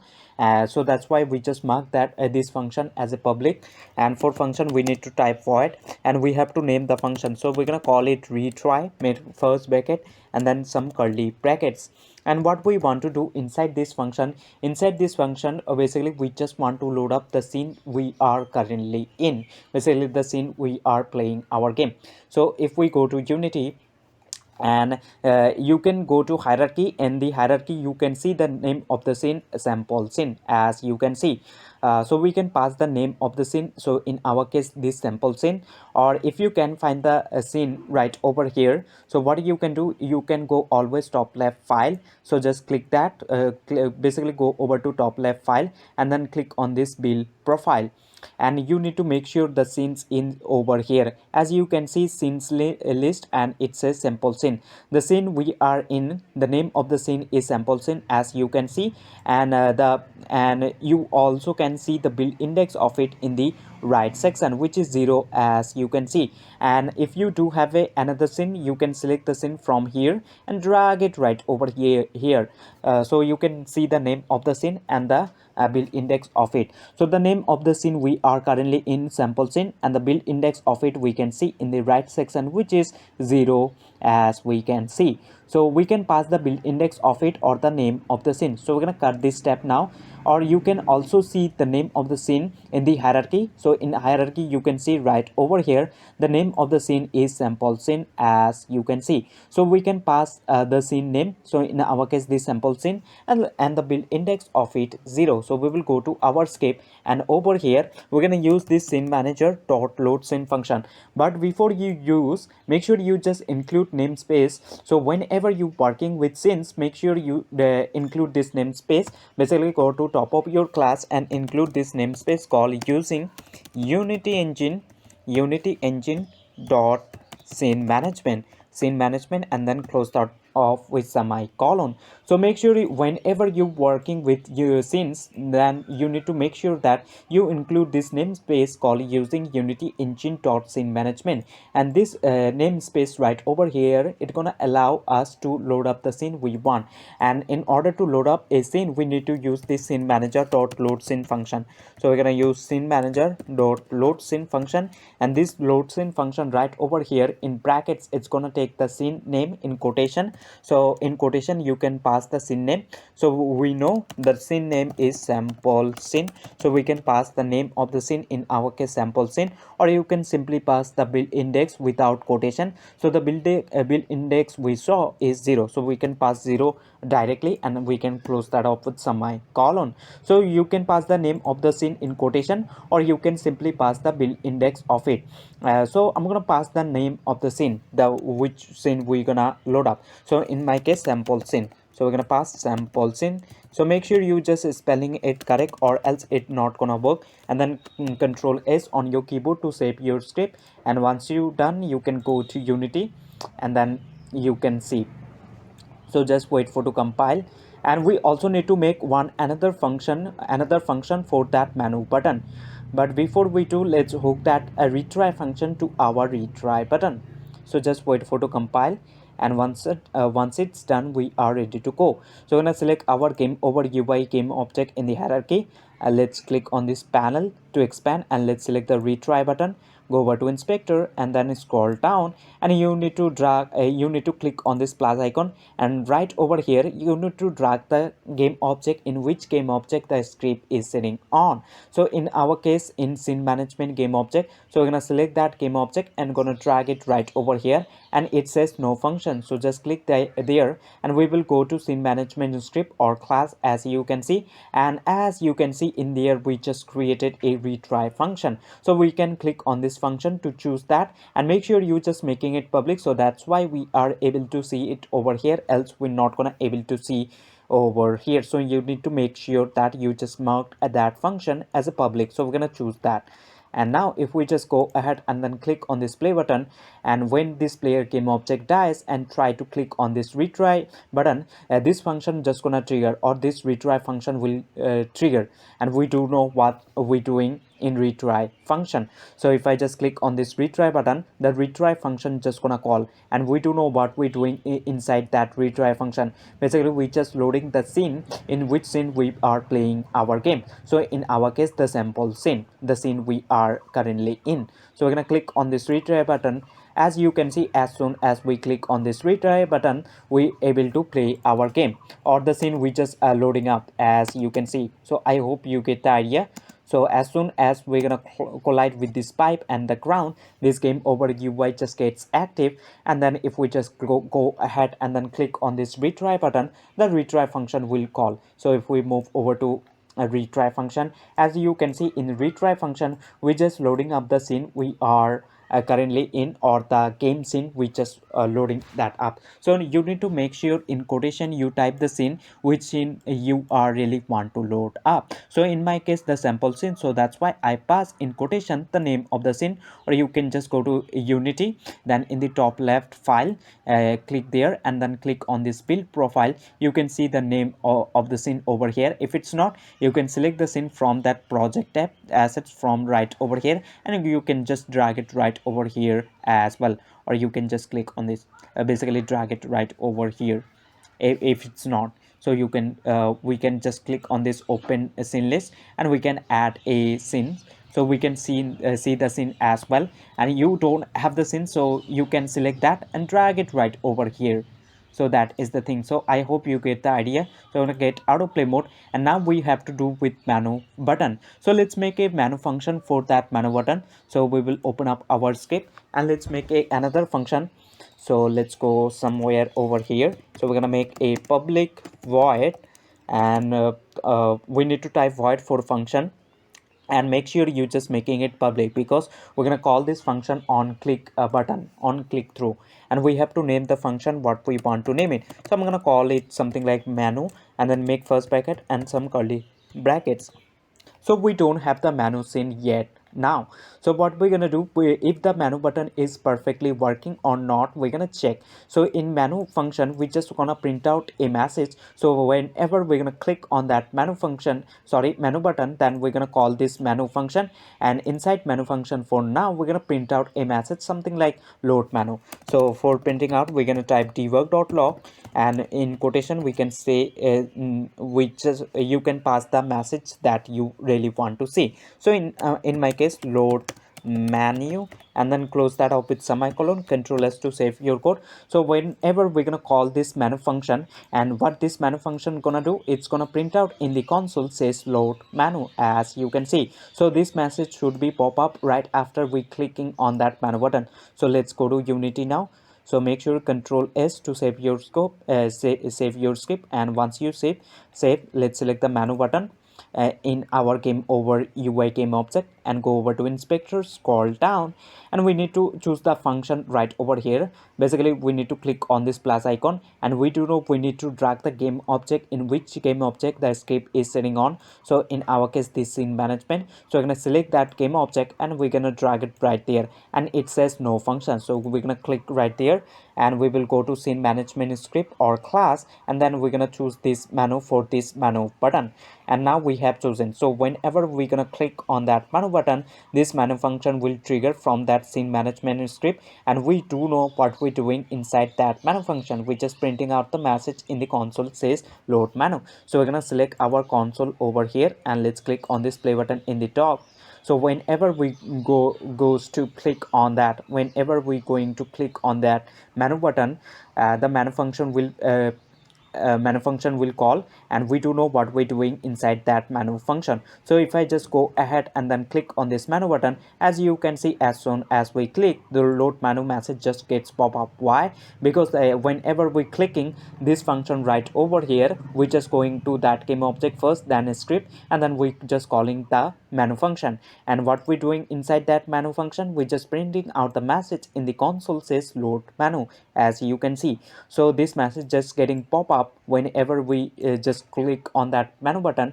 This menu function just getting called, and we do know what we're doing inside this menu function. We just printing out the message in the console says load menu, as you can see. So if I just click on this menu button multiple times, as you can see, multiple times the load menu message just getting pop up, because whenever we goes to click on this menu button, the menu function just calling, and we do know in that menu function we just printing out the message in the console says load menu. So instead of printing out message, we need to basically load up the menu.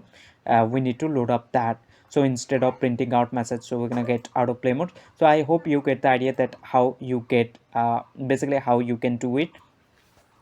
And make sure you also make this scene management game object a prefab, because we're gonna use this script or this class in another scene as well. We're gonna have a play button, so once we click on that play button, we just want to play our game. So this script or this class just gonna handle, so that's why we're gonna make this one prefab. So we're gonna have the we will have the copy of this scene management game object, means this script as well, scene management script right over here. So we're gonna make this one prefab. So let's go to project tab, assets, and then prefabs folder, and let's select scene management game object in the hierarchy, and let's drag it into that prefab folder into our assets. Now we turn it into a prefab, this scene management. Now we have the copy, as you can see. So we're gonna use this same script or this class in another scene as well to load up the game or whatever like that. We're gonna do that, do inside that script. Let's create the manu scene. And in order to create a scene, what you need to do, you need to move over to project tab, then assets, right click on assets, and then create, and then you can see scene right over here, and then click on this scene. But before you create a scenes folder, or just head over to scenes folder, right click there, create. We're gonna create and then scene, and then we just gonna click on this scene to basically keep it in organized way. So our project just gonna be in clean, basically our project will be clean. So that is the reason we just creating folders, and then in those folder we just placing all of the things in organized way. So basically that is that's why we just creating folders. So we're gonna name this scene, so I'm gonna call it something like manu. And to go to that scene, you just need to double click on that, and then click on save button. If you just click on save, whatever changes you made in this sample scene or the game scene, it will be saved. So I am just gonna click on this save button, so it will be saved. Now it saves, and after saving it, it just move it over to this manu scene. And in this manu scene, we only have the main camera in the hierarchy, as you can see. So we can select our main camera in the hierarchy and press down F to focus on it. So what we need to do in this scene, we're gonna have two buttons. One will be play button and one will be exit button. But before we do, we're gonna drag some backgrounds as well as the ground. As you see, ground is moving to the left side. So what we're gonna do, we will go to project tab, then assets, and then prefabs, and we're gonna select our background from that prefab folder, drag it over to the scene view or into the hierarchy. So I'm gonna drag it over into my hierarchy, and let's select the ground as well. So we're gonna select our ground, and let's select that and drag it over to hierarchy or into the scene view. So I'm gonna drag it over into this hierarchy, and over there what I'm gonna do, I'm gonna disable the ground script, or you can just leave it like that. It's also basically it will be okay. But if we select our console, and if we just hit this play button in the top, we're gonna see some errors. If it's clean, then you can just go ahead, but probably we're gonna see an error will pop up in the console. Let's see if it's just, as you can see, it's happening. So we're gonna get out of play mode. As you can see, object reference not set to an instant of an object. Basically what we're doing right over here, this ground script right over here, it's trying to finding our player game object. So we do know in the scene view as well as in the game and hierarchy, we don't have the player game object, so we don't have the player skip. But over here what we're doing, we just finding that player first and then we just moving over to that script. So we're gonna double click on this to open that up. As you can see, we're finding a game manager script and is game active.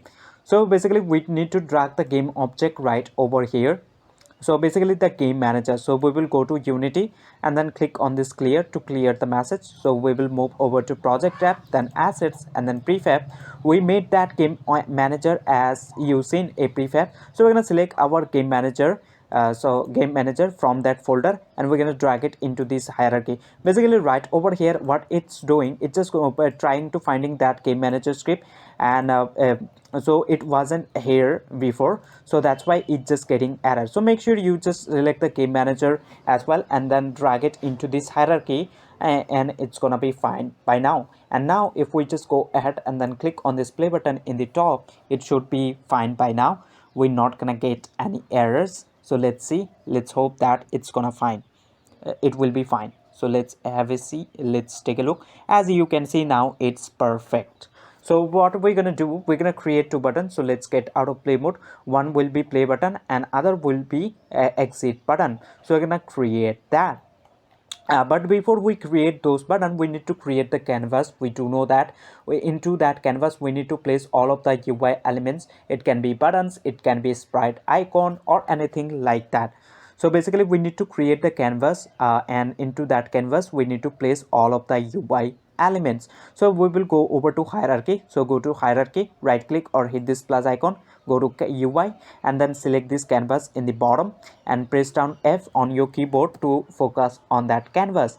And we're gonna change some setting, and we're gonna do as same settings in we have done in sample scene. So we will select our canvas, then go to inspector, scroll down to canvas scalar component, and over there as you can see UI scale board, and it says constant pixel size. So what we need to do, we need to select this UI scale mode to scale with screen size, and in the X we're gonna put 1920, and in the Y we're gonna put 1080 as we have done in sample scene canvas. And now we are ready to create those buttons. But before we create those buttons, let's create an empty game object, and then we're gonna resize that game object as the size of our canvas to separate all of the logic, or to just make a prefab. So we're gonna go over to canvas game object. Let's right click on it and create an empty game object, and you can call this game object whatever you want. So I'm gonna call this something like main menu, so main menu, like that. And we will go move over to inspector, then rect transform, click over here, hold down alt on your keyboard, and then select this bottom right one. And now as soon as we have chosen, we can see the game object get resized as the size of our canvas game object. And now we are ready to create those buttons. So let's create the first play button. So let's select our main menu in the underneath our canvas game object, right click on it, and then go over to UI legacy in the bottom, and then choose this button, and we're gonna call this button to something like button play button. And what we have to do, we need to scale this button a little bit up. So we're going to choose this rect tool from here and select the button and hold down alt on your keyboard, resize it from center as you can see.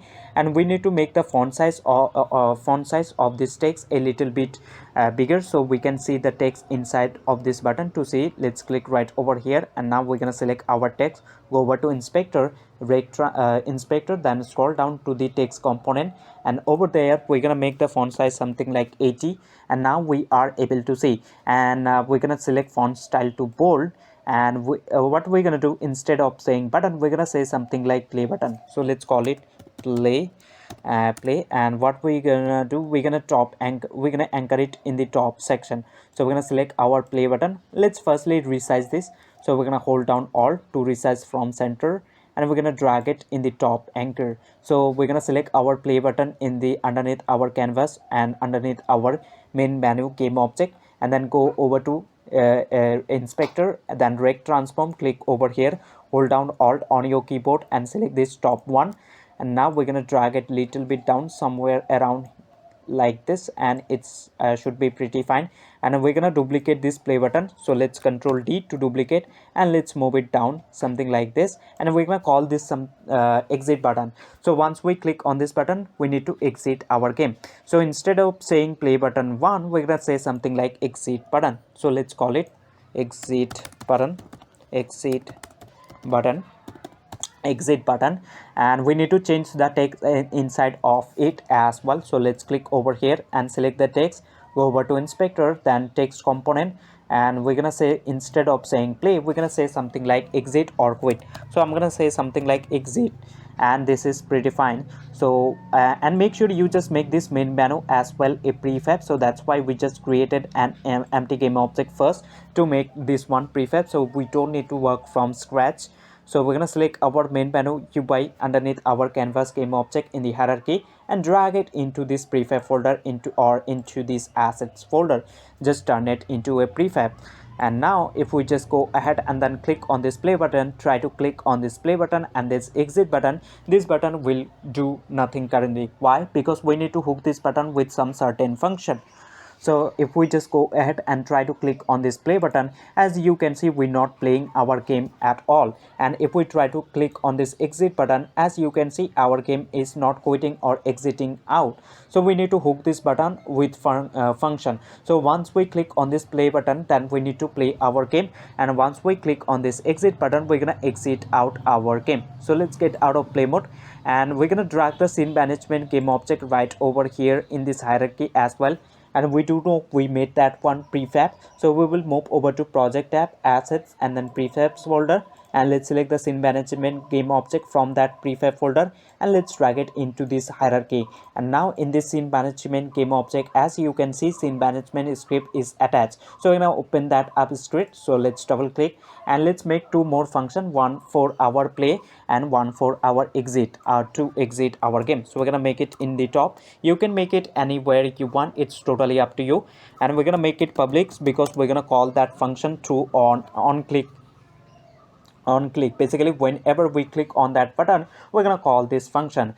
So for function, we're gonna type play a void, and then we have to name the function, and we need to make this first bracket and then some curly bracket. So this is our play game, and let's call it something like play game.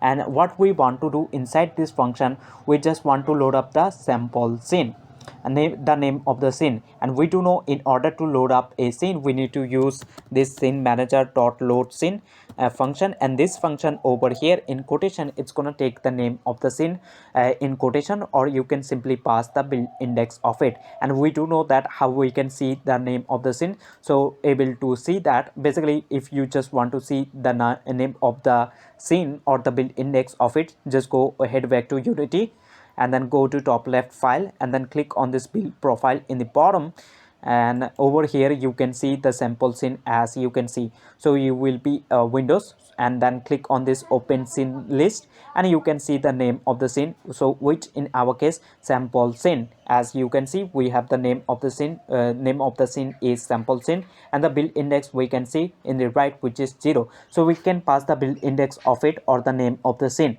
So in our case, this sample scene. So let's click on this cut to cut our tab, and let's go to script.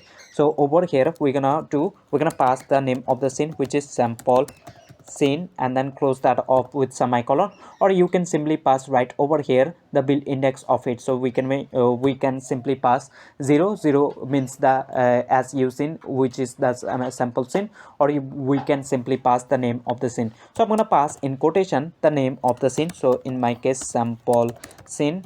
So sample scene, and then make sure press down Ctrl S to save your script, and then move to Unity. So we need to hook this play game function right over here with our play button. So whenever we're gonna click on that play button, then we're gonna call this play game function. And what this function is really doing, it's just loading up the scene, which scene we just playing our game. And we do know we just playing our game in the sample scene, so that's why in quotation I just pass the name of the scene. So we can go back in Unity and make sure you just go to hierarchy, then canvas, then main menu UI, and let's select the play button in the hierarchy. Then go over to inspector, scroll down, and then we need to click on this plus icon, and we need to drag the game object right over here, in which game object the script is attached or sitting on. So in our case, this scene management, so we're gonna select that and drag it right there, and it says no function, so we're gonna just click on that, and we will go over to scene management script or class, and then we're gonna choose this play game a function for this play button. And now if we just go ahead and then click on this play button in the top, so whenever we gonna click on this play button, that play game function will call, and we do know that what we're doing inside that play game function, we're just loading up the scene in which scene we playing our game. So now if I just go ahead and then click on this play button, as you can see, as soon as we click on that play button, we just loaded up this sample scene. We can see in the hierarchy as well. So the name of the scene you can see over here, which is sample scene. And now if I just try to click on this menu button, as you can see, we're not loading up the menu scene, so we need to load up the menu scene as well. So whenever we click on this menu button, we do know we're just printing out the message in the console says load menu. So instead of printing out message, basically right after printing out message, we just want to load up the menu scene. So we're gonna get out of play mode, and now what we will do, we will go over to our assets. Make sure you just go to project tab first, then assets, and then scenes folder, and we will open up the sample scene in which scene we just playing our game. So in our case, sample scene, so we're gonna just double click on that to go there. So just double click on to go there, and we're gonna click on that, click on this save button. So whatever changes we made into this menu scene, it will be saved, and right after saving it, it will move over to sample scene. So we're gonna click on this save button.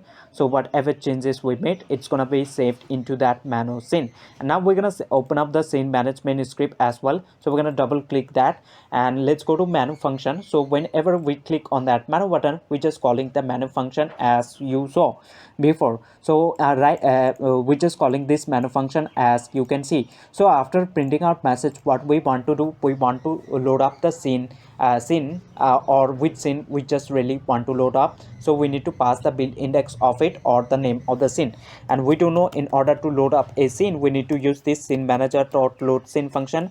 And this function right over here in brackets, it's gonna take in quotation the name of the scene or the build index of it. So in order to see, we will go to Unity, so head again to Unity in the top left file. So just click there, and then click on this build profiles, and over here we cannot see the menu scene as you can see. So we need to drag the scene right over here. In order to do that, so make sure you just go to project tab, then assets, where you just created the scene, select the scene and drag it right over here. So I have created in this scenes folder, and I have the menu scene over here as you can see. So I'm gonna select that scene and drag it over right over here. We have to drag it, and you can just rearrange them as well. So if the scene is not here, make sure you just drag it right over here, else that scene manager dot load scene function will not work. So you need to make sure all of the scenes is over here. If it's not, select them one by one and drag it right over here. And once you done, or once the scene is over here, so we can see the name of the scene is manu, and the build index of it we can see in the right section is 1. So we can simply pass the 1, or we can pass the name of the scene, in our case manu, right away in quotation. So we're gonna cut this on cut this tab. And now let's move over to script, and so we can pass the name of the scene in quotation. So I'm gonna pass manu, or you can simply pass like this 1. So it's gonna load up the scene, which we do know build index 1 basically means the manu scene, and we can just close that up with semicolon. But I'm gonna pass the name of the scene in quotation instead of passing the build index of it. So I'm gonna pass manu, and then make sure Control S to save your script. And now we're gonna move over to Unity.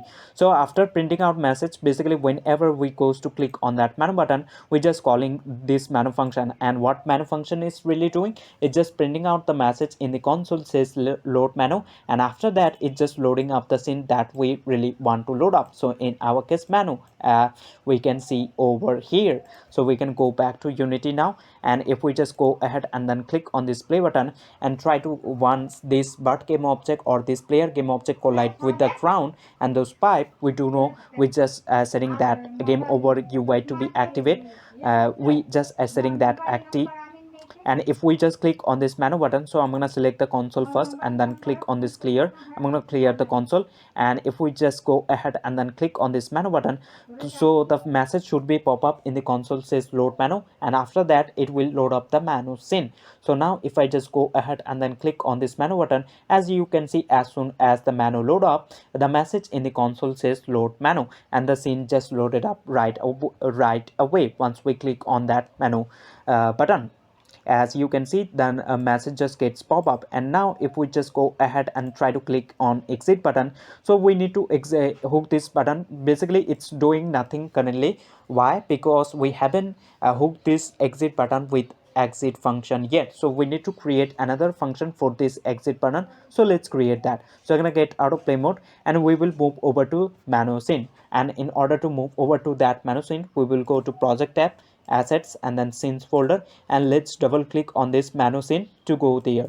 So we're going to double click that, and now we have this exit button. So we're going to do inside that same script. So in our case, scene management, so we're going to select our scene management game object in the hierarchy, go over to inspector and open up the scene management script by double clicking on it. And I'm gonna make it somewhere in the bottom. And we also need to make this function public, because we're gonna call this function whenever we click on that exit button. So we're gonna call on through on click event. We're gonna call on click event. So we're gonna make public for function. We're gonna type void, and we have to name the function. So I'm gonna name it something like exit, and make first bracket and some curly bracket. So what we want to do inside this exit function, we basically just want to exit our application. But in Unity, you're not gonna exit your application totally, but once you made the application, or you just build that up totally, then if you just click on this exit button, it will exit your game. And in order to exit our game, we need to use this application dot quit function. So make sure you just doing that. Sorry, application dot quit, and then make first bracket and then close that up semicolon. But we want to see if this exit button exit function is perfectly working or not. We just want to see that. So we're gonna print out a message for it. So we're gonna type something like debug.log for printing out message, and let's suppose we say exit, and then close that up with semicolon, control S to save your code. And now we will move over to Unity. So whenever we goes to click on that exit button, we're gonna call the exit function. And what we doing inside exit function, we basically firstly printing out the message in the console says exit, and after that we just quitting our application. But in Unity editor, it's not gonna quit your application, but once you made the application totally and then click on this exit button, then your application will be quit right away. So now if we go to Unity, and make sure you need to hook that this exit button with our exit function. So let's go to canvas, and let's select the main menu, and over there we have the exit button. So let's select that, go over to inspector, scroll down, and let's click on this plus icon, and we need to drag the game object, in which game object the script is setting on. So in our case, scene management game object. So we're gonna select this game object, and we're gonna drag it right there, and it says no function. So just click there, and we will go to scene management script or the class, scene management class, and then we're gonna choose for this exit button, and we're gonna choose this exit function. So whenever we're gonna click on this exit button, that exit function will call, and we do know what we're doing inside this exit function. Firstly, we just printing out in the console says exit, and then after it we just quitting the application. And we do know that in Unity editor, it's not gonna quit your application, but you once you made the application totally and then and then click on that exit button, it's gonna quit your application. So I'm gonna move over to Unity, and now we're gonna select our console in the bottom, and let's click on this play button in the top. So whenever we're gonna click on that exit button, that exit function will call, and we do know what we're doing inside that function. So if we just click on this exit button, now as you can see, exit message just gets pop up whenever we just click on this exit button, but it's not quitting our application totally, as you can see. But once you made the application and then click on this exit button, it's gonna quit your application right away. And now if we just go ahead and then click on this play button, as you can see we playing our game, and we can click on this retry to retry the level. And if we just click on this menu button, we can see that we just going moving over to menu scene. But what we want, once we click on this play button, I don't want this bird to be fall down right away the game start. I just want to make it somewhere over here. It should be stay in the air until and unless the player hits the space key.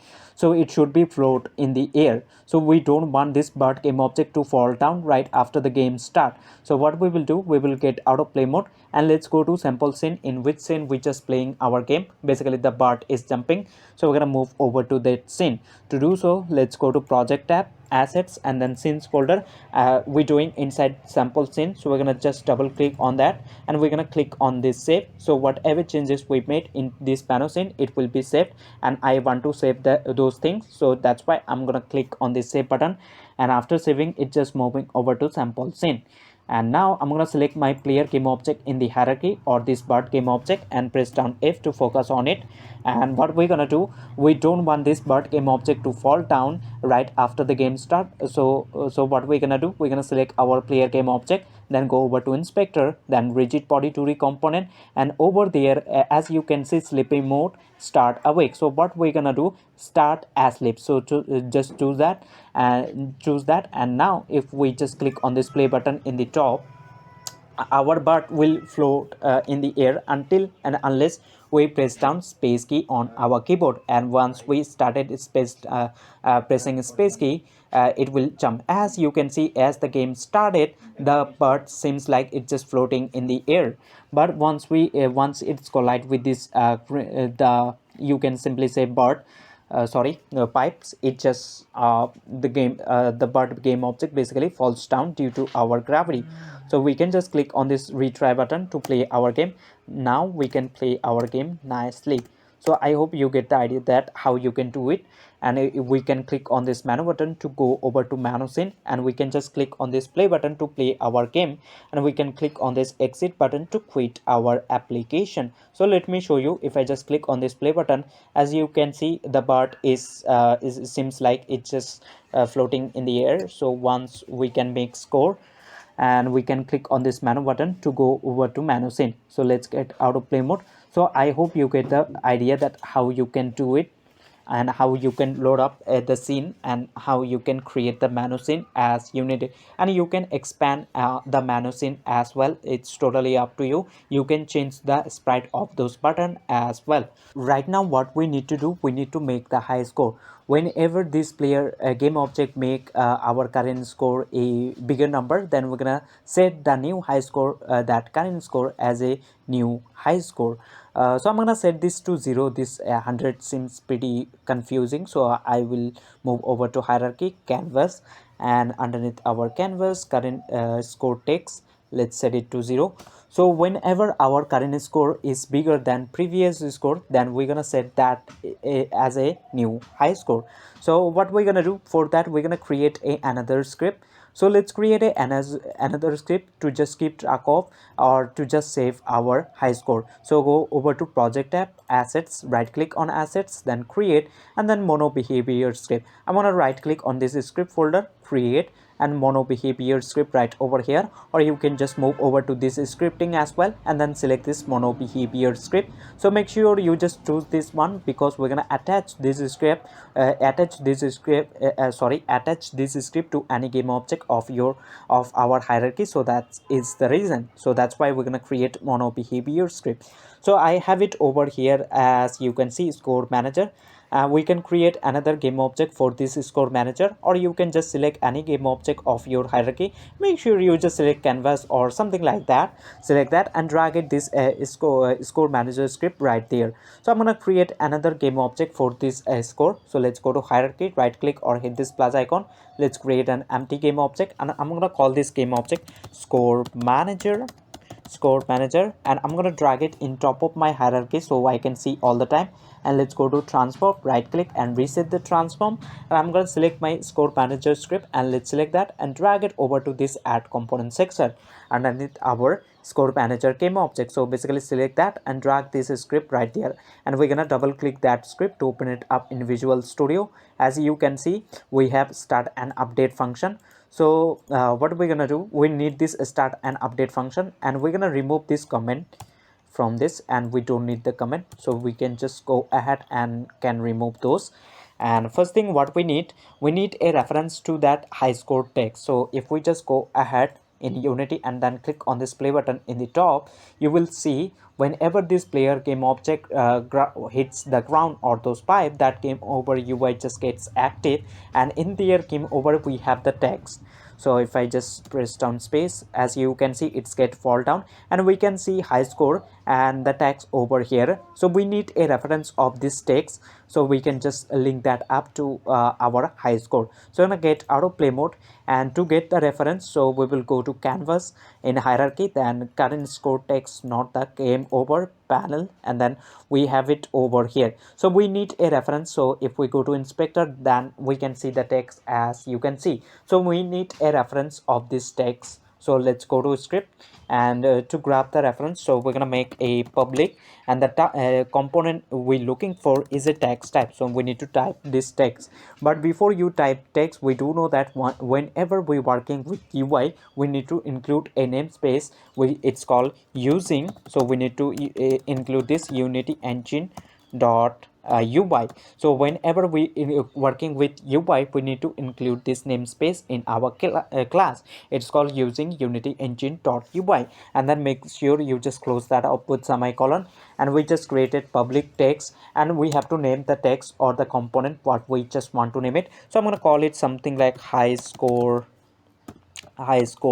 text, and then close that up with semicolon and Control S on your keyboard to save your script. And if we just move over to Unity, so underneath our score manager script, we're gonna see able to see and field will appear says high score text, and that will be empty. So what we need to do right there, we need to select this high score and we need to drag right there into that slot, so we're gonna have the reference. So if we select my score manager game object in the hierarchy and go over to score manager script, as you can see high score text, and it says none text, basically totally empty. So what we need to do now, we need to select this high score and drag it right there. Now we can see we have the reference. As you can see, we have the reference or of that high score text. Now we can set that up, so we're going to double click to open it up, and we will move over to this start function. And we do know that start function get called when the game starts. So in this start of the game, whenever player open up the game for the first time, we do know it's gonna have 0 score.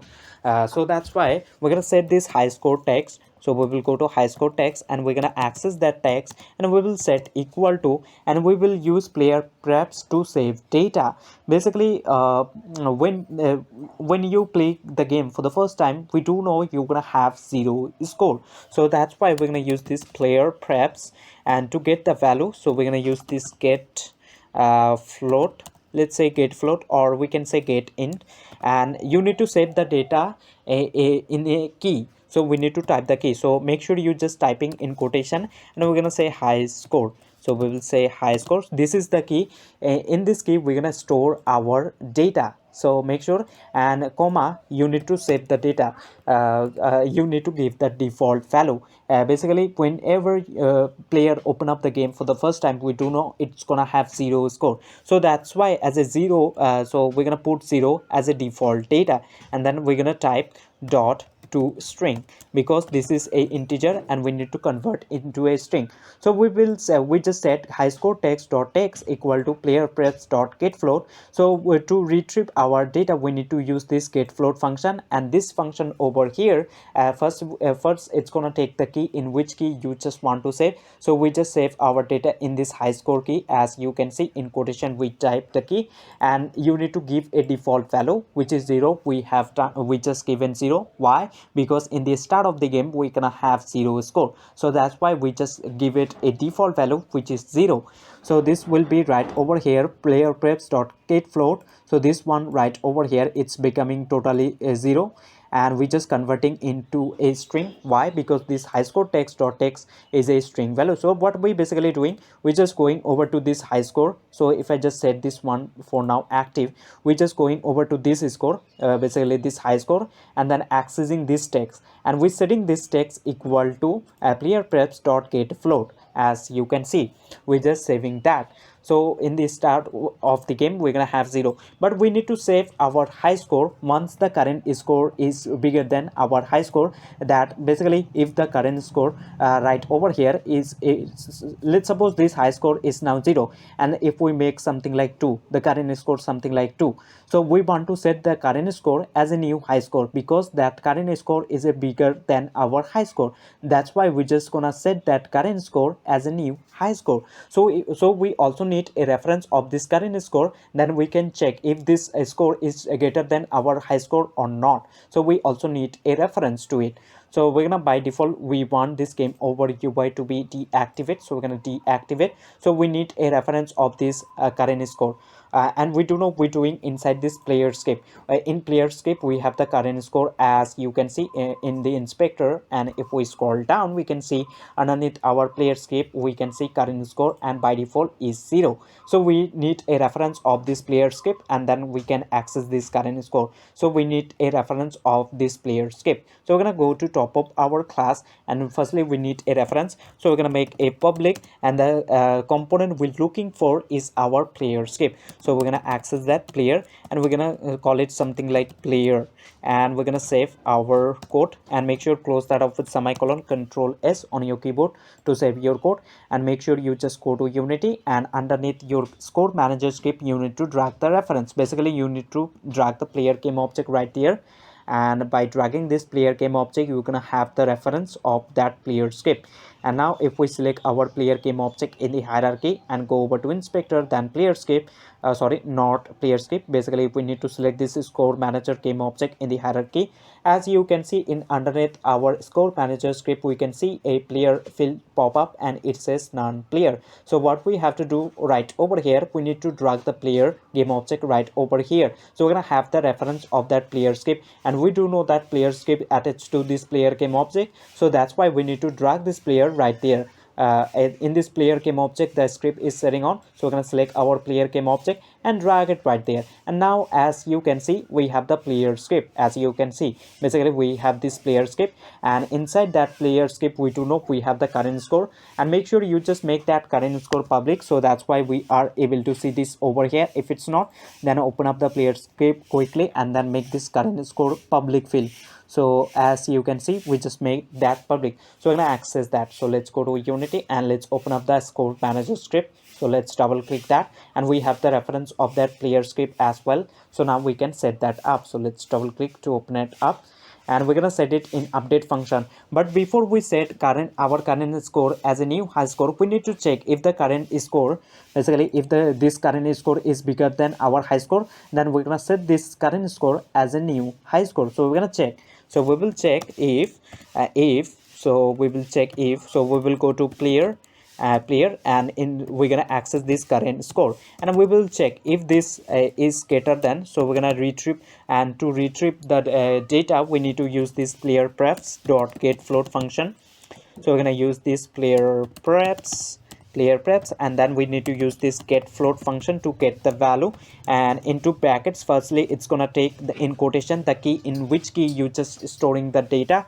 So in our case, so make sure you just typing as you did over here. So I'm gonna copy that. So in our we just trying to retrieve the value in this high score key, and we need to give the default value, or you can default value which is 0, 0f, or let's pass 0. If that is the case, we gonna make some curly brackets. So basically what we're doing, we're just going over to this player script and then accessing this current score, and we're checking if this current score is greater than, as you can see, if the current score is greater than previous score. And the previous score, we to get the previous score you just need to use this player preps dot get float, and make sure you in quotation you just type the key in which key you just saving your data, and then you need to give the default value or the previous value. So in our case 0, so we're just getting the data. So if the current score is greater than the high score, then what we're gonna do, we're gonna set this current score as a new high score. Let's suppose high score is 1 and we made current score something like 2, and right now we need to set that 2 as a new high score. Why? Because that current score basically means 2 is greater than 1, means the greater than the high score. So that's why we're gonna make that one as a new high score. And to save a data, we need to use this player preps dot set float function. And this function over here, as a first argument in quotation, it's gonna take the key in which key you just want to save your data. So in our case this high score, so we're gonna pass high score. Make sure you just typing or spelling it correct, and then you need to set the value. You need to give the value that you want to save as a new high score. So as you can see, player dot current score, if it's greater than, then we're gonna set this player dot current score, basically the current score, we're gonna set as a new high score. So that's why in second parameter we're gonna pass the current score that we want to set as a new high score, because that current score is greater than previous greater than high score. So that's why we're gonna set that one as a new high score. So we will go to player, and then we're gonna access the current score, and we just gonna set that. So we're just setting this player dot current score, means the current score, and we're setting this current score as a new high score. And in order to save a data, you need to use this player preps dot set float function. As a first argument, it's gonna take the quotation, the key, and then it's gonna take the value you just want to set as a new high score. And after saving our this current score as a new high score, we also need to update in our high score text. Basically, if we move over to Unity and then select this game over UI and check this one, we need to update this one as a UI as well. So we have the reference as using of this high score, so we're gonna update that one as well. So we're gonna uncheck that. Let's go to inspector. So after saving our current score as a new high score, we also need to update. So we will go to high score text, and then we're gonna access the text, and then we will set equal to the text equal to our player dot current score, and then close that off with semicolon. And this player dot current score right over here is a integer value, so we need to convert this into a string value. And in order to convert this into a string value, we just have to use this dot to string function and then make first bracket. So what we basically doing over here, we just updating the text as well to our new high score, player dot current score, as you can see. So basically we just moving over to this high score text, and then accessing this tag, and we setting this text equal to our current high score, basically the current score, because the current score is now a new high score. So that's why. So we also updating. So make sure you just press down control S on your keyboard to save your script, and once you're done, you can go back to Unity. So just wait for to compile. So once we go back and make some score, now if we just go ahead and then click on this play button in the top, we will able to see our, if the current score becomes something like 1, our high score is 0 when we start our game, but once we make our current score 1, that will be saved as a new high score. So let's see that. So let's click on retry. So that will not be saved. So let me fall down. As you can see, high score is 0 because we didn't make any score. So that's why it's not saving our that current score as a new high score, because that current score is not greater than our previous score. As you can see, 0 is equal to 0, so that's why it's not updating in the UI. But once we make our score 1, so if I just press down space key on my keyboard and try to jump through, sorry, so I'm gonna get autoplay mode, and to make the game easy, I'm gonna make the player jump a little bit low. So I will move over to this player script in inspector, and then I'm gonna make the jump height something like 3. And if we just go ahead and then click on this play button in the top, it should be fine by now. Just have a look. Just wait for to compile. So if we, sorry, I'm gonna click on this retry. Sorry, it's pretty much hard to win this game. So I'm gonna press down. So I'm gonna make some score. Oh, it's pretty much impossible. So let's what I'm gonna do, let's set it like this. We should able to see the game is pretty hard to play, but we can make adjust that. So we need to make the space, we need to make little more space between those pipes so we can easily pass through those pipes. So now as you can see, once the high score becomes basically once the current score became 1, it's basically saved as a new high score. As you can see, high score is now 1. So if I just click on this retry button and just fall down, as you can see, high score is always 1 because the current score is not greater than high score. So that's why this current score not set it as a new high score. And we're checking right over here, if the player current score is greater than the previous score, then we're setting the current score as a new high score in this key, in this high score key. And then we also updating in the UI as well. So let's click on this retry to retry the level, and let's try to. So high score is always 1. So we can, you can just play that and you're gonna get hang of it. So just make that and you will get off it. I hope you get the idea that how you can just save your data in your game by using simple format, which is player preps, to save a single piece of data. And if you just want to save a lot more data, then you can just watch on YouTube another tutorials that how you can store multiple data in Unity in your game. You can check that out on YouTube as well. Let's add up audio to our game. So in order to add up audio to our game, what we need to select our main camera. So basically you go over to hierarchy and select this main camera, and go over to inspector in the right, and then scroll down. Make sure audio listener component is added up to this main camera. So just check that. If it's not, then click on this add component, and then find the component by typing name of the component, which is audio listener, and attach that. Basically this component right over here is responsible for taking sound from sources, and then it's play our sound. You can think of this is microphone. So that's why this audio listener component is always attached to this main camera. So make sure, if it's not, then click on this add component and find by typing name of the component, which is audio listener, and attach that. So I already have it, so I'm not gonna do that.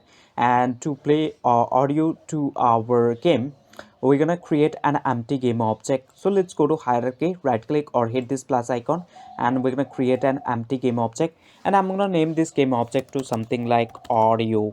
And let's go to transform, right click and reset the transform. And I'm gonna select my audio game object and drag it in the top of my hierarchy.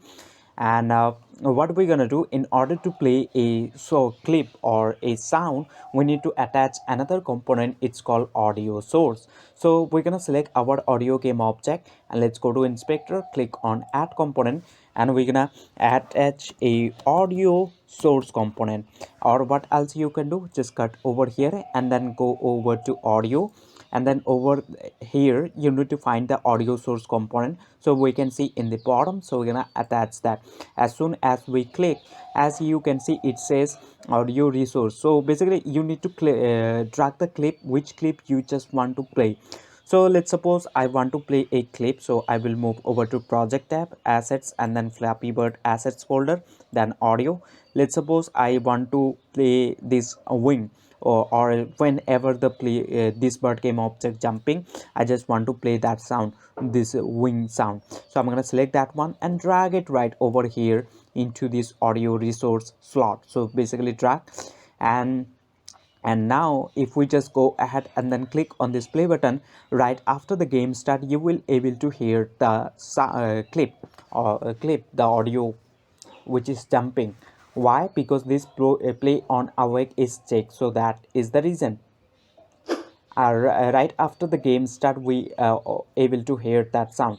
So we're gonna get autoplay mode. We don't want to play that sound clip right after the game start. Instead, we just only want to play that clip once this bird able to jump in the y axis. Basically when we are jumping, at that moment I just want to play the sound. So that's why we're gonna uncheck this play on awake, And also we don't want to loop this sound, so we just gonna leave it, and you can play around with this and you're gonna get hang of it. So now if we just go ahead and then click on this play button, you will not able to hear the sound get when the game start. Right after the game start, you're not gonna able to hear. So we need to play now like this. When we jumping, we just want to play that audio clip. So what we basically need to do, so we're gonna get out of play mode. So we're gonna create a script in order to play that sound. Basically we need a reference of this audio source clip, this audio source clip, then we can play the sound. So what we're gonna do, we're gonna open up the player script. So if we select our player game object in the hierarchy, then go over to inspector, then player script, we're gonna open up this player script by double clicking on it. So we need a reference of that audio source. So if we go to audio game object in the hierarchy, so we need a reference of this audio source, then we can play this clip wherever we just want to play it. So we need a reference. So we're gonna open up our player script. So let's double click that, and we're gonna go to top of our class. So we need a reference, so we're gonna make a public, and the component we're looking for is audio source. So that's why we need to type this audio source, and we have to name it. So I'm gonna call wing source, something like that, and close that up with semicolon. Control S to save your code and head again to Unity. So underneath our player script, we're gonna able to see and field will pop up says wing source, and by default that will be empty. So what we need to do right there, we need to drag the audio source into that slot. And now as you can see a wing source, and it says none audio source. Basically we need to drag the audio source component right over here, and we do know the audio source we attach the audio source component to this audio game object. So we're gonna select this game object and we're gonna drag it right there. Now as you can see, we have the reference of basically this audio source. Now we are ready to play the sound. So we're gonna move over to script where we jumping. So we're jumping over here. As you can see, when we press down space key on our keyboard, then we just playing the jump. And what we want to do inside this jump, when we jumping, we just gonna play that sound or that clip that we really want to play. And in order to play, what we're gonna do, we will go to that audio source, or in our case wing source, and then we're gonna use this dot play function to play the audio clip, and then close that up with semicolon. So basically we just moving over to this audio game object first, then this audio source, and then we using the play function in order to play the clip, as you can see in the inspector. So we're gonna press down Control S on our keyboard to save our script, and make sure you just drag the reference right into that slot, wing source. So you need to make sure if it's basically it's attached. Basically you need to make sure the reference is you drag it.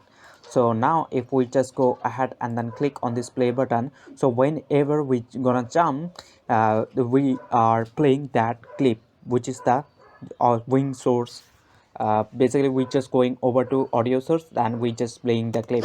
As you can see, whenever we jumping, we just playing the clip. And if I just click on this retry button, we can see we are able to jump. So this is pretty fine. So we need to play some clip, like once we passes through this pipe, between these pipes, then we gonna play the point sound. And once this bird collide with this pipe, then we're gonna play the, you can say, a die sound, something like that. So let's get out of play mode. So we need to play those clips. So I'm going to select my player game object in the hierarchy, and let's basically attach some components to this game object. Basically we're going to add two more audio source component. First two more audio source component, basically one for our passes through, once we passes through between those pipes. So we're gonna play another clip, and once we pass basically collide with those pipe, we're gonna play another sound clip. So we're gonna have two more sound clips. So that's why we're gonna add two more audio source components to play those sound clip. So let's select our player game object in the hierarchy, go over to inspector, click on add component, and we're gonna add a audio source component. audio source. So basically type the component by basically click on add component, and type the name of the component to basically get that, and then click on it to attach. And we need to drag the clip, which clip we want to play, and we're gonna uncheck this play on awake. Basically we don't want to play the clip right after the game start. Instead we're gonna play that in specific moment. So that's why we just uncheck this play on awake, and we need to drag the clip, which clip we just want to play. So let's go to project tab, assets, and then audio. So let's suppose we're gonna play this point sound. If we select, so we're gonna select this clip and we're gonna drag it right there. So let's select our player game object. So I'm gonna select this clip and drag it into this audio resources slot. Basically drag it right over here, and make sure you just uncheck that play on awake. Basically we don't want to play that clip right after the game start. Instead we're gonna play at specific moment. So that's why we just uncheck this play on awake, and we're gonna add one more audio source component to play the die sound. If we die or hit, as you can hear, so we're gonna play this clip. So for this clip we're gonna add one more audio source component to our player game object. So let's go to player script, player game object, select the player game object in the hierarchy, go over to inspector, and then in the bottom click on add component, and we're gonna add one more audio source by typing name of the component. We're gonna find that, and let's click on that to attach, and we're gonna uncheck display on awake, and we need to drag the clip, which clip we want to play. So we're gonna play this hit clip. So we're gonna select that and drag it over to this audio resource slot, and now we have the clip. We are ready to play. But before we play, make sure you just go to overrides and then click on apply all button in the top, basically inspector, then overrides right over here, and then click on apply all. So the changes you made gonna be saved into player prefab game object as well. So we need a reference of this audio source for this point clip sound, and we also need a reference this audio source for hit clip sound. So we need a reference both of this. So let's open up our player script by double clicking on it, and let's create two more audio source component, one for our hit clip hit source, and one for our you can say point source. So we're gonna make two for audio source components. So let's make audio source. So make sure you just typing the name of the component that you are really looking for. So in our case we're looking for audio source component, and we have to name the source. So I'm gonna call is the hit source, source, and let's create another one. So we're gonna make public, and we also looking for another audio source reference, and this gonna be something like we're gonna call it something like hit, or sorry, not hit, this will be point source. Point source, basically the sound that when we pass it through between those pipe, we just want to play that this sound clip, which is point source. And make sure you just close that up with semicolon, control S to save your code. And now we will move over to Unity. So we need to drag the reference into that corresponding slots. So first thing we need to, and make sure you just drag it the right clip, and then you need to make sure that you just drag right reference into this slot. So point source, so for point source we're gonna add up the point, basically this audio source, because in this audio resource slot we have the point clip. So basically this means our point audio source. So that's why we're gonna drag this audio source component to this point source slot, and now we have the reference of this audio source, and we are ready to play the game. And we need to drag hit source. This is our hit clip, basically means this is hit audio source. So we're gonna drag this audio source to this hit source slot. Now we have the reference, both of this audio source reference, and we are ready to play the sound clip. And to play that, let's double click to open that up in Visual Studio. So as you can see, when we passes through our basically those between those pipe, then what we're doing, we're just increasing our current score, and after increasing the current score we just want to play the sound clip, which is the point audio source. So we will go to point source, and then we're going to use dot play function. So make sure you just type dot and then play function to play the clip. So basically we're just moving over to this audio source, and then we using play function to play this point clip. So firstly we just moving over to this audio source, and we using dot play function in order to play the clip, and we just playing this clip when we passes through those pipe as using we just increasing our current score, and after that we just playing our sound. And we also need to play the sound or hit. Basically once we collide with those pipe we or the ground, we just want to play that hit sound, and we're doing over here as you can see. If we colliding with the ground or if we colliding with the pipe, then we just saying game is over, then we setting that game over UA to be active, and we setting is game active parameter to false. After doing all of these things, what we want to do, we just want to play that sound clip which is the hit one. So we're gonna go to hit source, basically that audio source component, and we're gonna use dot play function.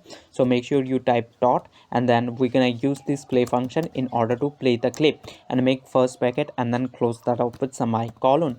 Control S to save your code. And now we will move over to Unity. Basically we just going over to this audio source, the bottom one, which we made for hit source. So whenever we're gonna collide with those pipe or this ground, this audio this clip will be played. Basically we just going over to this audio source, and then we using the play function in order to play this hit clip. So let's take it. So we're gonna hit this play button in the top, and make sure you just drag the reference right over here, else it will not work. So make sure you just do that. So now if I try to jump, we able to here, but once we collide with this ground, as you can hear, we playing the hit sound. So and now if I just click on retry and try to passes those pipe, between those pipe we should able to see, as you can hear, we playing that sound clip once we able to passes through this pipe. So let's make one more score. As we can hear, so this is pretty fine. So we can just click on this retry. I hope you are able to hear that. So we're gonna get out of play mode. I hope you get the idea, basics idea of how you can just add audio to your game. And if you just want to get it more, then you can check out my audio tutorial. I will have the link in the description.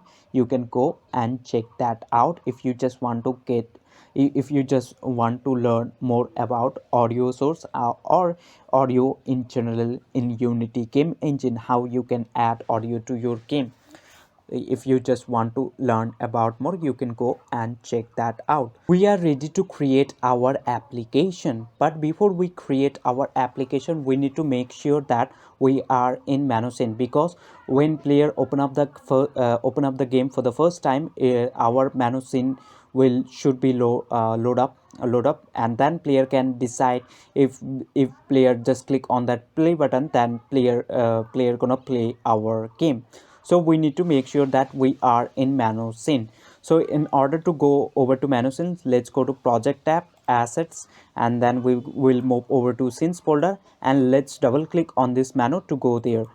So we're gonna double click on that, and this scene should be open up by default. So that's why we just move it over to this scene. And also we need to make sure that this one is in the top. Basically what we need to do, we need to go to top left file, and then click on this build profile, and the shortcut key you can see in the right section, which is Control Shift plus B. So if you just click on that, it's gonna bring up the this build profile tab right away, and we can see simple scene in the top. So we don't want in the top, instead we want this menu to be in the top, because this one should be the default one. So we're gonna click on this scene list. So you're gonna be somewhere over here as in this window. So just click on this open scene list, and you're gonna get there, and we're gonna take our menu and we're gonna drag it in the top, because this one should be the default one.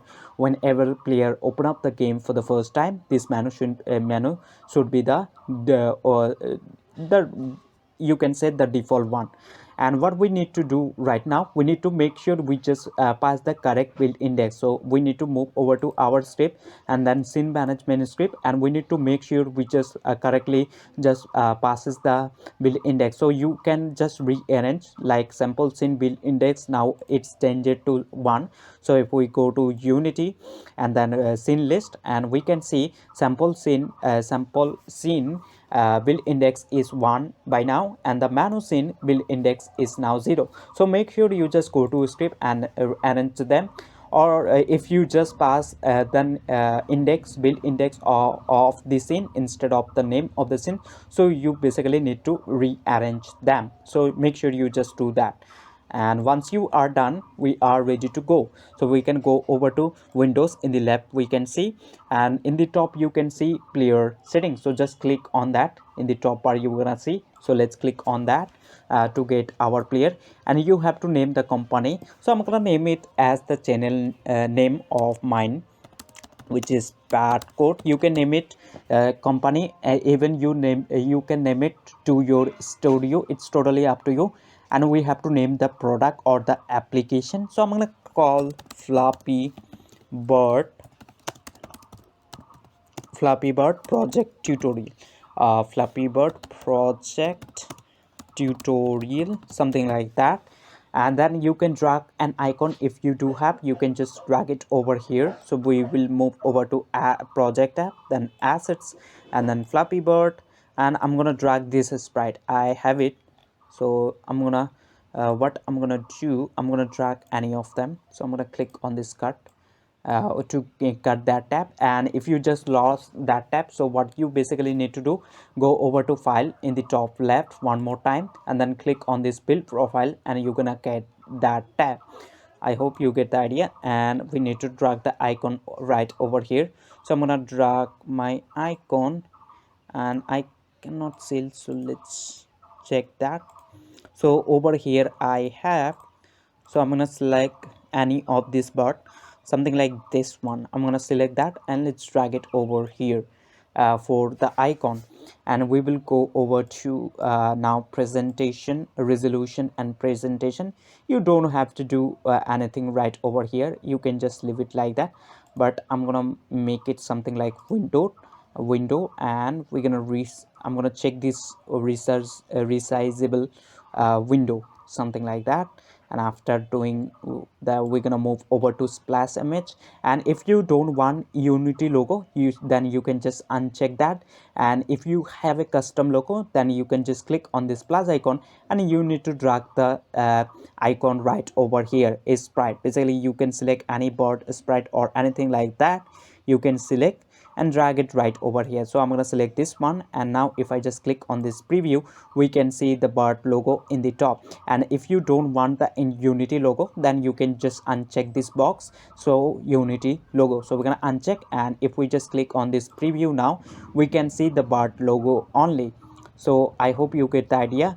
And if you don't want the splash screen as well, you can just click on this uncheck this box. So the game will be start whenever player just open up the game, it's gonna immediately load up, and there will be no splash screen. If you don't want any splash screen, then you can just uncheck this box.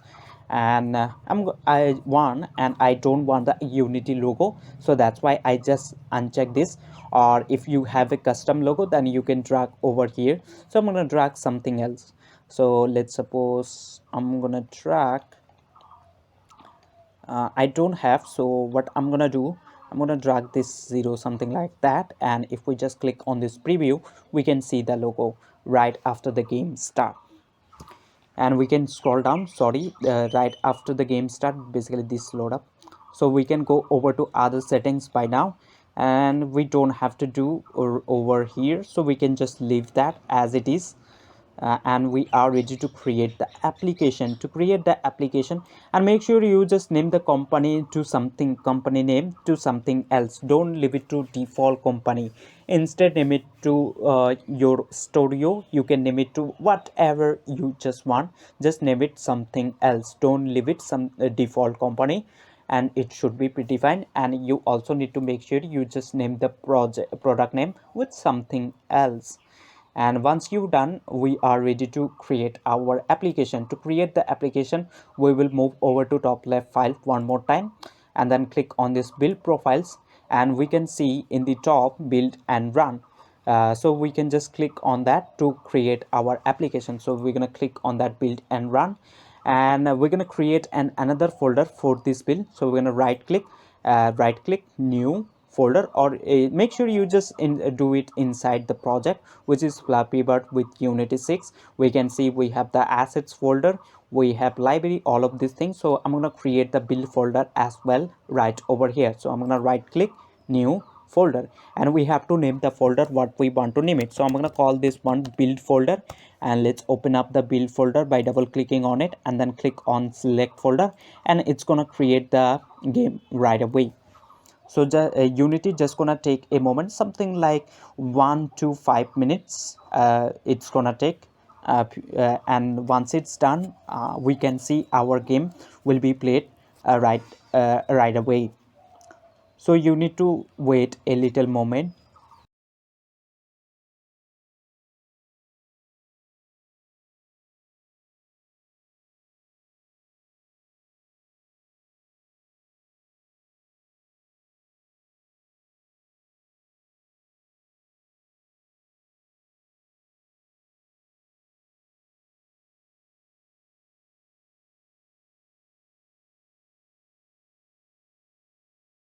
We can see the game is now built, so we can just click on this play button in order to play our game.